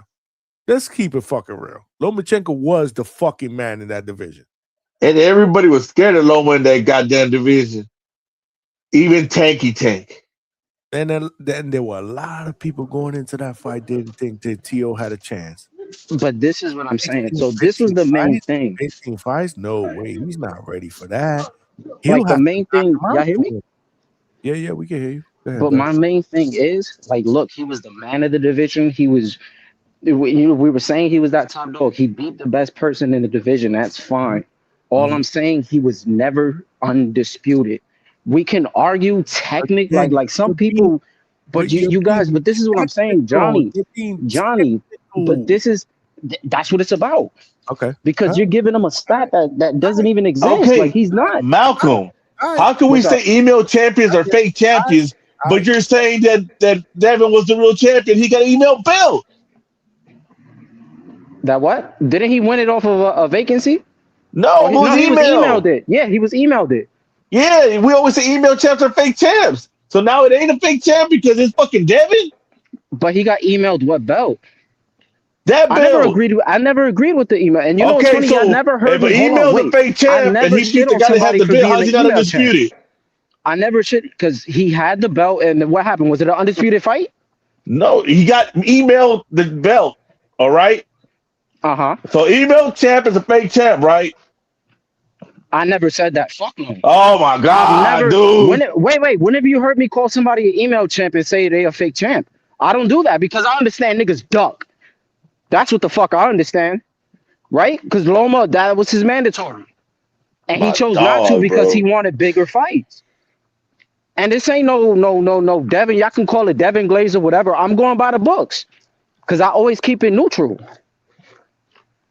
Y'all giving him a stat that he doesn't have. We literally, as a collective, as boxing fans, have said email champs are not real champs. They ain't fight nobody. We literally said we won't even consider him the champ until they fight somebody. I don't do that. H-Town, I don't do that. You're the only one that don't do that, Malcolm. Johnny, do you do that? That makes two of us. Tell the truth. I don't shit on fighters, Johnny. Bro. Email champs are fake champs. Tell him, Johnny. Shut him down with this bullshit. What do you mean? No, Johnny, come on. How the hell email champ a legitimate champ now? I'm lost, man. I'm lost because I'm reading the chat over here. Man, bro, this is crazy, I'm not gonna shit on a guy for getting a fucking email belt. I've never done that. Because sometimes it's out of their control. So if a nigga don't want to fight me and they get stripped and then they fucking tell me I'm champion by default or whatever, whose fault is that? It goes on the pussy ass nigga who ain't want to scrap. That's what it goes on. Bro. That's like me giving Charles Barkley a ring and say you ain't never won one but have mine. Completely different. Completely different because they don't. Now you a champion, Johnny. I gave you the ring. You a champion that gave you the ring. Hey, but you know what? Guess what? Didn't fucking Fat Joe's team win a fucking title or a street championship? Because fucking Jay-Z's people didn't pull up on the record. Hell, was that in the background, bro? That's cars. My fault. That's cars. Holy smoke! Even people are burning off. They want to hear this bullshit. I got you on speaker. They hear. They like, oh, this is H-Town. Yeah, but y'all gotta stop, man. Look, crazy, I'm a fan of the sport first, but I'd never sit here and give a nigga an accolade that he never received. Because everybody wants to talk about Google and use it when they want to, but now niggas don't want to use Google to see if now somebody we saying undisputed. the email champs are real champs. Today, the email champs are a real champ. We've never said we're not gonna believe it till they fight somebody or anything, but now email champs are the real champs. Hey, I don't like niggas getting emailed it. I don't like niggas crazy, getting emailed bro. about. That shit is crazy. Anything to take Kill's credit away, anything. We're gonna do anything. So you want me to get him credit for winning 4 belts that he never won? That's all I'm asking. Bro, all I'm saying, I never said he didn't do shit. When did Loma lose the belt? Oh, when he chose not to fight Devin. Fuck out of here, bro. Do your Googles, man. Google it, bro. Talk about Google. This guy's crazy. Talk about Google. Nah, Johnny, and this is nasty off your end too, bro, because you agreeing with him. What did I do? I haven't said anything. What you talking about? This is nasty work, but I'll let y'all go, man, because I'm gonna email you a belt, bro. Tell everybody you're a champ. Oh yeah, go ahead, email me a belt. Which one you want, though? I think T.O. beat the man who was the man with all the belts in the division, bro. You know that, and I know it too, bro. You just show. Okay, show me. You just being Captain Literal. That's all it is. Nah, show me when T.O. had. Show me when T.O. won the WBC. You and I both know what I'm talking about. You can't do that because you take Bud's credit away, and Bud ain't the number one no more. He ain't the first to do it. Did Canelo have 4 belts when he beat him? Yeah. Okay, there we go. Go on. Yeah, Bud's undisputed. You take it for Canelo, even if he had 3-4-1, it don't matter. He would have beat Canelo. He's undisputed. But Malcolm, you know the deal, bro. Where was Lomachenko in the rankings when T.O. beat him, bro? Yeah, he was number 1. You know boxing, bro. No, he just wasn't number 1. He was the number 1 in the world pound for pound. Did he hold all 4 belts? That's all that matters. You're being Captain Literal. So because you see what I mean? I'm being literal. So he never was undisputed. You guys are giving him this whole. You know what? You're right. Yeah, I gotta say you're right then. This is nasty, man. Just give it to him. Now go back to work, homeboy. Just say you're right, I'm on lunch. bro. I'm on lunch. I just say you're right. Have your Peter. There you go. And relax. And you don't even sound satisfied with that because you know what I'm fucking talking about. I know, man. I'm gonna let y'all rock, man. I see the TM fandom on both sides, and coming from H-Town, H-Town don't like Devin. You know what's funny? Let me not say that because I'm not making my prediction yet. I'm gonna go with what Tank said. Undisputed really don't mean shit. You really think I'm a T.O. guy like that? I don't even know. It's some Florida shit, man. No, I'm just keeping it a buck. You know what? You just write this down. Write this down. If you ain't leading your champ, you ain't shit. Oh, I agree on that. So if you ain't leading your champ, you ain't shit, dog. I don't care about undisputed no more. That's just fake. What time is it? Damn, it's 5. It's gonna be 5 o'clock in the morning, man. I'm about to crash. Lord have mercy. Yeah, we're going back to the man that beats a man, Johnny. I don't care about all this bullshit. It is what it is. Yeah, I know. Good Damn, yo, we weren't even planning on doing a show, man. We did wow. We did over 1,200 views. Wow.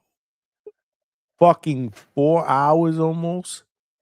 We killed it.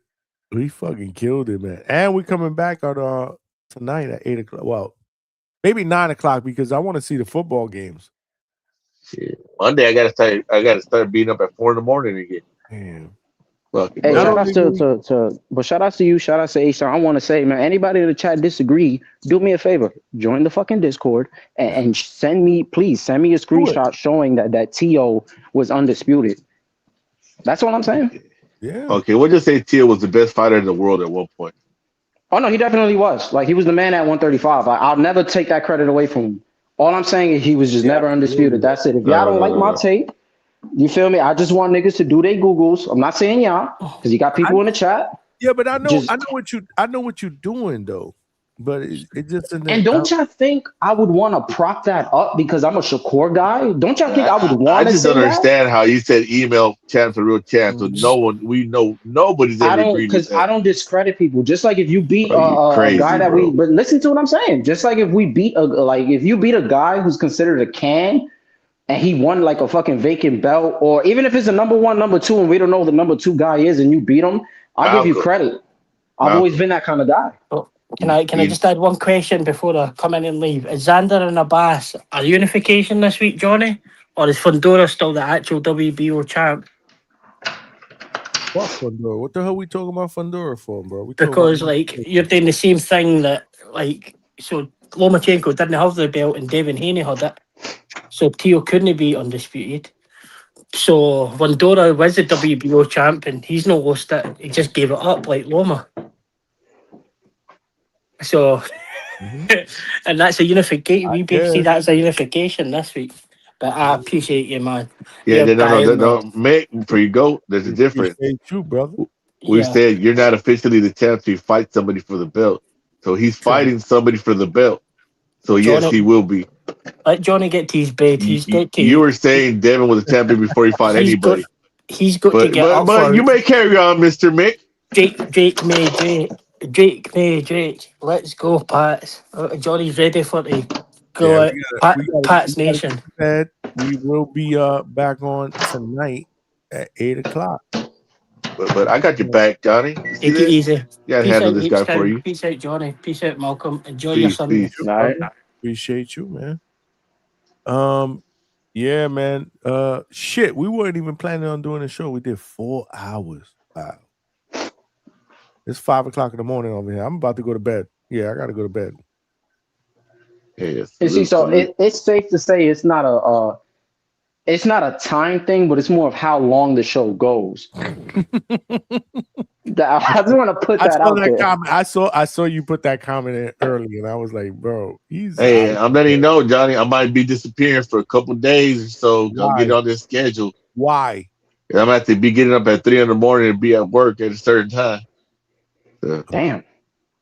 As long as you tell us and you don't be like, I'm letting y'all know before I talk about H-Town's hiding because this guy lost. Yeah, we don't want you hiding. Hey, I give you shit, H-Town, but I fuck with you. I give you a lot of shit though, but people ask for you. You decent. Now you my guy, Malcolm. Hey, this is just boxing discussions, bro. Nothing more, nothing less. Hey, oh no, I'm taking it personal. Nah, it's all good. It's all good. I'm fucking with you. Boxing discussions, man. No, I'm glad you said that because people be like, "Oh, where's H-Town? Where's H-Town?" I'm like, I don't know. I have no idea where he's at.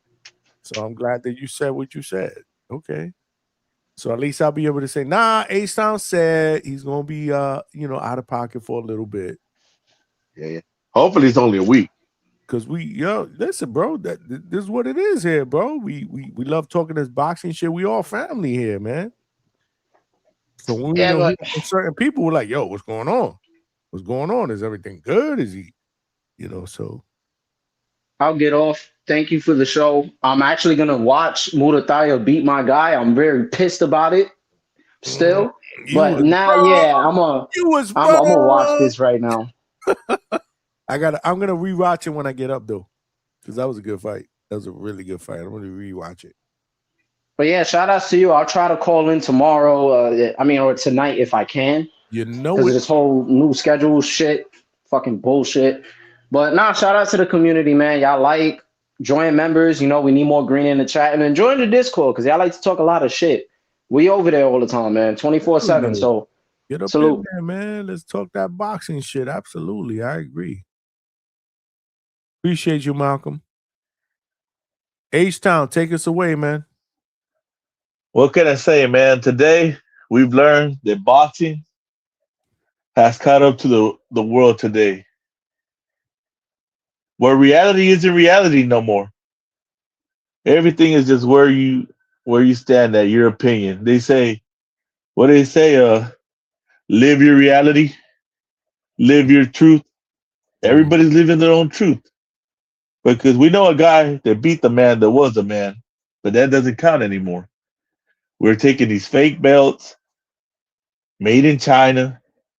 So we know they're all made in China, cheap ass belts. So they got about 1,000 of them. Hand them to whoever you want. Now that guy's a man. We could email belts to everybody, and they're the man. But the one man that beats the man ain't the man. Now you could take this to your everyday life, you know, where everybody's acting fake, pretending to be your friend. So you need them. And now everybody's gone, and you're the only man in town. Like Tio, everybody's gone. He's the only man in town.